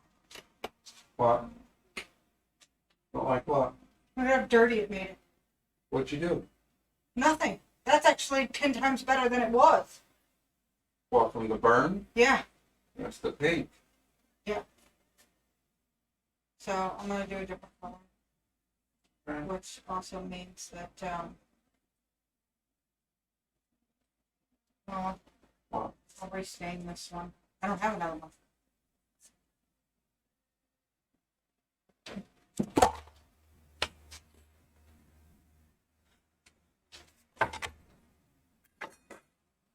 Yeah, looks like we're ending our night on a bad note.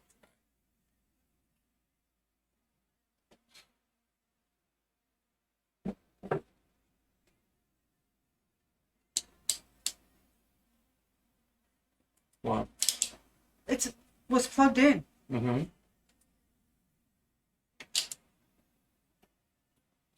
Was your plug plugged in? Yes.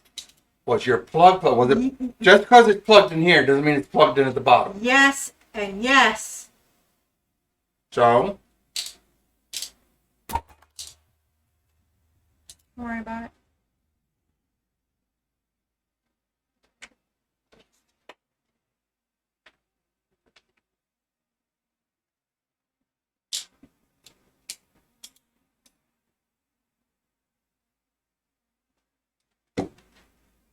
use mine. Because I need to get the bottom done anyway. I should probably do that first before I sand and stain.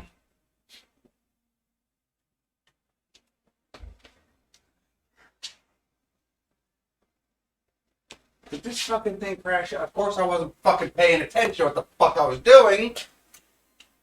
The whole fucking thing crashed the fuck out.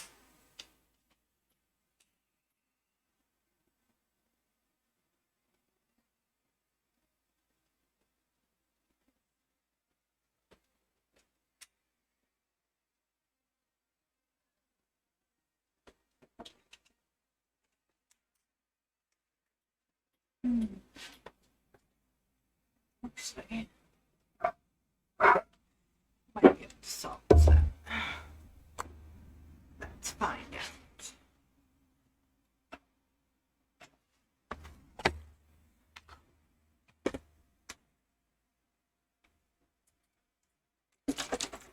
We're going to see if we can't salvage this piece here.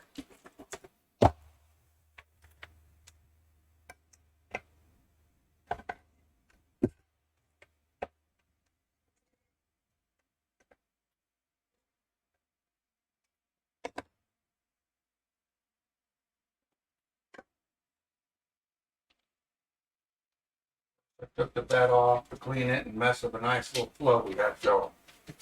It's the one frustrating goddamn thing about this fucking printer.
Like I said, it can be really frustrating, really annoying. Of course, there's community support and all that, but think about the community. You get one jackass says one thing, another jackass says completely different. Don't go by one friggin' source. Use several and figure out your own flow from there. Do a conglomerate of different sources, and don't just listen to one guy on the net and okay, this is what I do. Listen to one, check out another, cross-check all their differences and all their inconsistencies and their counterpoints, and then go from there. And just because Joe Bob says do this and you'll be perfect doesn't mean Billy Bob is going to say the same thing. He'll probably say something completely opposite, and you got to sort through all that information to get and find which one works for you. Find out what's right and proper, especially for your machine, because your machine is built slightly different, and it's got its own thing. Your ambient temperatures in your workshop, garage, basement, bedroom, wherever you have your printer is different than what theirs was, and humidity differences, and all kinds of things. The type of nozzle, the type of filament, the whole kit and caboodle. Just because one jackass says one thing, even me included, because I showed you through a thing, take what I said for a grain of salt, learn from it, find another resource, see what they got to say, and pull it all together and learn what your machine does and what idiosyncrasies and quirks your machine has, and go from there. Mm-hmm. Because the one guy listened to, you do all this and you do all that and you'll be perfect, and he didn't tell you 20 minutes early into the video that he already did step 8, which is do your Z-axis, your offset. He already did. You know, he kind of mentions that 30 minutes into the, oh, by the way, I already did this. So, oh, thanks a lot, asshole. You know, just save me 30 minutes of frustration.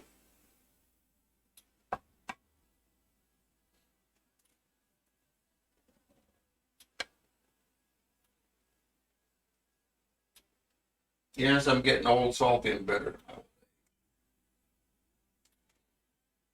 Well, like I said, you know, in my post on Facebook, I'm always going to be honest and be straightforward, you know. If I find something to be utter complete bullshit, I'll tell you. If I find it perfect, I'll think twice, you know. Nothing's perfect in this world.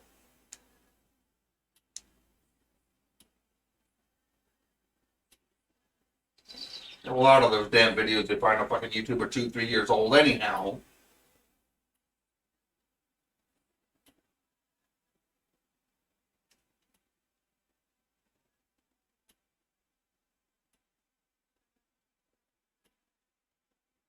And just because you bought a BL-Touch from Amazon doesn't mean it has all the right wires, connections, and pieces you need to hook it up. Now, I bought one, turned out to be completely bullshit. It was a fraud. Had to return it, go to another company that, you know, was recommended by Creality, and get, you know, additional parts there, which ended up a little bit cheaper, and I still had to print a part in order to get it on there.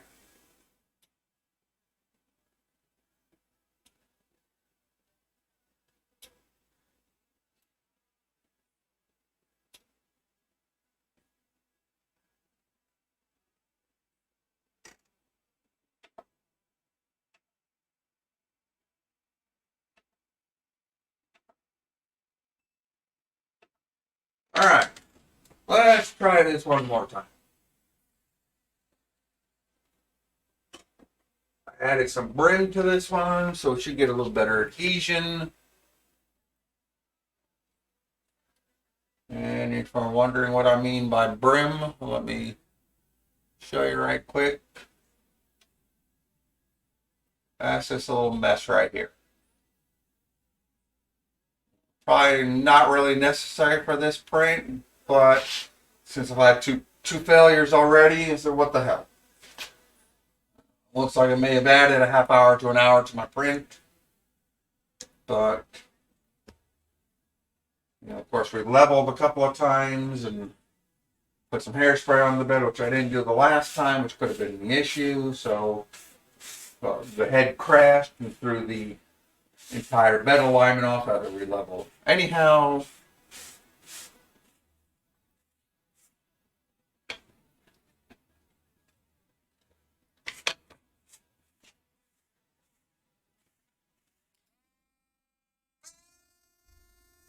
Maybe my cable's bad. yeah, possibly it's not plugged in fully. It's not seated 100%. Yeah. Or the USB cable plugged into a charger block. Yeah.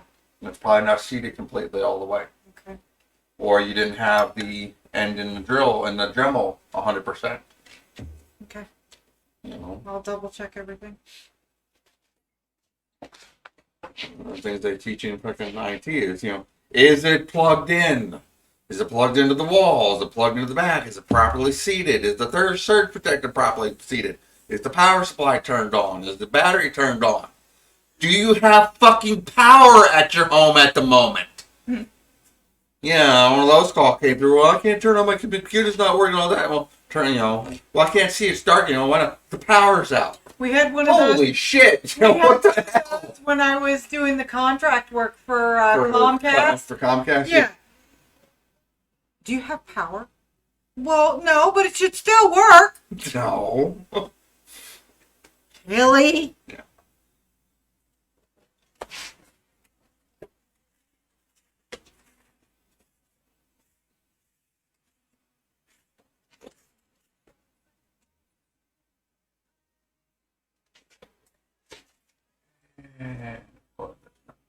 So it's not fucking doing anything.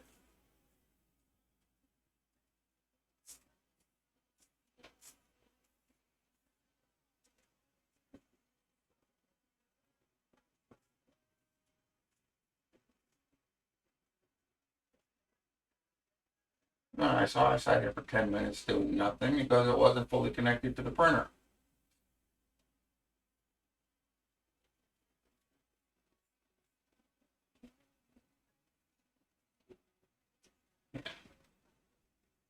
using Octoprint and printing over your network is great, but subject to a lot of little issues. Is your network working? Is your router up? Is your internet up? You got the right IP addresses?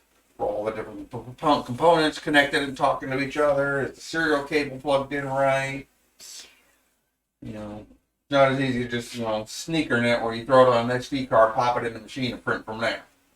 Which is a fallback in case you don't have internet or network access, your Wi-Fi's down, whatever have you. There is the ability to sneaker net it. And I'm getting so sick and tired of unsolicited mail.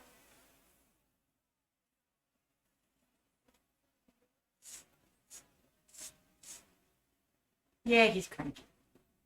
Just because I bought something from you doesn't mean I want 20 million marketing emails.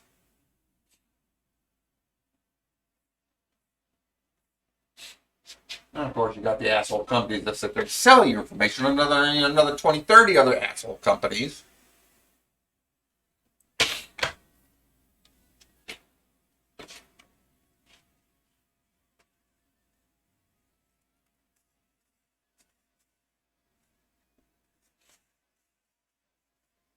Oh, how long have we been streaming? 5 hours and 6 minutes.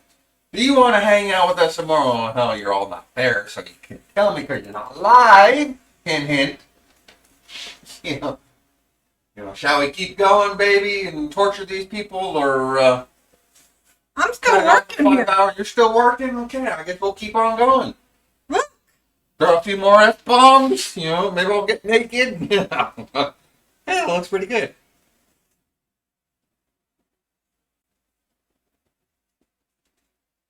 I don't know where the hell that came from. What? I don't know. It's a little blemish. Maybe came out when the wood was heated. The moisture trapped in the wood. Yeah. Looks good though. That the different color than the one you did, or the other one you did, or Yeah, the other one I did was the weathered weathered oak. oak, and that is what Warm Navy. Yeah, this is the Warm Navy. Cool. That'll work. All right. Warm Navy with a pink undertone. Yeah, she is homing, or was homing, I think. Wasn't paying 100% attention. Looks like the hot end is heating up at 105.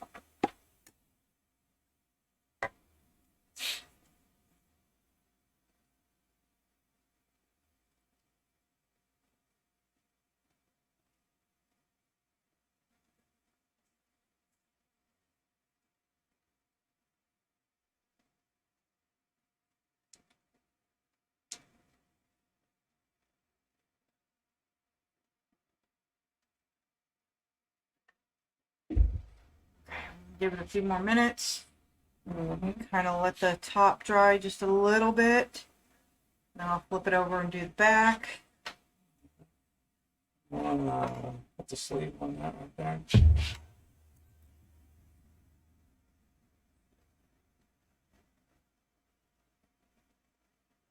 Pop it in there. I gotta do some. That was a failure, so I just kind of repurposed them, but they slide off and they go all over. With the other one, I put little pockets in it. This one, I might put little holes, little slots or something, or I might make a little grid and glue it on there. I'll make a little grid and glue it on there. Good. Might be a little easier. See? Just because things go wrong doesn't mean we can't salvage it. Like Drew says, failure fuels success. Yep. Absolutely. You want to do the table saw for me real quick? What you doing with the table saw? I need to cut the bottom for this. Cut the bottom. I don't understand. I don't know what you got going on there. Okay. Here. I already have it marked out. Basically, I need this piece because I'm going to glue it to the bottom like this. Mm-hmm. So things don't just fall through.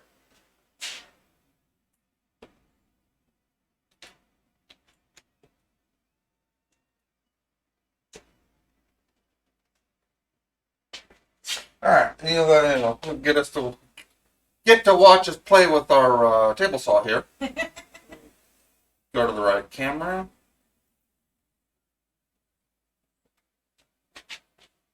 Which fucking froze, of course.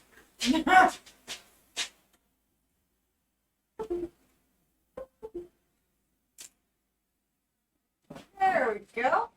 Alright, I'm actually going to change my lens out right quick, so bear with me as I screw around with the camera one more time. And what do we got going on here? We got a fucking failure or what? We just got some weirdness. So we'll run a little bit more.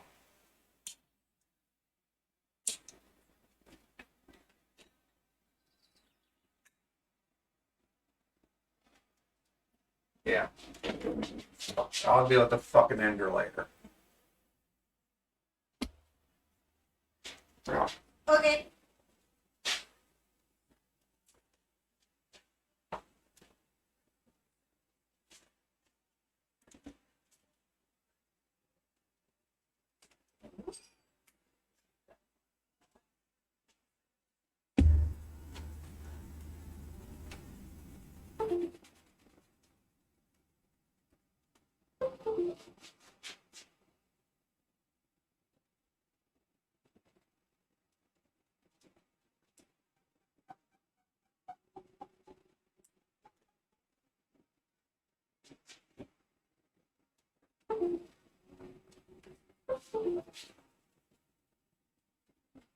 Come on.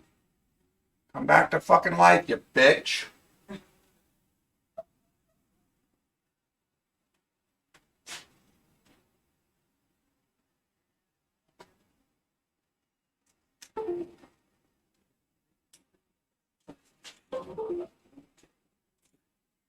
There we go. Alright, so we're going to play with the table saw a little bit. What do you want me to do? What do you want to do? I need this cut up. You want to do? You want me to do? No, What do I you want you to do.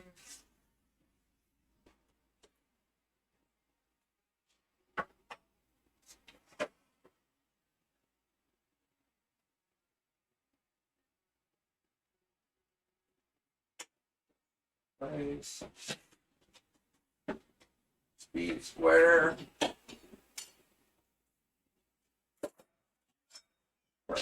And it's just square enough on Fair enough. it. Alright.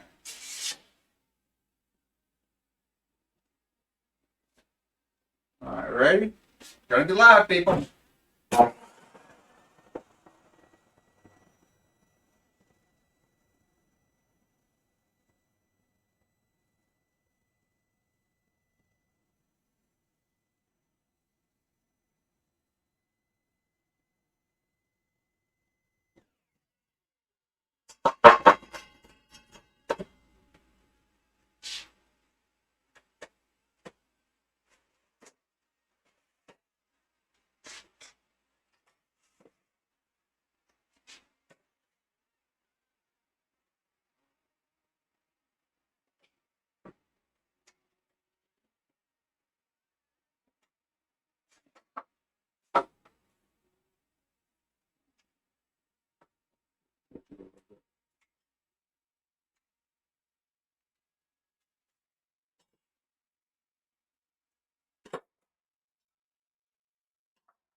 Yeah, a little bit of table saw fun. Now back to the fucking ender. Lens cap back on there quick.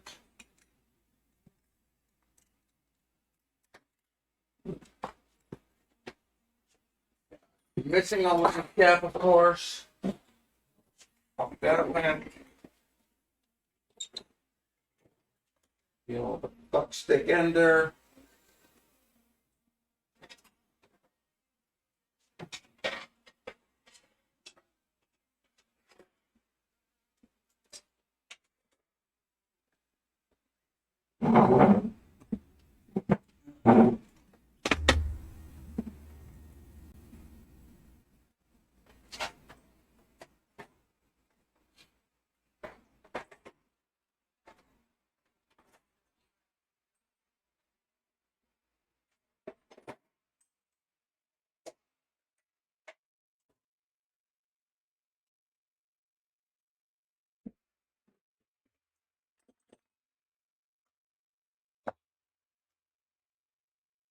way fucking loose.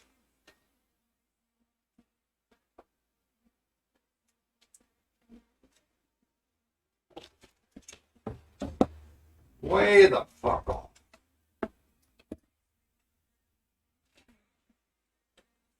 Didn't I just do this 3 times, people?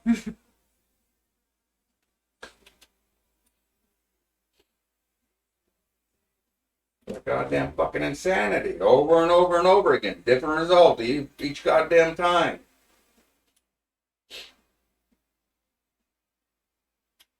You know, you get yourself a good 30 hours worth of prints. Take the bed off to clean up, then you spend the next 4 or 5 hours fucking with the goddamn thing.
This asshole print one more time.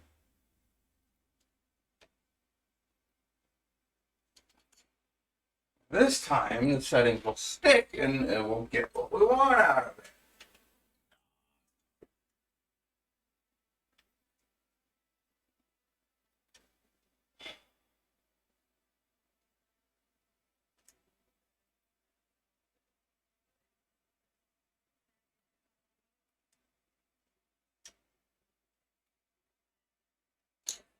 You know, I just fucking unsubscribed from the goddamn mailing list, and 10 minutes later, they send me another fucking one. That's because it usually takes like 24 hours. No, it's 2 different goddamn addresses. Oh.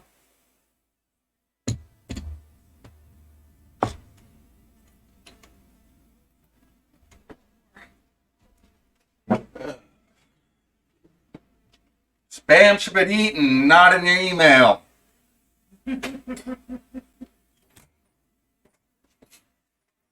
And yes, I don't mind a spam sandwich. It's actually quite tasty. Gross. She refuses to even cook it for me, so half the time I don't get it when I really want it. Just smells nasty. Mom used to make me spam.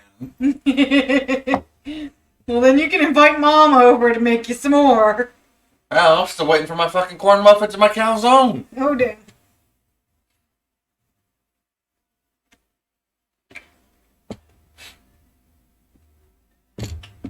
Alrighty. Okay. What you got going? Well, let's go ahead and take a look at Nikki right quick. Hey, we're putting the table saw. Wow. Alright, let's see. Craft table fall. Alright, what you got going, baby? Well, I wanted to do a nice little candle holder that I could fit tea lights and chime candles into. Mm-hmm. And I wanted it out of wood. Mm-hmm. So that's what I had you drill the holes for. And then I had you cut another piece of birch, same wood. And I put Gorilla Glue on it, and now I got it clamped so it will adhere nicely. And then once it adheres, I will take the Dremel to the edges. Sand it first. Sand your edges down all so they're all nice and level. Then Dremel your edges.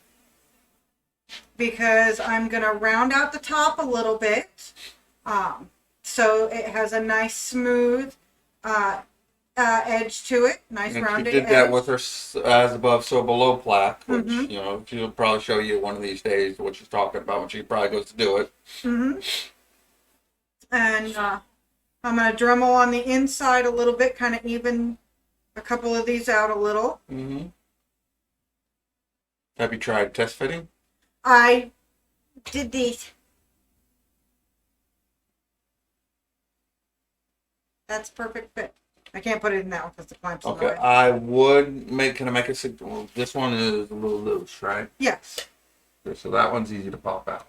That one I can't try That one because, This one is a well, little like I said, tight. I'm going to be taking the Dremel to You it. trim a little bit because when you burn it all the way down, the wick really, I don't know if the wick sticks to the plate. No, it doesn't. So you won't, and the wick will be pretty much carbon. Right. So, And these are a little big, which I wanted anyway because unfortunately chime candles aren't always the same size. I learned that the hard way. So I made this a little big. And what I'm going to do is I'm going to put a little bit of wood fill in the bottom to kind of round out the bottom a little bit. can I make a suggestion? What? How many different sizes are there really? 2 to 3, Are they relatively consistent in the different sizes that they are? pretty much. Okay. So if I make you a little plastic filler cup like I did for the those Voronoi deals that you can slide on here and put in there for the different size candles that you have. So you don't have to really, if you got a big chime candle or one that you get from like Dollar Tree, it'll fit in there with anything. But you get one of these, you put the little cup on there, stick it in there. Can we use the copper? Mm-hmm. Then yes. Mm-hmm.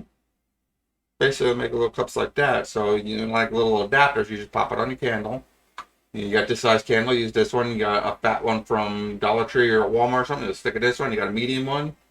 Okay. And you know. Yeah, if we can use the copper, absolutely. Yeah, definitely. You know, because if I'm going to print something, I still want it to have those natural elements to it. Mm-hmm. And copper would be perfect. So, yeah, we can absolutely do that. You know, for maybe future projects, once we get it up and running, we can see little cups. So they're still made out of wood. Yeah. You know. But that's got to sit like that for a few hours before I can do anything with it. Probably 24 hours. Yeah, because Gorilla Glue takes forever to dry. Yeah. We need to pick up some Elmer's wood glue. And of course she's fucking up again. You know, didn't I just fucking do this? You just watch me do it for the fourth goddamn time. Yeah, it usually takes them 7, 8. Before it actually works.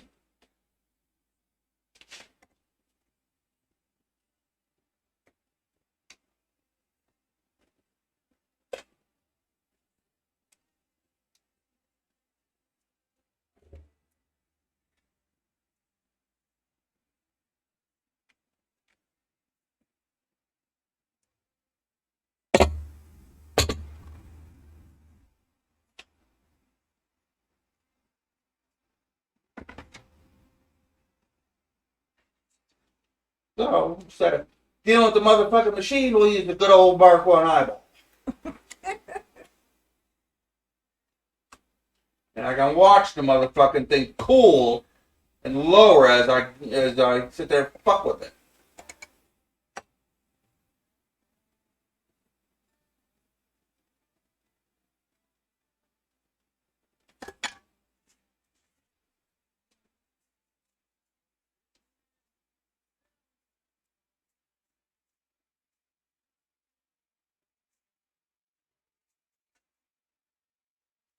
A lot of times, nothing beats the good old Mark 1 eyeball.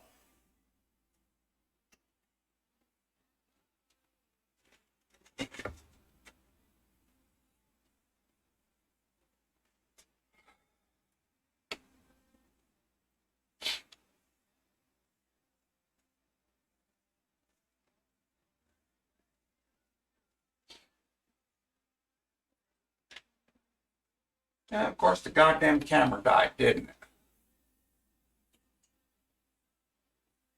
Yeah, of fucking course. All right, honey. So we gotta reboot the goddamn machine.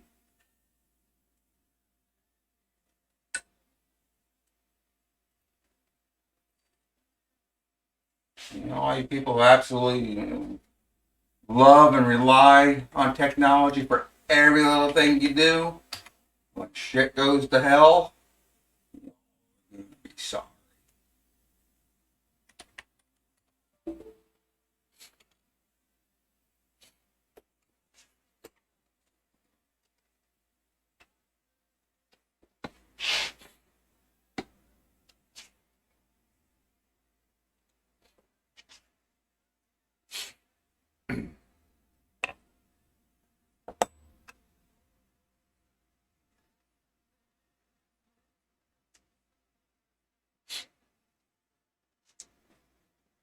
Yeah, I'll wait for the next 20 minutes for this thing to reboot. What you got going on?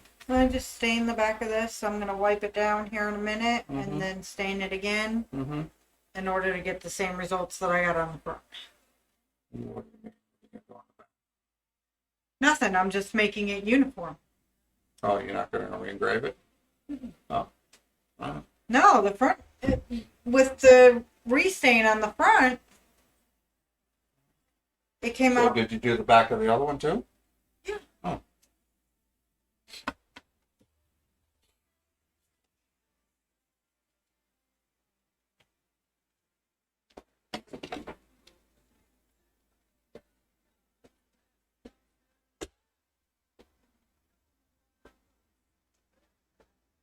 And of course, now the goddamn X circle fails.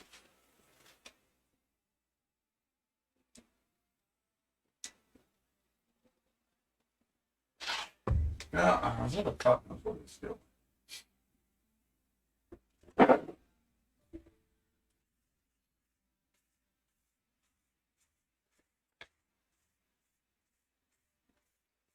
Yes, we are certainly not the most quiet and non-vocal people. We speak our piece, we scream, we cuss, we holler, we drop F-bombs, we fart, we stuff our faces on screen. You never know what you're gonna get. Pretty much. Fucking Gump said, like a box of chocolate.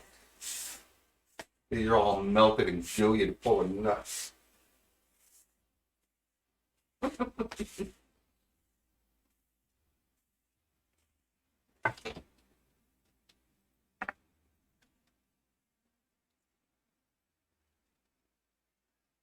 Alright, now let's see if everything's working again.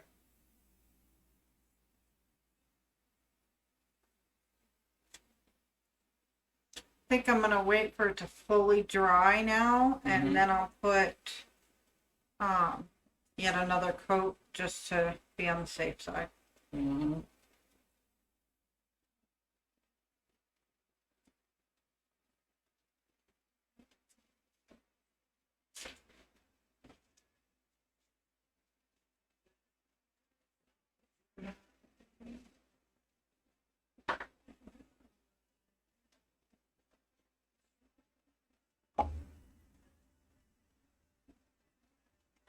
What do we have going on here? What the fuck is this shit?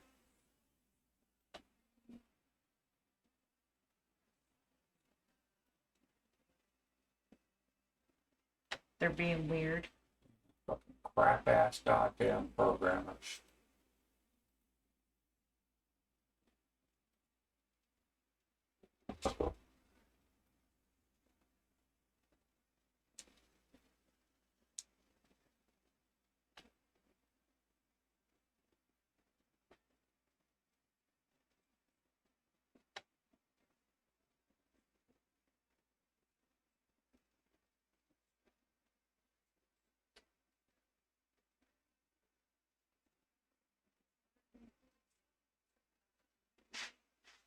Alright, so we got off to print fucking render again. Let's try this again. Of course, we'll probably have another goddamn failure. Of course, I have about, 30 hours, 40 hours of good print after print after print.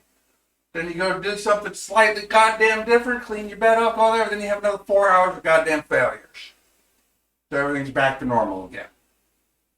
Such is the nature of fucking 3D printing. But that's why they tell you to look at it like a hobby and not a business.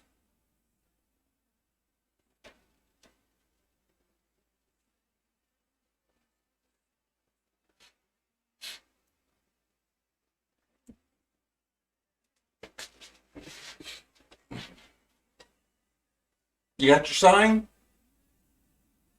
No, yeah, it's in the other room already. What did you mean in the other In room? my office, I'll go get it.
set me up a drill and a bit for the right screws, and I'm not gonna mess with the damn drill press to get these ones done. Drilling in.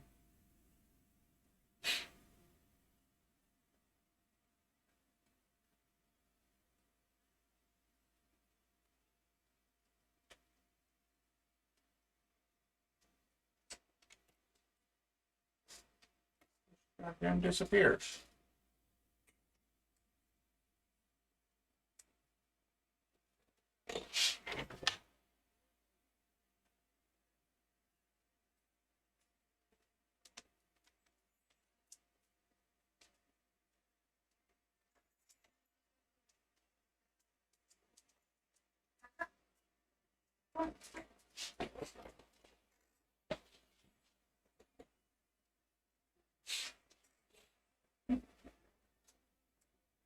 Got the drill from the game room? Yep. That's got the right screw or right bit in it. Yep. Oh, you think I went and grabbed it?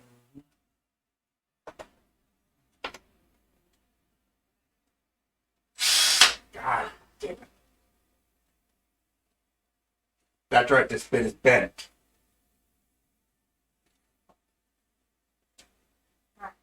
Give me a second then.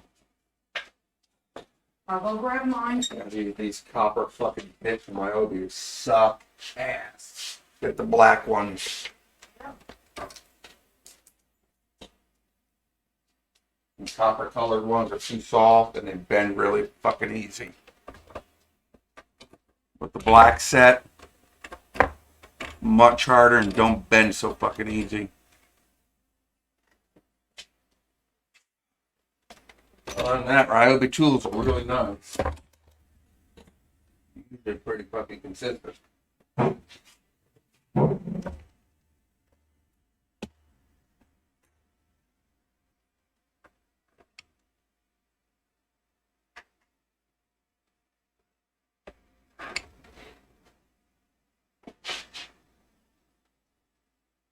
Looks like we got it right this time. Oh, fucking course not!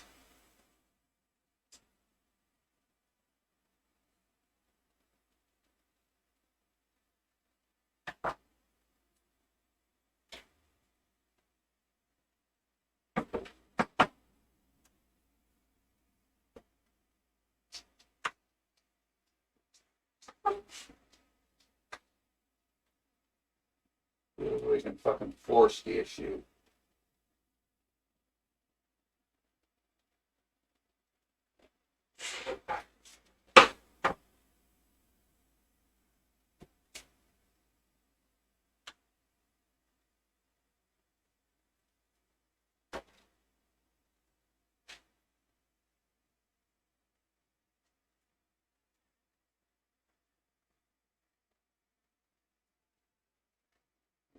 Too fucking high, of course.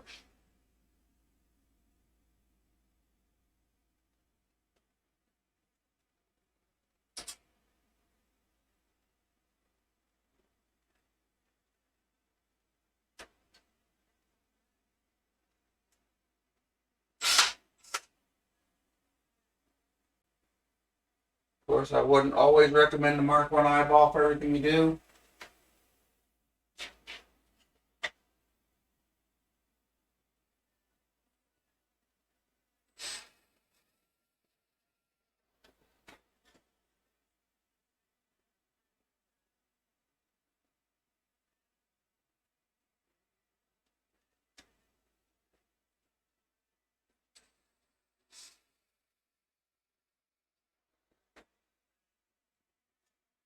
Right side.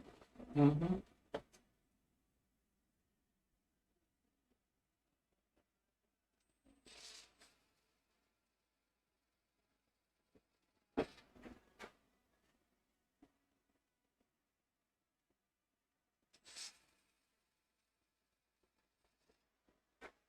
There you go. Do a little bit of touch up on mine, please. Yep. It's a good thing I got the Navy open.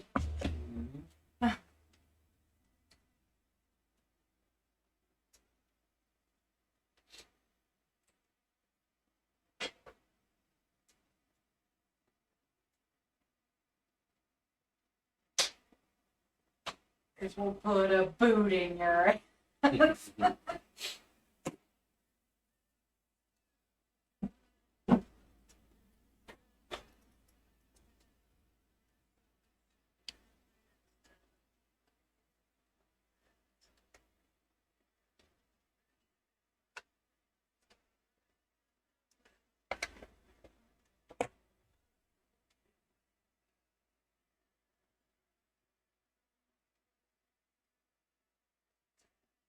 Alright, this one's going down proper. Like I said, technology is great and all that, but sometimes It's a pain in the ass. pain in the ass, and there's no replacement for the good old fucking Mark 1 eyeball and the hands, fingers that were given to you.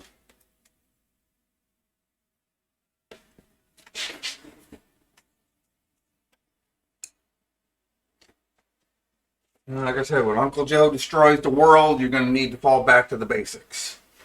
Yep.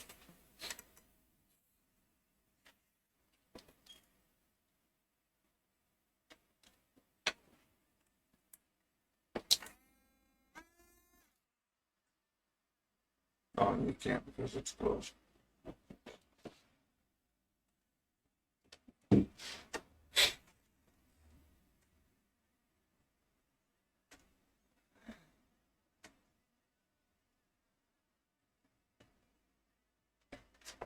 Alright, so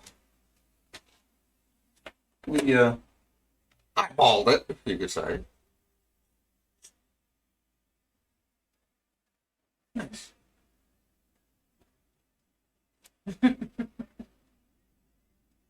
So it wasn't blue, it was. I know, but I don't have that. You don't have a little bit brown? Unless I use paint. That's what I meant. That's fine. The screw's going to cover most of it.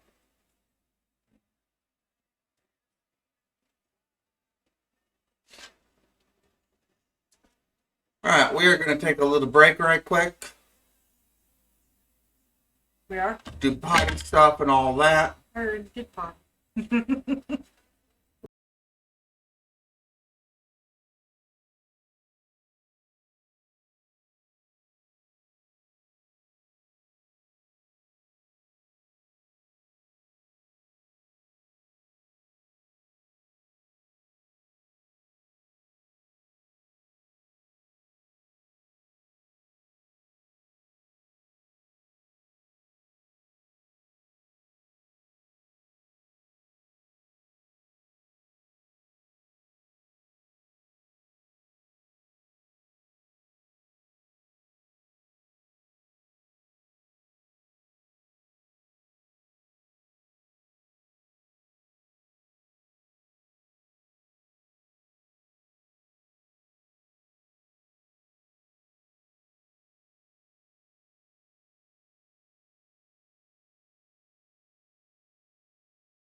Help turn the mic back on. Potty breaks are over. Signs installed. Nikki will have a picture up here in a second. Hopefully, maybe. Actually, you will. I sent it to your messenger. No, that's what that noise was. What messenger did you send it to? Facebook. Oh, fucking wonderful. Where? What I got? Right there. Come on.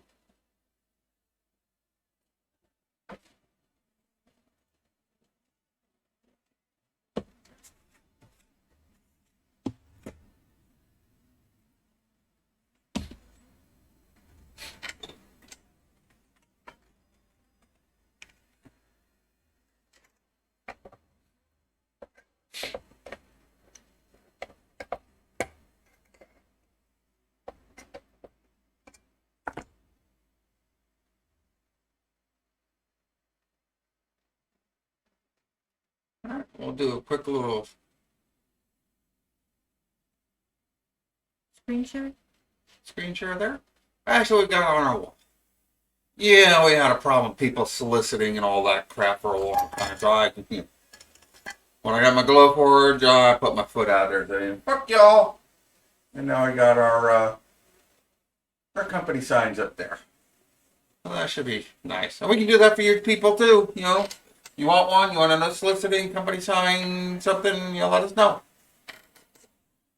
We'll whip something up. Back to what Nikki's doing. Bruce is fucking up again.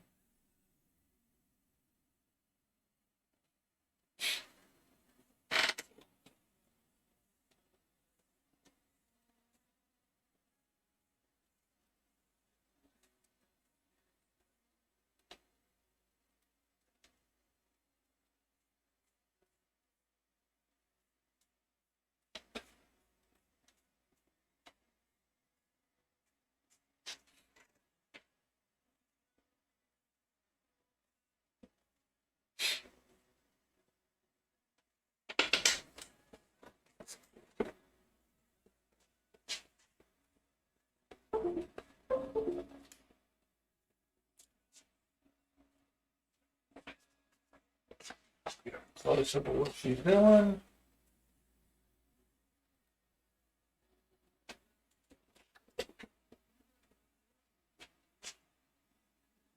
A little bit more.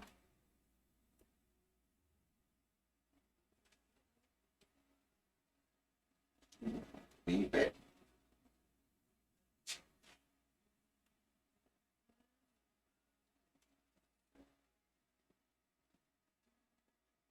That's what she's been messing with.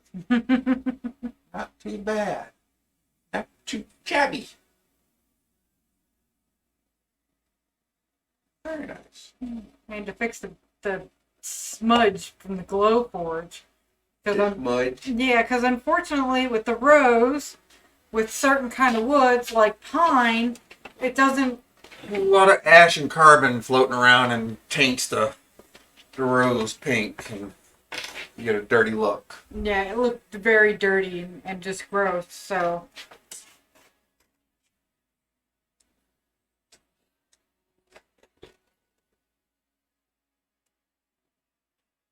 And I'll give that a few minutes to sit on there.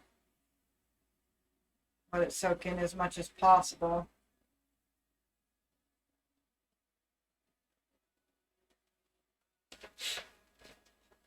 And do a wipe down.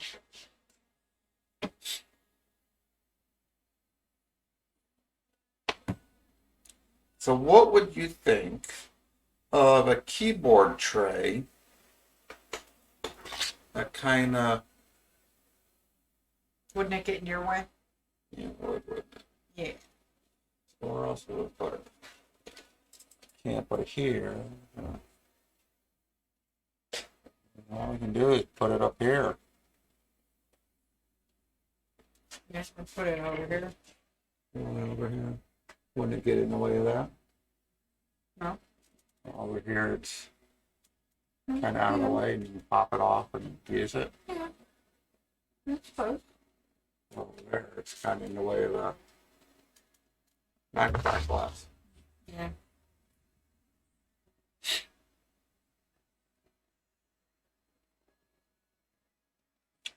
Actually, I think we'll design them motherfucking right now.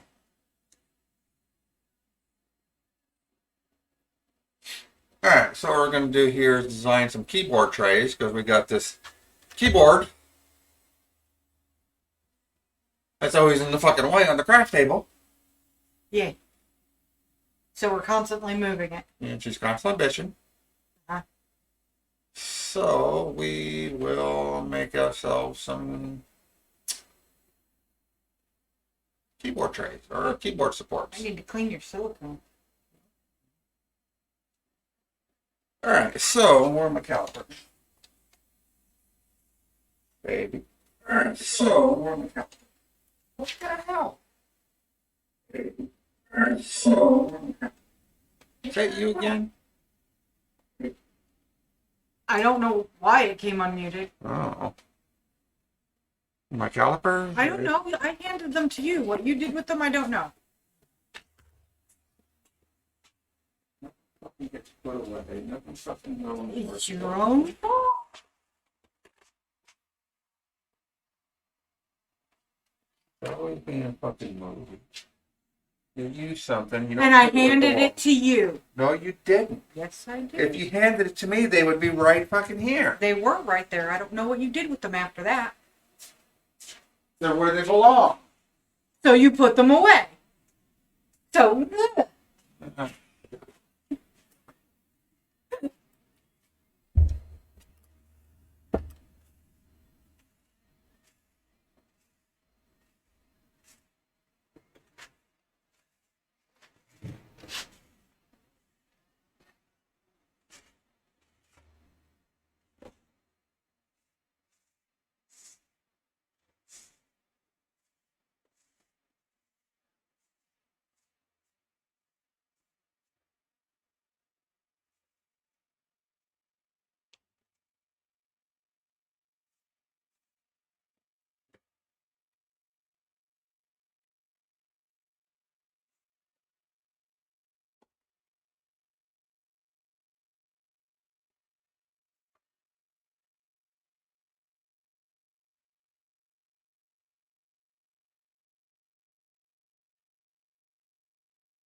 much better.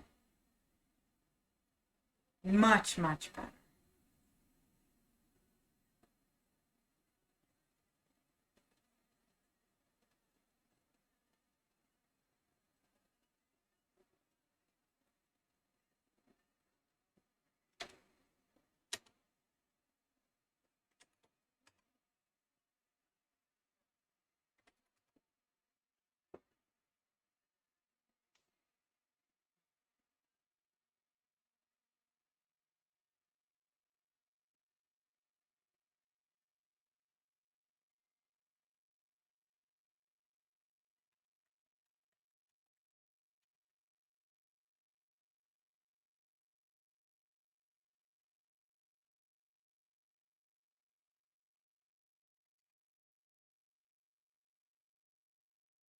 Alright.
I am. Again? Because I hit the keyboard.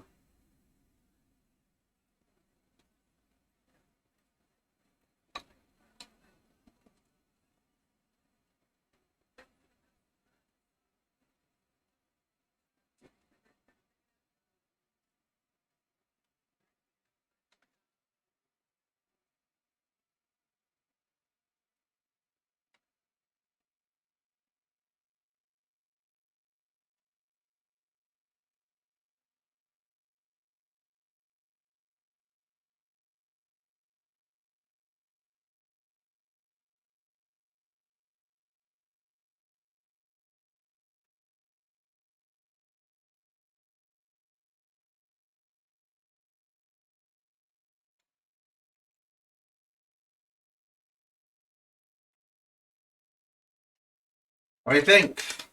Should be sufficient? Yeah.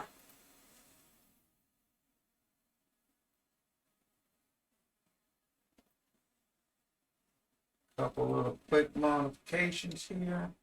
Can I have you? Yes, I got it.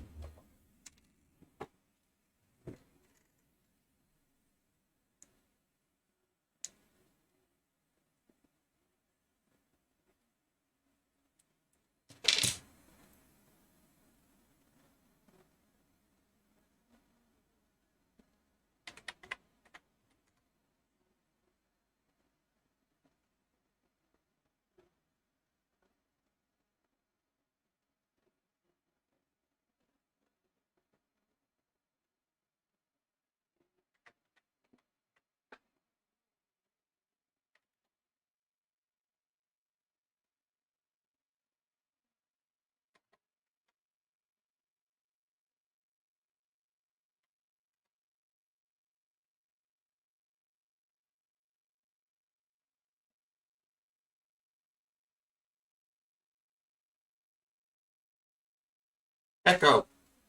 Turn off work table. Okay. Bit of a glare going on. Can I see the Dremel? Thank you.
Turn me a little loud for a second.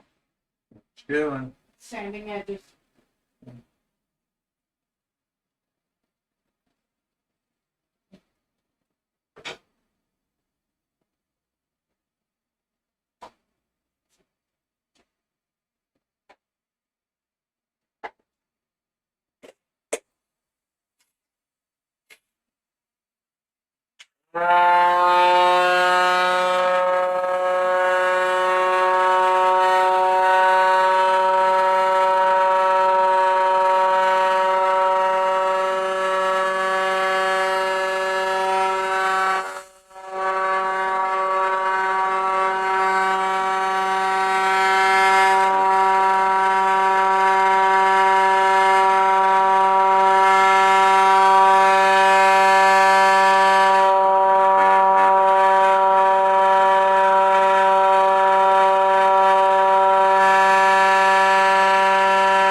Now it's much needed.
No, not pretty, but it works.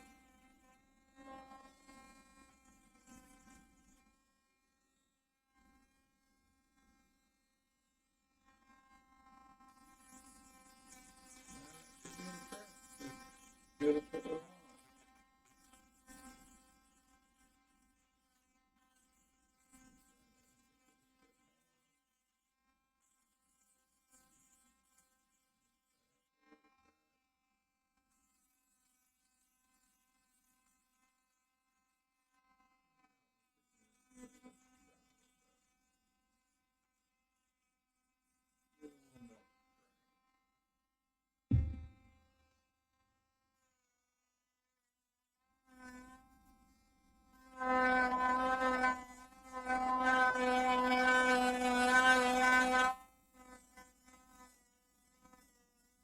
This should be our functional keyboard.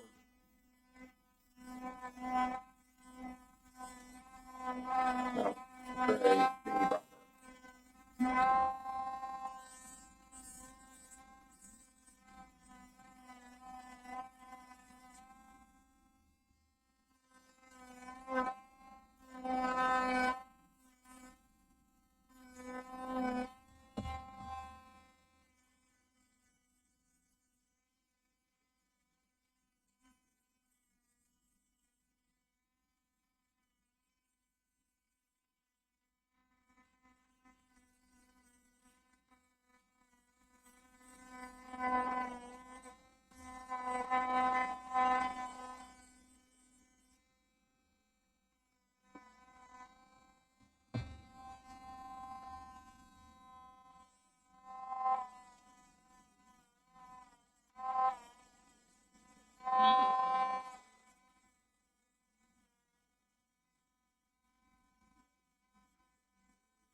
Doing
pretty good.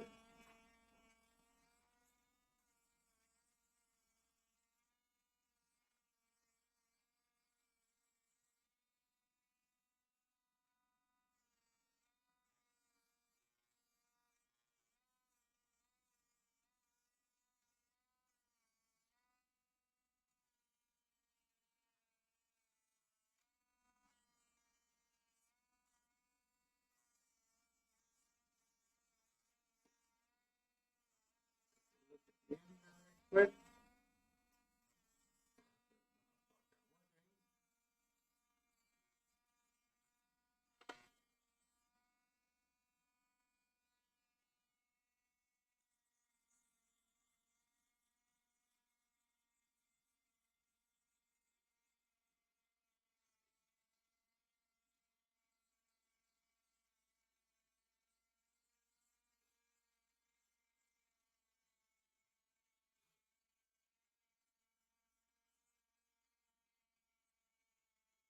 Oh, fun. Nikki goes crazy as Dremel over here. Let me take a look at what she's doing.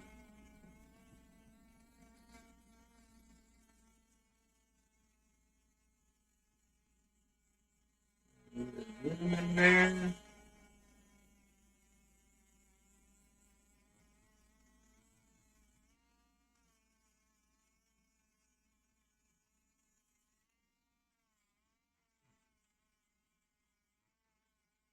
What she's doing is softening her edges and everything. And did you sand the edge or did you just go straight to the Dremel I sanded it. with the heat sander? Yeah.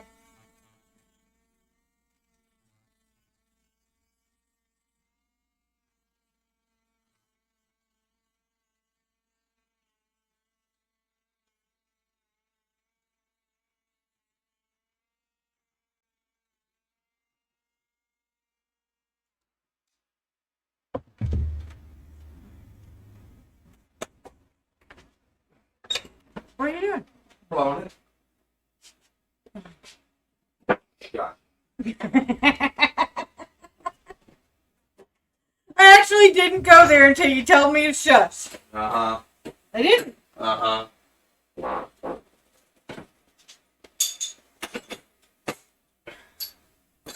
Told you, he's a bad influence. Uh-huh.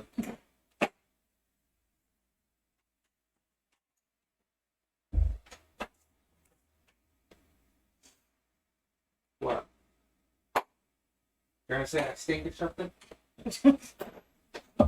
You You got something to say over there? I need a mallet. You need a mallet. What do you need a mallet for? I gotta thwack the stain. Huh? I gotta thwack the stain.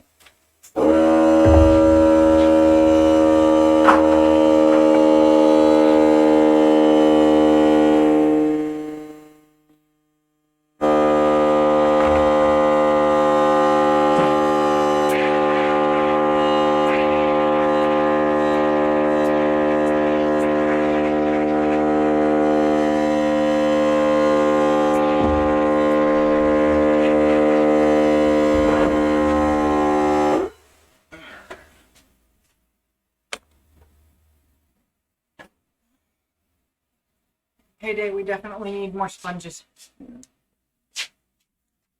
Well, not the mallet. I think I need it. I put it away.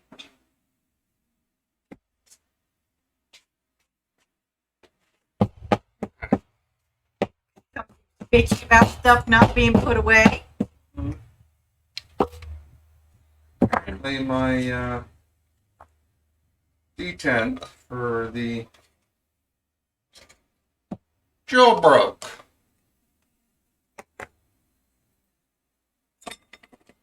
So I gotta make me a new one. And that's fucking wonderful. Fell right off into the project.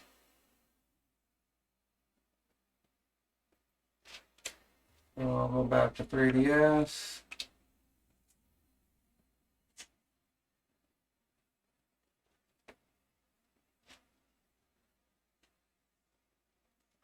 Check ourselves some measurements.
Sorry, we got quiet.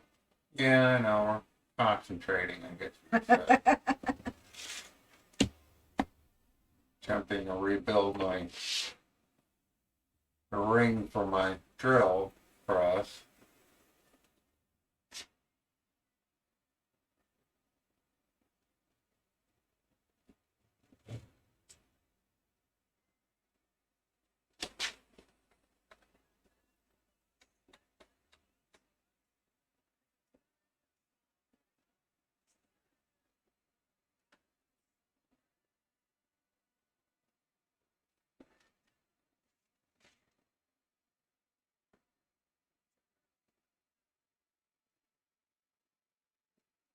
Trying to remember why.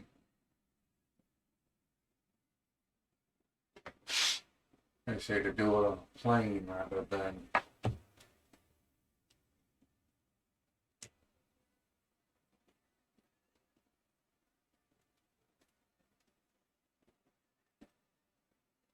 viewport.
Other fucking changes in this version, so what you got used to in the last version doesn't fucking make sense anymore.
Physical material, it's just a goddamn fucking bump mat or bit mat.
change things. You know, now it fucking doesn't go the way you need to fucking.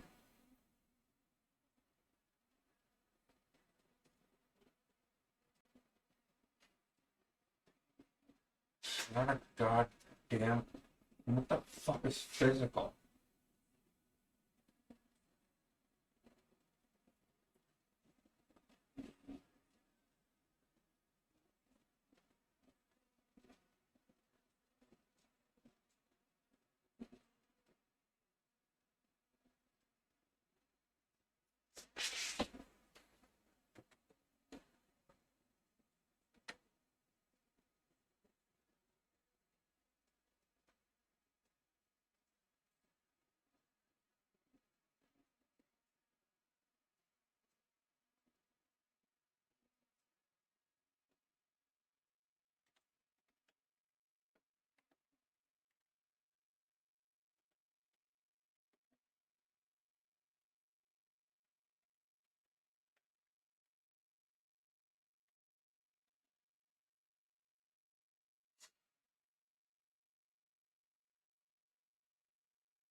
Still can't fucking assign it to a goddamn object.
Where the fuck is it? They keep moving fucking shit every goddamn way. They can't fucking leave anything the fuck alone. Fucking mess with everything.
What? Oh, my butt hurts. Butt hurts? Yeah. Are you all butt hurt? Yeah. I think once he gets this kind of situated, we may call it a night. Yeah. It's 2 a.m. Yeah. I'm getting awfully tired.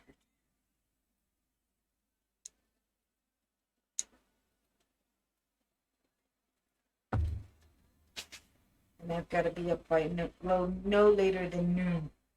What's that? Oh. Yeah.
Wow.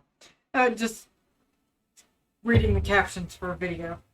It's a new Dunham and Peanut skit about Wi-Fi passwords. Mm-hmm.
What are you doing over there? Why don't we let people go, baby? Alright, I guess she wants to take off, so I guess we'll see you tomorrow. Yeah. You know, probably our